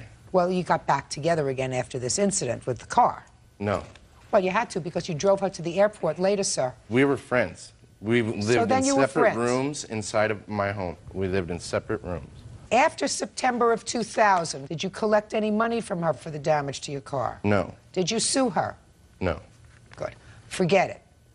Let me see the estimate, what you have to give the insurance company for the car, please. It started out $8,000, and then they covered some of it. So I have pictures Just as well. tell me what you owe on the car. It's $1,166.76. Oh, okay. And is that what that says? Show Bird. Yeah, it says 1031, but then there was interest accumulation. It went to collection. Show him. Okay, right here, 103100. It's all of Plus these. interest. Is that what it says, Bird? 103.1. Very good. Okay, so I'm that's sorry you owe about her, that. I Mr. couldn't- Stamper. Now, you're suing him because you say he assaulted you. That's correct. When did he assault you? The initial assault was June, which I have the report, and this was from the police. This What do you is- mean the initial assault? How many assaults are you suing him for? Well, there was another one afterwards. This was the one that happened first when we decided that one of us needed to move out. He gave me 30 days to get out, which, I mean, I guess that's kind and all. Before my 30 days was up, another assault took place, which she What are you witnessed. complaining about? Which assault are you This one, complaining right about? here. Fine, let me see it. There was no evidence. He took the whole mirror with him when he left the apartment so that I would have no evidence to show that it had taken place. Your Honor. Shh. You called the police immediately? Yes, I did. Now tell me about this assault. When did it take place? It was June 13th. Tell me what happened. We were discussing things. I had just found out that I was pregnant that day. I had gone to the doctor's office. I have, like, the prescription for prenatal vitamins that I received the next day just to prove. Anyways, I told him that I was pregnant. He didn't really believe me, didn't want to believe me. We got into an argument about it. There were other things that came up, and we didn't just argue about that. He got really upset, and he pushed me into a mirror that was leaning up against. There was a window behind it, and it was kind of slanted, leaning up against it. He pushed me into it, and it shattered. He was just pushing me around. It never came to a hit or a slap or anything like that. So what are you suing him for? Just the assault, the damages. I had a But miscarriage. what damage did you have? I had a miscarriage. Not as a result of that. Yes. Show me- It wasn't just the assault, but it was all the stress that came from then to... Stress I don't want to hear about. Stress causes miscarriages. What do you want the court to do about that, madam? You stayed with the stress. Listen to me. That's my grief. I've just looked at the domestic violence report the police took. The police came immediately after you called them. They saw absolutely no visible marks on you whatsoever. That's Right. stated in the police report. You are claiming that sometime thereafter you suffered a miscarriage because of all the stress. On top of that assault, yes. And there was Well, you don't another... have a medical report that says that as a result of this assault you suffered a miscarriage. Do you have that? No. Of course not. Stress, stress. A lot of people are Stress stressed. from him telling me that I'd be an unfit mother and he wanted me to get an abortion. I mean, that's not normal stress. That's not things you need to hear while you're pregnant. Shh. Listen to me. That is completely a Listen to me. It's free speech. He can say to you that he thinks you'd be an unfit mother. He can say to you that this was not part of our agreement, that you were going to become pregnant, want to discuss an abortion. He can say that to you. Doesn't mean you have to go through with it. He has a right to say that. You have no claim with regard to this assault. Your Honor, he has always claimed that he would love to have a child. I'm sorry, I just... Speak. Real cases, real people. Judge Judy. Lindsay Moncrief says ex-boyfriend David Stamper physically abused her on 2 separate occasions. She also says David wrecked her rental car. Now, Mr. Stamper, let's hear it. My countersuit goes on the lines of stolen property. Tell me about the stolen property, Mr. Stamper. When she had me arrested for the alleged assault, there was a no-contact order issued. I didn't want to break that because I'd be thrown back in jail. She lived in my home. She didn't pay rent. And everything in my home at the time, I couldn't get it out because I couldn't go to my home because she was there. She took everything I owned out of that home. Like what? Like a king-size bed, a couch, a love seat, Those things entertainment were- center. Shh. Yeah. All my housewares, dishes that my mother gave me from When did you finally get back into the house? I never did. She got kicked out of the apartment because she wasn't paying rent. That's not what happened. When did she allegedly steal this property? In July. You just started missing it 7 months later? Well, no, I just didn't ever get around to suing her until then. Your Honor, he was in jail until that time. I did spend quite a bit of time in jail over this, and I had other issues that I had to take care of. Ms. Moncrief, where is this furniture that he's talking about? There was no entertainment center. Forget entertainment center. There's some Right. property The there. love seat and all that was mine. The couch, I paid it was $40 for a bed. All the other stuff, all of his clothes and any other belongings, Natalie, who's sitting over, she came and picked them up. I grabbed everything out of the closets. I even had her look. Is there anything else that's his? Natalie, step up, please. Did there come a time when you went over to the apartment to retrieve some of the personal property of the defendant? Yes. When was that? Well, there was 2 times, actually. So you went over there twice? Yes. On each of the occasions, did you take some property with you? Yes, I did. Did you take clothes? Yes. Did you take personal effects, papers? No, actually, there was no papers, just clothes. And there was hardly any clothes left when I got them. I mean... What date did you go over there? It must have been sometime in October. In October? And you were incarcerated in what month, sir? July, August, and part of October as well. What happened to September? September follows August. I'm sorry, September, part of September. And what about October? October, I was free. I misspoke, actually. It was in September that I went. It was like right in the middle of his jail time. But you didn't go immediately to retrieve his clothes? Not immediately, because I wasn't aware that he actually had been put in jail. You have any of his property? No, I don't. Well, I have one thing. It's a big hammer that has a solid hickory handle or something. That's it. You want that? I'll take every bit of my property I can Good. get What back else do from you him. have that belongs to him? That's it. That's it? A big hickory hammer? Mm-hmm. You get it to him in 72 hours, please. Okay. Okay. I mean... What? Everything I owned was in that home. When she moved out, she took all my stuff. I don't You said have any... that you were out of jail in September. Is that right? Yes. September, October, November, December, January. It's 5 months later. Evidently, the stuff that you want was not that important to you to wait 5 months to sue for it. You got it? Yeah. Good. When it comes to my car, I mean, just the parts alone, I have an invoice here that shows that it's over $1,400 for the I don't parts care. that she wrecked on my car. I don't care, sir. Let me explain something to you. You had a fight with her. She said she jumped on the hood of her car. Whether that happened or not, I'm not sure. It's very possible. After this incident with the car, you continued to cohabit with her? I moved to Boise. You moved to Boise, but somehow Yes. you must have gotten together again because she said Okay. she was pregnant. That's where... Listen to me carefully. She was never Somehow- pregnant with my kid. Never. You say, are you she telling never me produced that... evidence that she's Mess, pregnant. listen to me. Are you telling me it's impossible? Yes, I never had sex with her for months and months. Please, give me a break. Your counterclaim is dismissed. So is your claim for emotional distress as cause for a miscarriage of your child. Choose more carefully next time. I suggest you do the same, sir. He owes you for the car, period. And she owes you for nothing for property that you waited 5-6 months to even miss. Goodbye. Thank you. Why is that excused? You may step out. Everything he said is ridiculous. She just can't leave me alone. How can he not have had sex with me? I was pregnant. He was the only person I was with. It's a small price to pay to get rid of her. And now the next case. All parties in the matter of Allen versus Phoenix. Step forward, please. 35-year-old caterer Dan Allen is suing 25-year-old office manager Destiny Phoenix for slander. Dan claims statements made by Destiny caused him to lose business. All right, this case is really in 2 parts. So let me try to explain it as I understand it and tell you why it's in 2 parts. Mr. Allen, you have a small catering business. You make burritos, is that right? Yes, ma'am. And you had the defendant as a client, which means that you would come up in your truck every day.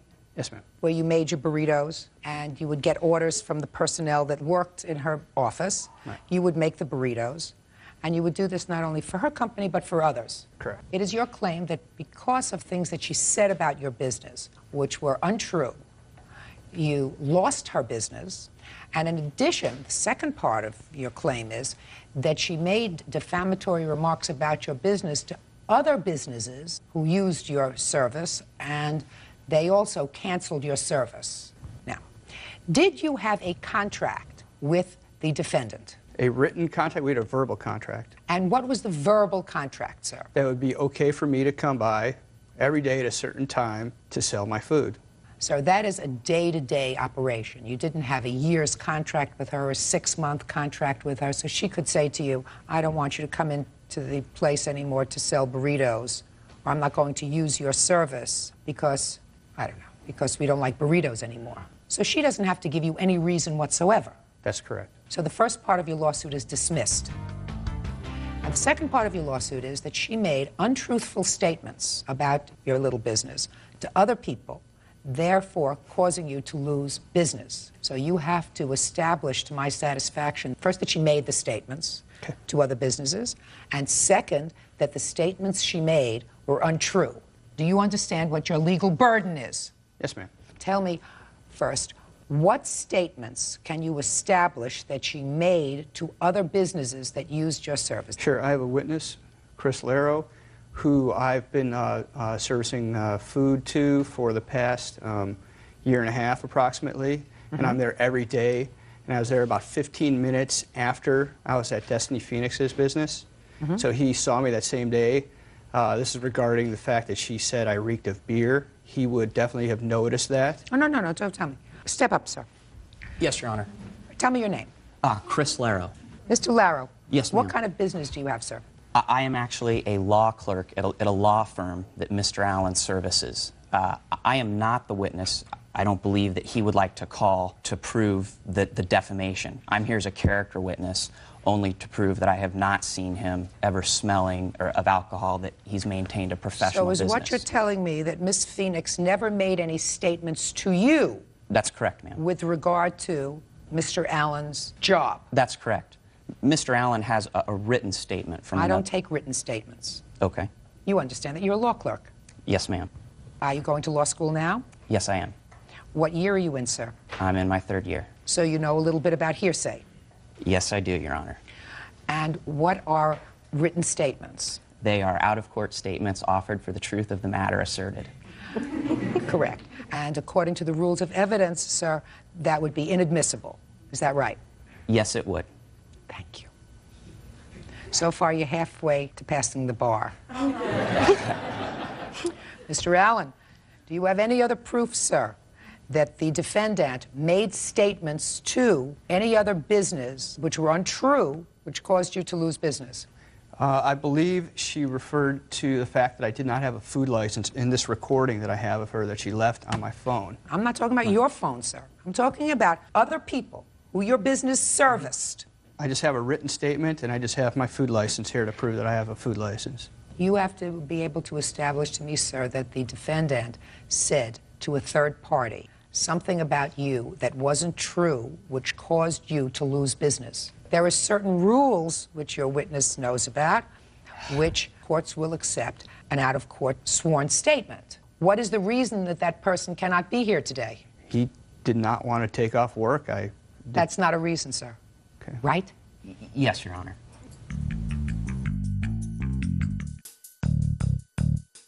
Mr. Laro, anything else you want to say?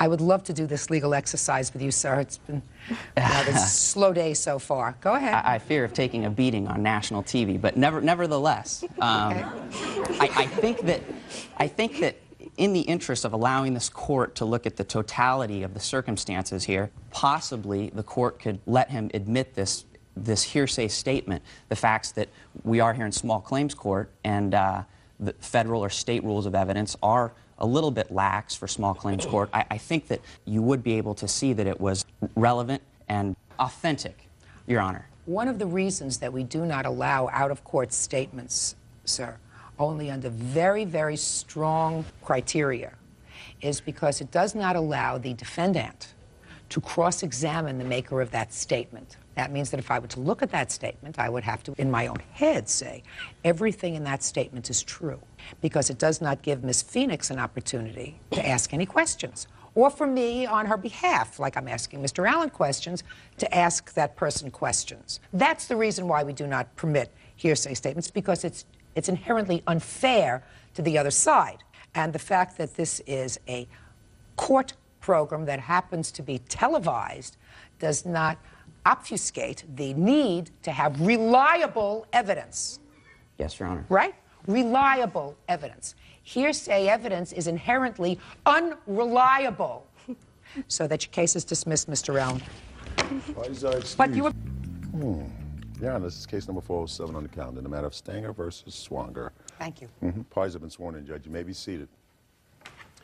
Mr. Stanger, you and the defendant, according to your complaint, lived in a relationship for about 6 years. Yes. And it is your claim that when the relationship terminated, the defendant was indebted to you for rent, some household bills, cell phone bill, and some money that you loaned to him in the amount of $5,000. Correct. The defendant says that you were, in fact, in a relationship, that there was a rather loose financial arrangement, and that there was never a complaint on your part while you were together that you were owed any money. Only after the relationship terminated was there a complaint. Is that your defense, sir? Yes. When did you begin living together? The What later year? part of '98. I don't have the exact. It was March of '98. And when did you move out of the home? I was thrown out of the home or asked to leave the home in October of this year. Now, what do you claim is owed to you, and for what, Mr. Stanger? What I have is he's not paid me rent in full at any time during the time. Your Honor, Shh, don't interrupt. Go ahead. During the time of the end of last year up until the end of this past year. And when, for the first time, did you complain about that? I've complained about it over and over. I had bills to pay. I mean, I paid for everything. So what did you do with the money? Mr. Swanger, don't make this any more difficult, please. I don't think I'm the one making it difficult. Good. So that let's wait until it's your turn. When did he give you money, sir, during the course of this year? Periodically, when his pay periods came around, I would ask him, you know, don't you have something you need to give me? You know, you owe me money. And Ask he would me, say, half the well, time you would come up. I'm going to say it after my again. 1, check. 2, 3. Mr. Swanger, have I been respectful to you? Yes, you have. In a court, you're supposed to be respectful. There are certain rules. Plaintiff goes first. The defendant responds to questions. That's the way this works. If you want to have a discussion with Mr. Stanger, then you do it outside, you do it over coffee, you do it in the living room, you do it, you know, out in the street. That's a discussion. Then you talk back and forth. When you're here, I ask questions, you answer them. Unless I'm looking at you for an answer, do not speak. Do we understand each other? Yes. Good. Go ahead. just from what you've seen, that's his arrogance. Any time that I've ever tried to ask him to give me... Mr. Stanger, his arrogance may be, but you lived with him. I'm not here to resolve that. Did you keep a register of how much he gave you each month? The answer is either yes or no. No. How do you know how much he owes you? Well, at one point in time, we were both discussing what he felt he owed me, and he said about $6,500. I says, but still, there's other monies that you owe me too, for bills that you didn't pay that you used in my name that I didn't know about. For instance, a Cellular One, he ran a bill up in his name for $600 and something, and then they turned it off, and he had one activated in my name, ran that up to over $1,000. When did you find out about that, sir? Well, it was 2000, actually. And you didn't separate, actually, until December of 2001. Did you immediately close that account? Actually, I received a phone call. It was a collection agency that I had owed this money. I had him, and I had filled out an affidavit, sent it to the company, stating that, you know, I was not responsible. I did not authorize it. I never signed anything for that phone. But you could have proceeded further, sir. If he forged your name to documents to open up an account, Well, they you are said- not responsible. They are holding me responsible. Well, they can't hold you responsible, sir. If you wish to proceed with it criminally, they don't have to hold you responsible at all. I have threatened him with that and told him that I would take it to the district attorney. Well, listen, so do it. He said that he, you know, he would pay it. And, you know, of course, I loved him, and I was stupid enough to believe him and give him chance after chance and, you know, putting me in harm's way continuously. A year is a long chance, Mr. Stanger, so you didn't answer my question.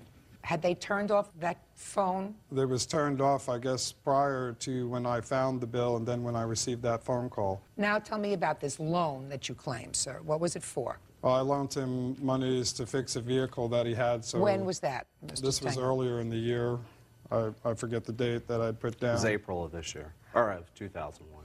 You know, he was just lying to me. He'd never paid me back on it. You know, and plus... How much did you give him?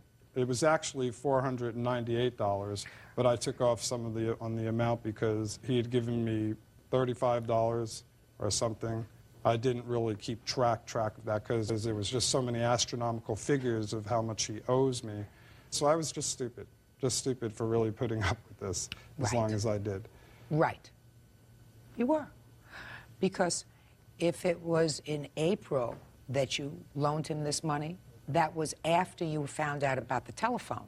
Is that right? I knew of the phone, yes, for a couple of So years. you knew of the phone for a long time, and he hadn't paid you, according to you, any money on the phone. Is that right? Right. And yet you gave him more money. You know, for the time that you were together, this was like a marriage. That's what it was. And you anticipated that it would go on for a very long time. And that but for the fact that you separated for whatever reason, you wouldn't be here today. Right. Now, is there anything you want to say? Oh, yeah. Do you listen at all? Yeah, I listen. What did I just say? That if there hadn't been a problem with monies in the relationship, we wouldn't be here to begin with. No, that's not what I said at all. You have to wanna listen restate to carefully. me what it was you said? I said, but for the fact that the relationship terminated, we would not be here today. Oh, if we were still together. Right.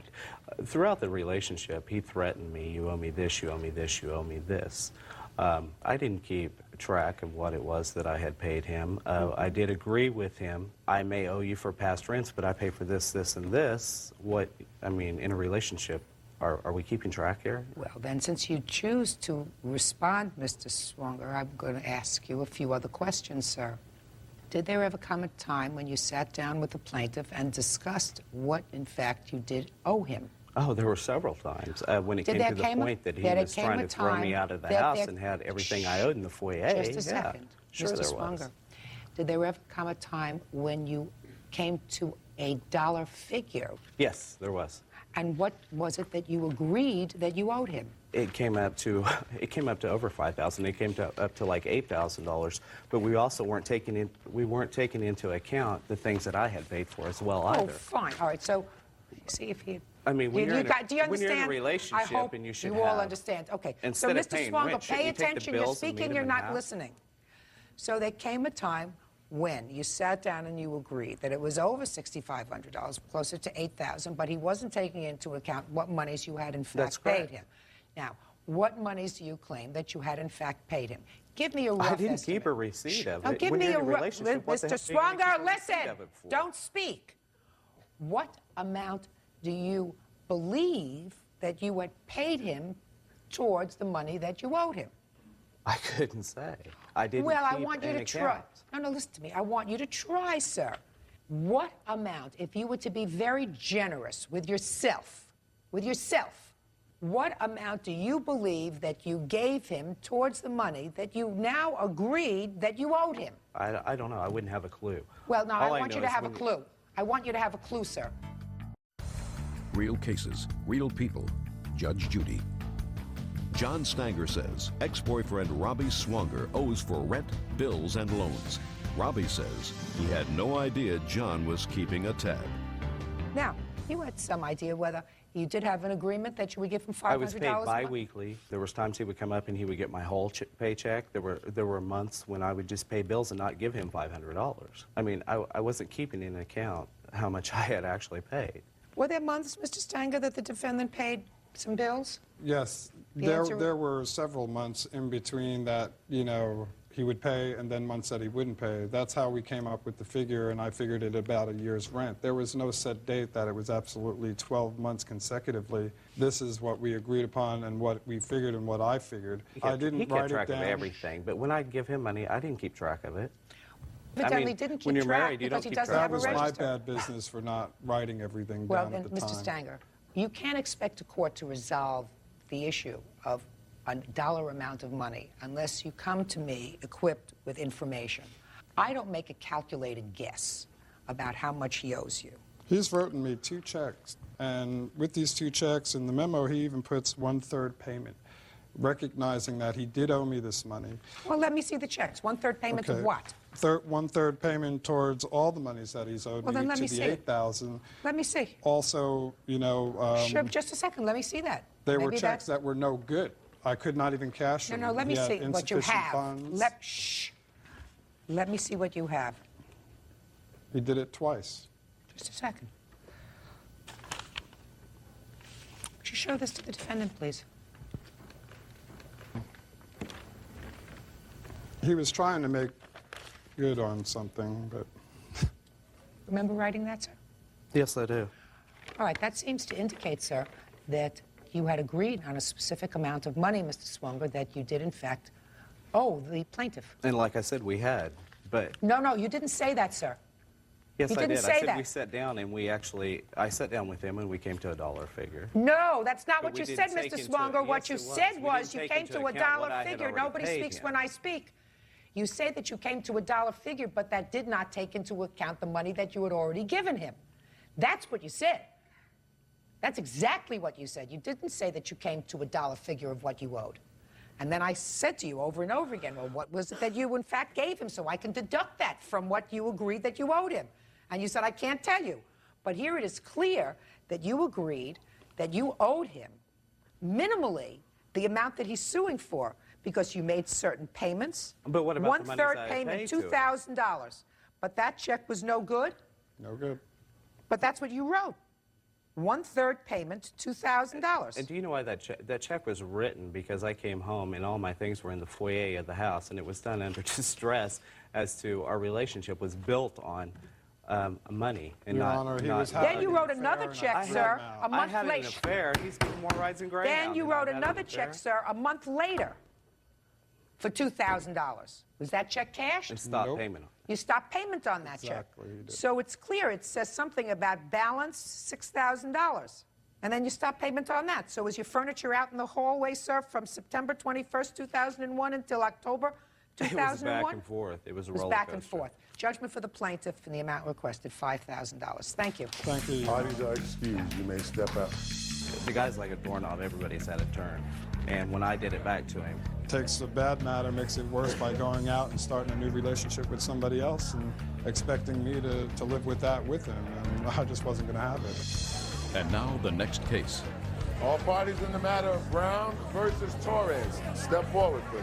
23-year-old air traffic controller Christine Brown is suing her former friend, 23-year-old independent contractor Jason Torres, for an unpaid loan to get his car out of the shop. Ms. Brown, you claim a loan to the defendant in the amount of some $434. Yes, Your Honor. That loan, you say, was made so that he could get his car out of the repair shop. The defendant acknowledges that you gave him $434. Is that correct, sir? yes, And says it was a gift that you insisted upon giving him. That's your defense. yes. Okay. How do you know each other, Ms. Brown? We met about 4 years ago. You were We just friends. And I trusted him. So on March 20th, when we were talking on the phone, he told me that he needed $400 to get his car out of the shop. And I told him the only way I would give him $400 was if he would pay me back that weekend because I didn't get paid for another week and a half, and I only had $400 in my account. So he promised me that he would pay me back by Sunday, the whole $400. What's the $34 for? That's just a service charge for the Western Union. Where was he living and where were you living? He was living in North Hollywood, ma'am, and I was living on base in Lemoore, California. You are in the armed forces? Navy, yes, ma'am.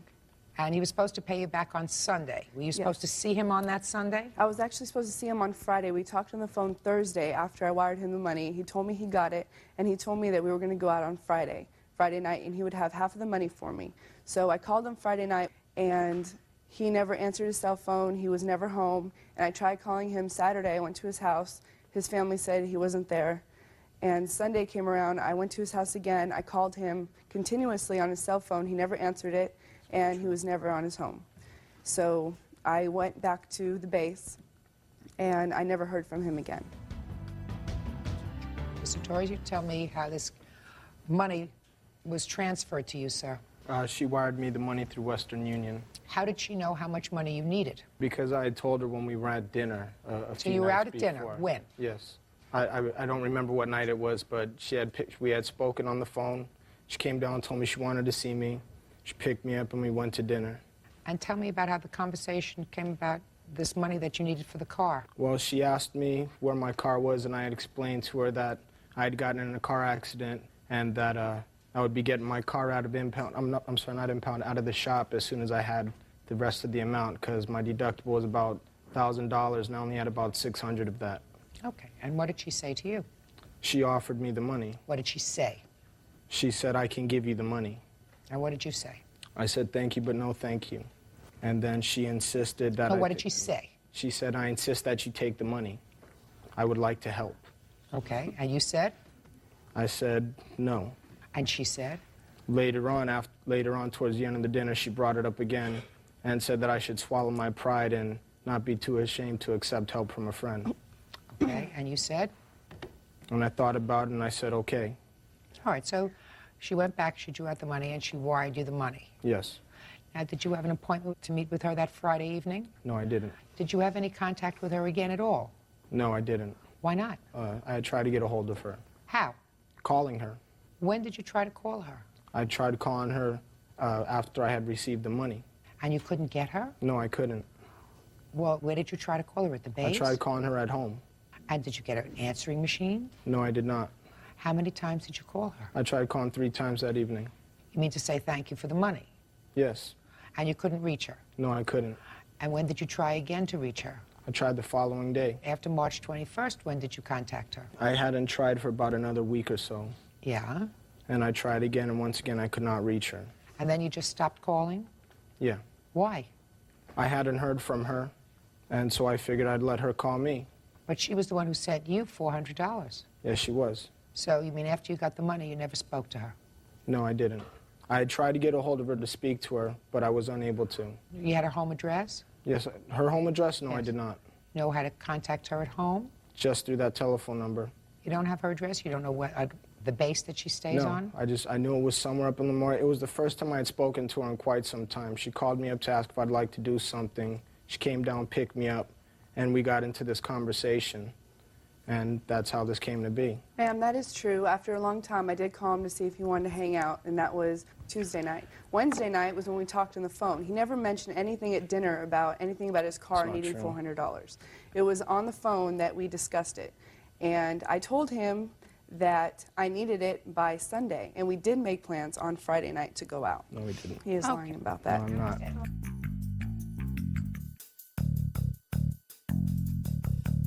Now, Mr. Torres, how long were you saving?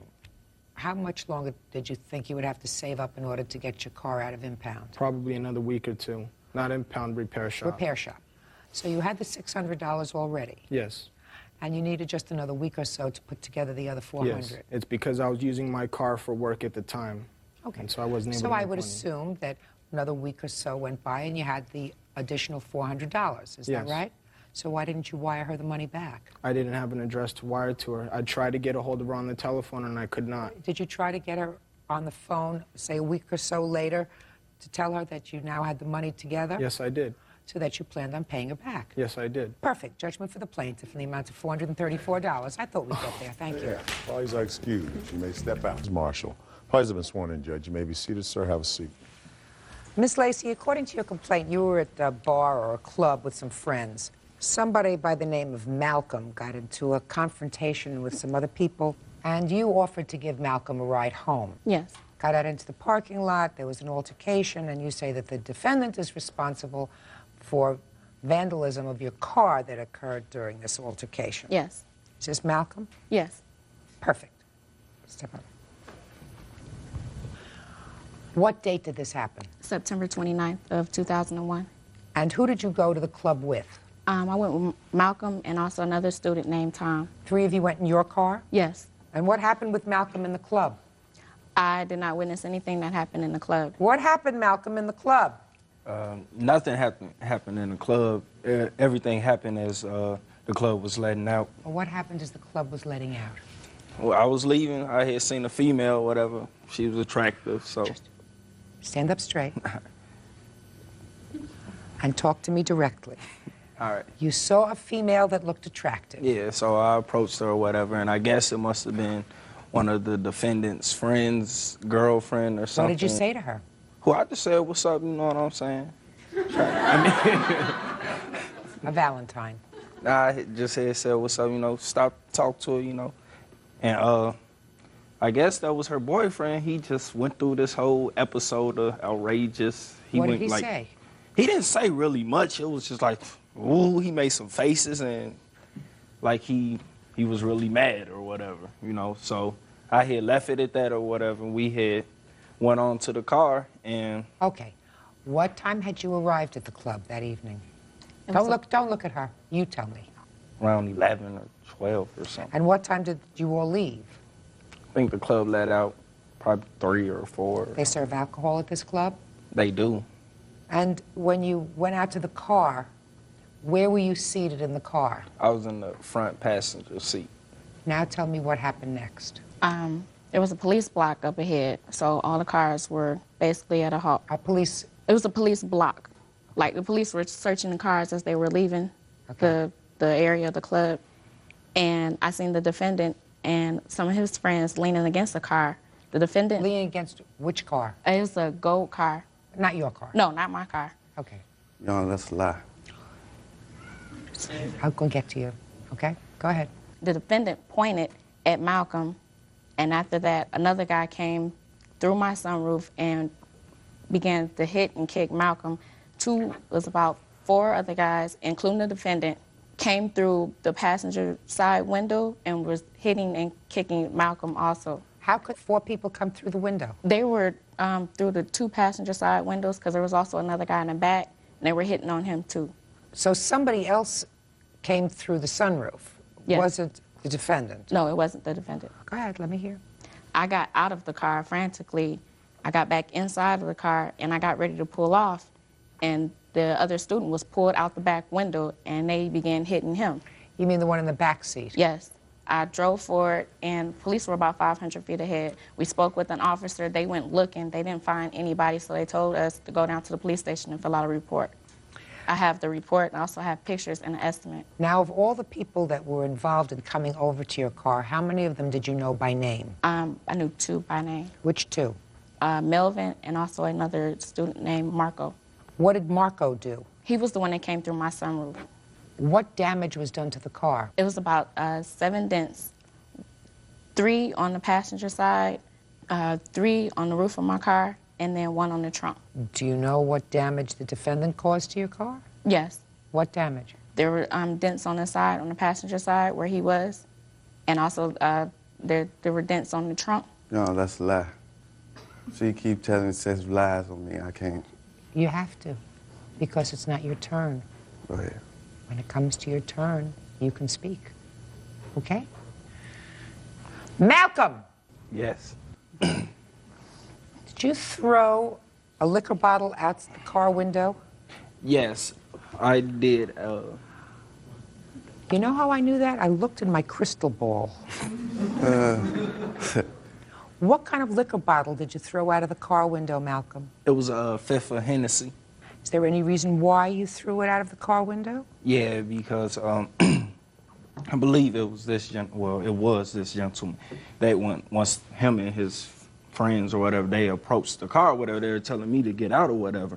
I wasn't getting out, and one of them swung, you know what I'm saying? And I hit the fifth, so I threw it out there, you know. So you threw out the bottle of Hennessy, and they were actually standing right near the car? No, I threw it out after one of the men had swung at me. Well, you were sitting in the car. Yeah.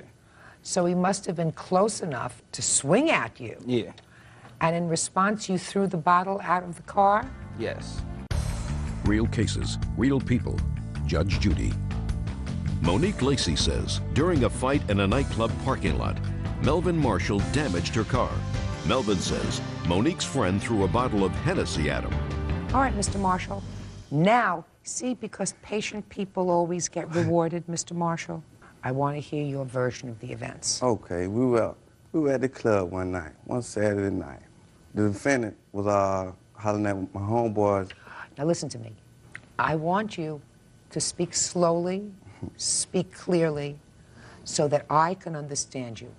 And I want to tell you, I'm going to give you a clue. I'm older than 21, but I don't always get the vernacular, the language. So I don't understand homeboy. I understand friend, you know, buddy. All right? Right. And I know you can do it. Well, he was hollering at my buddies. He was what? He was talking to my buddy's girlfriend. Yes! See, you made it so that we could understand each other. Go. He was talking to my buddy's girl at the club, right? My buddy didn't like it, so he got upset. So he was talking to him. I guess they got into a confrontation, argument outside the club. The club was over with. It just let out.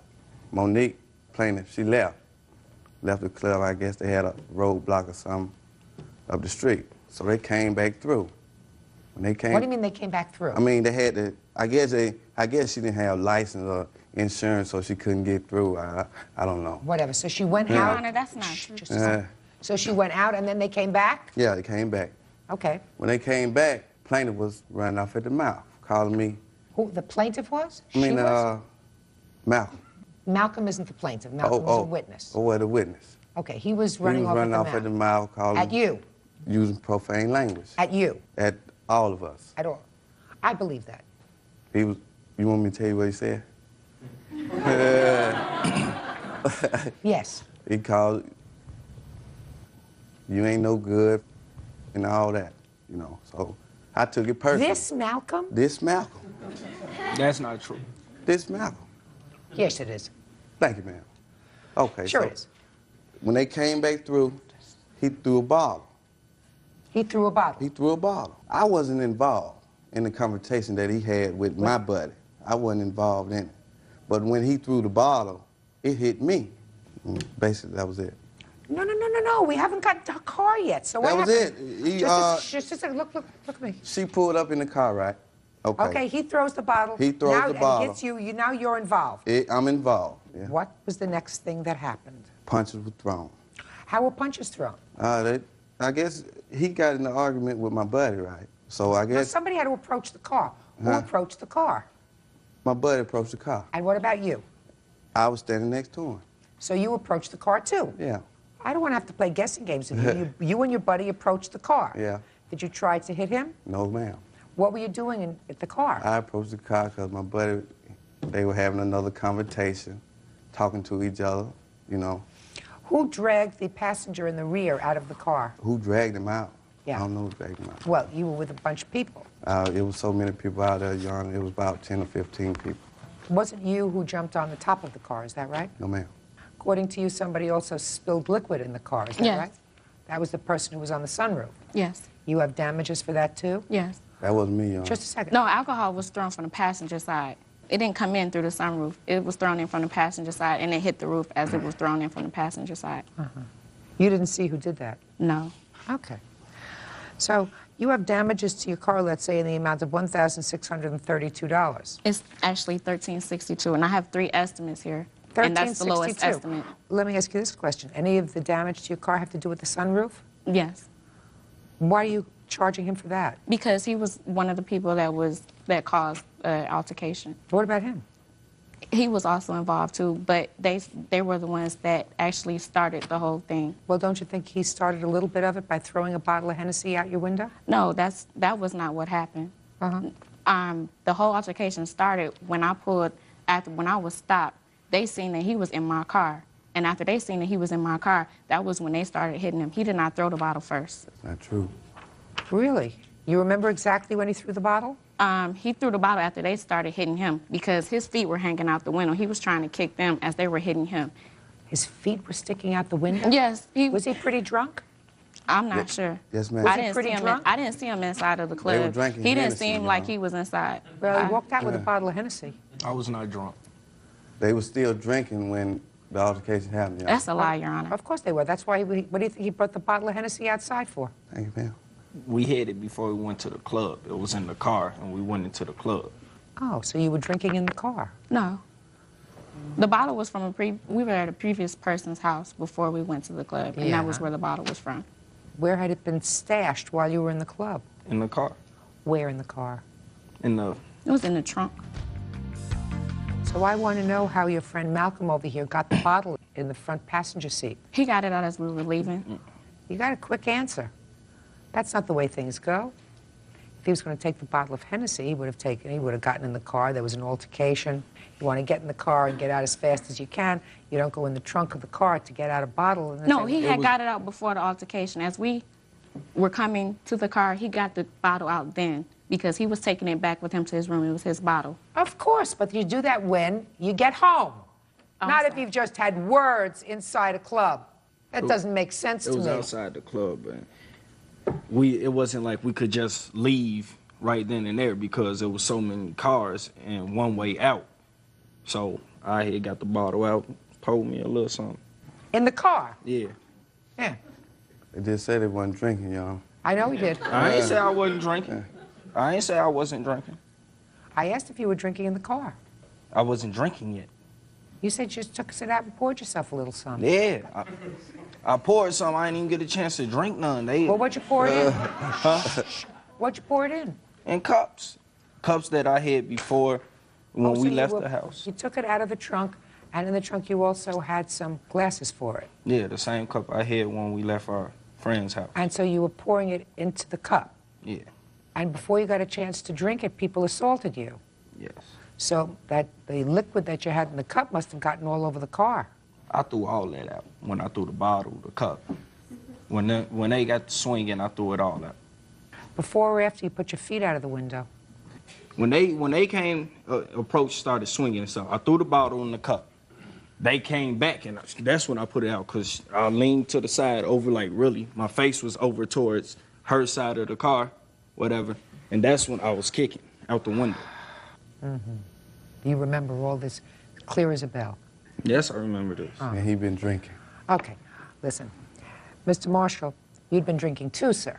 But see, You've been drinking too, sir, is Yes, that ma'am. right? Okay. So, some of the damage that got done to the car was done perhaps by Mr. Marshall, but not all of it. He's not going to be responsible for all of it. He in fact was the leader of the whole thing. No, he was the person who pointed at him inside of my car. So what? He caused the whole thing, basically. I don't think Since so. he pointed, he showed them where Mr. Johnson was. So he has to be responsible for part of this damage, but you certainly know some of the other people, and you know the rest of them, right? I know some of them, y'all. Good, perfect. We know one of them's name is Marco, because that's somebody that you know who you can sue, right? Yes. That's one. And the person who was on the roof of the car, who was that? I don't know. I was drinking, y'all. This is going to get you off the hook, Mr. Marshall, for some money. Names, one of them was Jason. Jason what? Huh? Jason what? Jason what? Where do you know him from? I know him from where I'm from. You work with him? Do you know No, I him don't from work school? with him. Just know him. Just know him? Just know him. You know a Jason? No. Who else? Another one was Sylvester. That was the one that he got into it with. Oh, Sylvester, that's who we want to know. What's Sylvester's last name? Excuse me, ma'am, he is lying because I spoke with the officer who was there on the point, and he gave me a couple of the other names. I don't know them, but the officer was a person that was from Tuskegee, and he knew a couple of their grandmothers. He knew their first and last names, and Jason wasn't mentioned. I have a police report with names on there. Stay there. Oh, sorry. Thank you. I don't do much, but... That's not true. It was about 10 or 15 people, y'all. You know somebody by the name of Jeter? I know him, yeah. Jeter have a last name? That's his last name. His last name is Jeter? Yeah. What about Tommy? No, I don't know that. Chris? I don't know Chris. Did the person who you got into the fight with in the club about the girlfriend, was he one of the people out of the car? I didn't get into it with anyone in the club. I don't mean fight, I mean an argument. I'm verbal. saying I didn't get into it with Verbal. anyone in Verbal the club. altercation. It was- On the way outside of the club. Yes, he was out there. What did he do? He was swinging and, swinging at me and everything. He was swinging at you? Yeah. Where was he standing with relation to where he was standing? From what I remember, they were on the side, like on the passenger side, right there.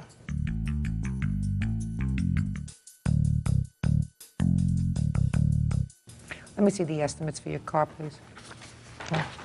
And I also have a lease for the car because the car is on a lease agreement.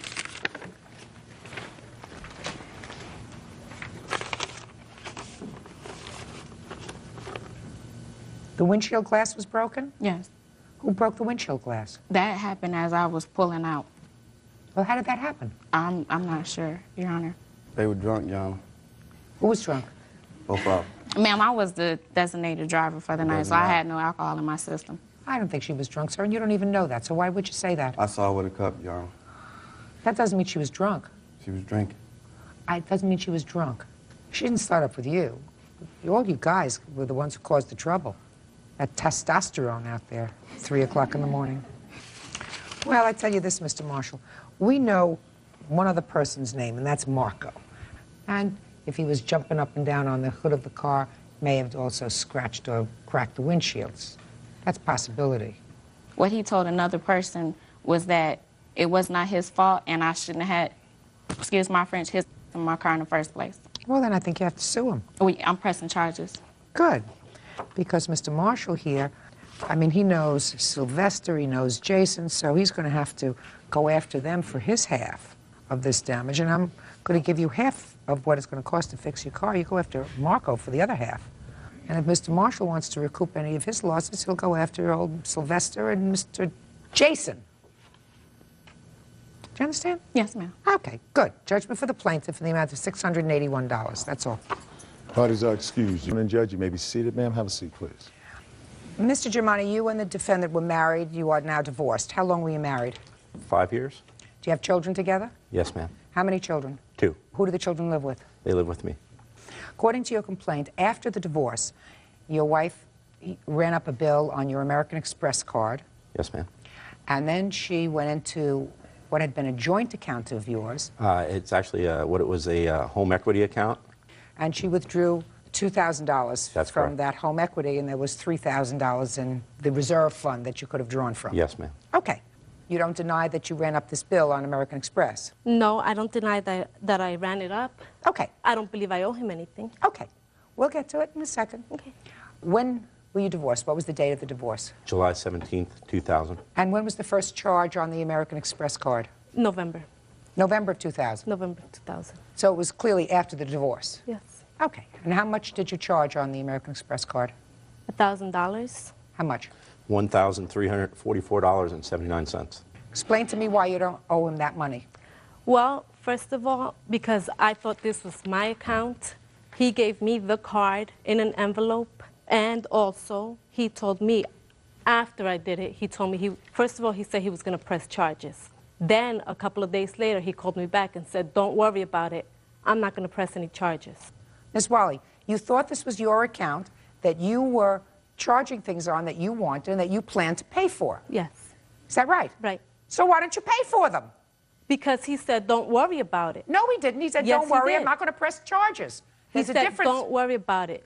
I told him, I'll make the payments. He says, how much do you plan on paying? I said, I don't know, $30, $40 a week, a month. Get out of here. You don't pay American Express that way, madam. You have to pay them the balance in full. All right, forget that. You owe $1,344.79. I don't know where your head is. Now, you withdrew $2,000 from a home equity line of credit. It's also my account. I have every right to it if it's Who on said so? Who said so? You have a my judge- credit report. No the bank. way, Miss Wally. Get your head together. You are divorced from him. You cannot obligate him for anything anymore. When you have a home equity line of credit, you have to pay that back. Who's supposed to pay it back? You or him? I told him I was going to make payments on it because I needed a car to be able to go see my kids because they told me they were not a taxi service and that I should get a car in order to pay, in order to be able to see my kids. So I needed a car right away so I can go see my kids whenever I felt like it, which even after that, I wasn't able to go see my kids. Miss Thanks, Wally, Leanne. Miss Wally, hey, do you pay child support? No. Why not? We have joint custody with He the lives- children living primarily with the father, and no custody is to be paid as long as the custody remains joint. And the only Oh, so reason you why gave the it- custody is that is what you're joint, Listen. the only reason why the custody is joint was because I was afraid to fight him against this because he was always telling me, all you are is a poor Yeah. Mexican wetback without an education, and the judge is not going to listen to you. Miss Wally, listen to me. You don't sound like you're a victim to me. You sound very smart. If you accessed a home equity line of credit and took out money, and if you spent $1,300.44 on things. By the way, what did you buy on American Express? If I may, Yeah, let me see. I have I'm just curious if you were in such dire need to have a these car. are the actual, Why This would you was way spend? before I needed the to actual have a tickets car. that were signed. Because he had let me use his car for a while until Leanne moved in and they needed the car to trade it in for a Durango. Dresses. So you bought yourself clothes. Clarence, you bought makeup and stuff. Eyewear and eye exams. Was that for you? Yes, it was. Who'd you buy shoes for? He's wearing them. He's wearing them. Mm-hmm. You bought men's shoes for your former husband? Yeah. Is that right? Actually, the shoes I'm wearing, I bought myself. Did she buy you a pair of shoes? I received shoes in Christmas as a Christmas present for my children of December of 2000. Okay. So, Miss Wally, once you are divorced, all of your financial obligations to the other are concluded. You cannot obligate him to do anything. If you used his American Express card and expected him to pay the bill, you are mistaken. I didn't expect him to pay the then bill. you have to I pay the bill. expected to pay the bill myself. Good, then you pay the bill. And as far as the the only 2000... thing is, then he told me, don't worry about it. Don't worry about the payments or anything. No, Miss Wally, you're not paying attention. If you said to him, I'll pay the American Express account $20 or $30 a month, he can't say to you that's okay, because American Express does not take their money at $20 or $30 a month. They're not a Visa or a MasterCard where you can pay so much and you owe them for the rest of your life. So you owe him this money. And if you said to him, if you gave him an alternative, that alternative was unsatisfactory because his credit would be in the toilet. As far as the home equity is concerned, the home equity is merely a line of credit. That is not money in the bank in a joint account. It's money that has to be returned. And just because the line of credit may have been taken out at a time when you were together doesn't mean that you are able to take advances on that money and expect him to pay for it. I didn't expect him to pay for it. So good. So what are we doing here? You owe him... He's the one that brought me here. Never received any money. Because you told me it was okay. You told me... Oh, please, he Mr. told Germani, me. Mr. No. Germani, Yes, Mr. ma'am. Germani, listen to me very carefully, Yes, sir. ma'am. I don't know whether she just doesn't get it or whether she just doesn't get it. Real cases, real people. Judge Judy. Mark Germani says ex-wife Isela Wally made charges on his credit card after their divorce. Isela says she had every right to use it. She owes you $3,344.79. I agree. That's what she owes you. And if she doesn't get it, she doesn't get it. I would suggest you do the smart thing. If you haven't closed out all your accounts by now, publish notices. I suggest that you do that. She is angry. She will continue to be angry. I have no idea if she's working, why she's not paying child support if you have primary custody of the children. We have joint she should custody. Be. No. Yeah. You may have joint legal custody, madam, but if primary physical custody resides in one parent, the other parent pays child support. That's it, and I don't care whether you wear a dress or a skirt or you wear pants. The other parent pays child support. You're lucky you're not paying child support. Don't take further advantage of the situation, that's all. Parties are excused. You may step out. The only reason why we're here is because Leanne is the one who wanted to proceed with this. Actually, the woman in my life has opened my eyes to the fact that this will continue to happen unless I do something about it. I shouldn't have had to pay this money because he told me not to worry about it. Get a lawyer when you get divorced. And now the next case. All parties in the matter of Castile versus Garcia. Step forward, please. 24-year-old cook Stephanie Castile is suing her former roommate, 23-year-old nursing assistant Angie Garcia, for an assault and for the return of property. Angie is countersuing for unpaid rent, utility bills, and damage to her property. Miss Castile, is this your daughter? Yes, ma'am. Is she necessary to be here today? She witnessed the defendant attacking me. Would you take her outside, Bird? Sure. Thank you. Come on. All right, Miss Castile, according to your complaint, you moved in with your child to the defendant's home. Defendant also had children. You lived there for a while, and there came a time, an evening, when she was supposed to babysit. You wanted to go out. You went to sleep. She went out. You missed your party. There was an altercation when she came home, and you claim she attacked you and assaulted you. Yes, ma'am. In addition, you say that she has some property that belongs to you from a car of yours that was repossessed. Mm-hmm. Ms. Garcia says that you were the aggressor in this altercation that took place over the babysitting, that she doesn't have any of your property, and she is counterclaiming for back rent, for damage that you allegedly did to her property, and for things that you took from her home when you left. Yes. When did you move in with her, Ms. Castile? It was in January of 2000. What was the rent arrangement that you had? The rent arrangement was to split the house payment, and we each had to pay $330. And split other household expenses? Utilities, yes. Now tell me about this assault. When did it take place? On May 30th of 2001. What was the babysitting arrangement?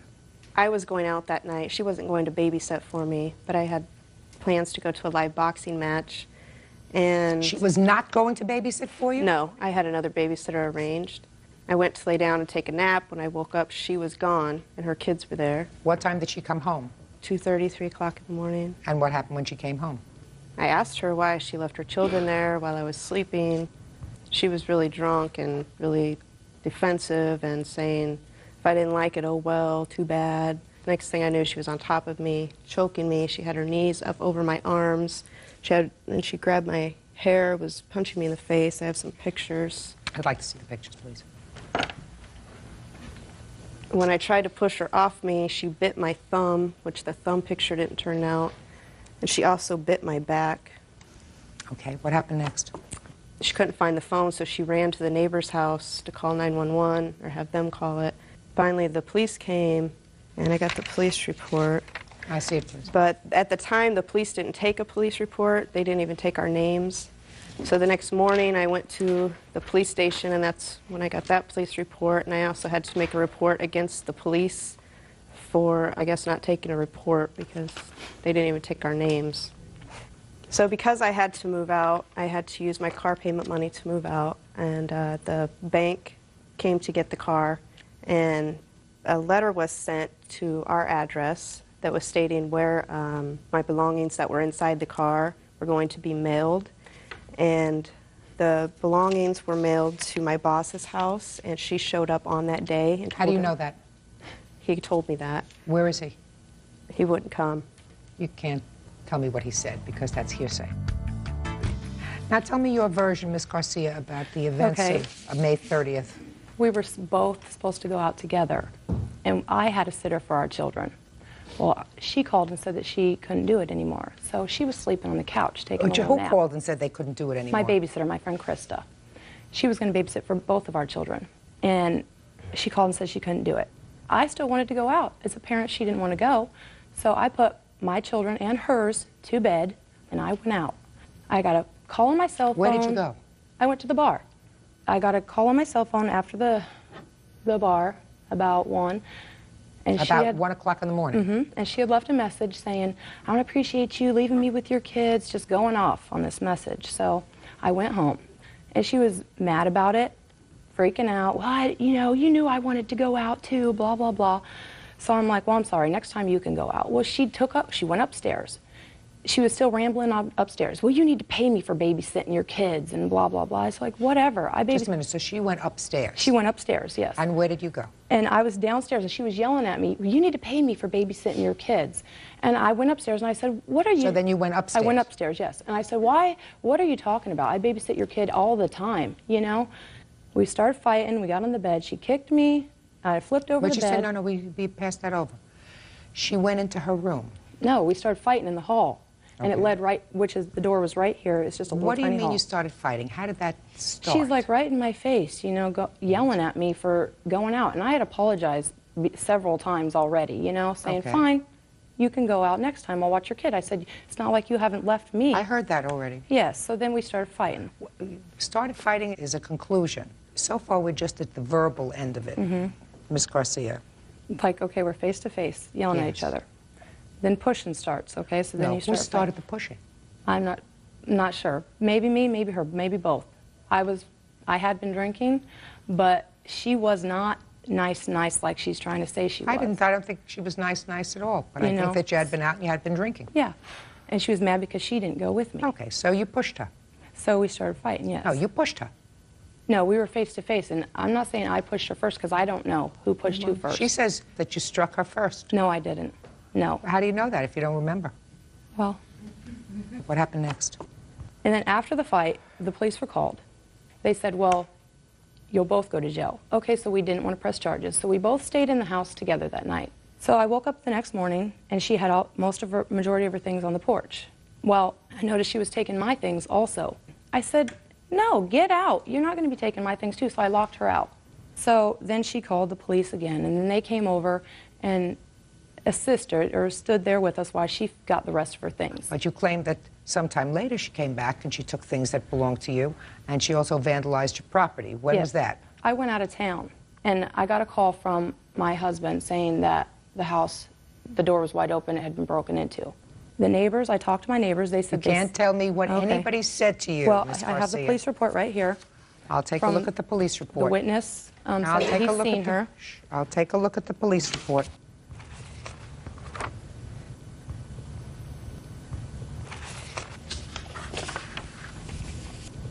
So you advised the police that an unknown person had broken into your house? Yes, I did. Okay. I want to hear what money you say she owes you for rent. Okay, $560. Then for what months? May and June. You don't get any money for June. Did you pay May's rent? Yes, I did. How much did you pay Because I in moved May? out of the last day of May. How much did you pay in May? $260 probably. I don't know. I don't have a receipt. I always just, she'd tell me what we owed and I'd give it to her and she'd. And that was the first of the month that you paid rent. I had given her my $280, it was, and she was supposed to pay it. She never paid it and kept my $280, so therefore I had to come up with another $560. You have proof that you gave her this money? No, I don't. All right. Listen, and the only thing I'm entertaining here, that's fine, quite frankly, Okay, is, then I is have, this assault. I have my insurance paper, which I Insurance think for is what? When she robbed me, when she broke into my house. But you have no proof that you did it. Okay, Listen that's to me. fine. You have a police report where they say they spoke to a neighbor. Yes, that seen her entering the house.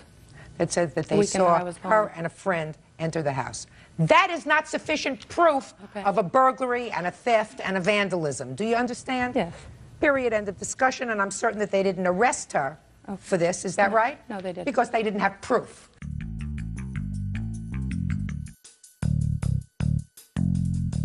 Now, you have no proof for the police to arrest. You certainly don't have any proof for court. I also have a Go gas ahead. bill where we were behind on the gas. That was As of also when? behind when I moved in. No, What? it wasn't. That was also behind when You I moved in 2000. Yeah. And that's. You moved in we for were not January behind. of 2000. Yeah, The and I bill was wasn't. like $600 a month to heat the house. So how much were you behind? $424.71 and $332.62. Couldn't add these up? What else? I also have a protection order on her because after I moved out of Omaha, I moved in with my brother. She came down there and just walked into our apartment. This was 9 months ago, and she's nonstop. Well, she better stop. Obviously won't She leave me better alone. stop. However, Ms. Garcia, you assaulted her. I know. You'd had a little too much to drink. You followed her upstairs, and you were the aggressor, and that's unacceptable. So forget your $378. That's going to be absorbed in the judgment that I'm entering for the plaintiff. What's the value of the property that you say was taken? $1,800? Well, I'm going to deduct that from the $2,300 you're suing for. So that means that you are seeking $500 for this assault. Right. Well, you are entitled to that. But from that, I'm going to deduct $378 because that's what you owe for the utilities for the time that you did live there prior to May. I paid on them. Well, let me see. I gave you the electric that I paid off before I left too. That was. Let me see. 142. Let me see. $142 you paid? Yes, ma'am. The deposit was 200 and something. They paid the bill, and then they sent me what was left over. All right. I'm giving you $500 for the assault. That's what you were suing for. From that, I am adding and subtracting these utilities and some money for the utilities that you paid. That leaves you a balance of $264 on your claim of $500, and that's what I'm awarding you. Judgment for the plaintiff in the amount of $264. Counterclaim is dismissed. You have no proof.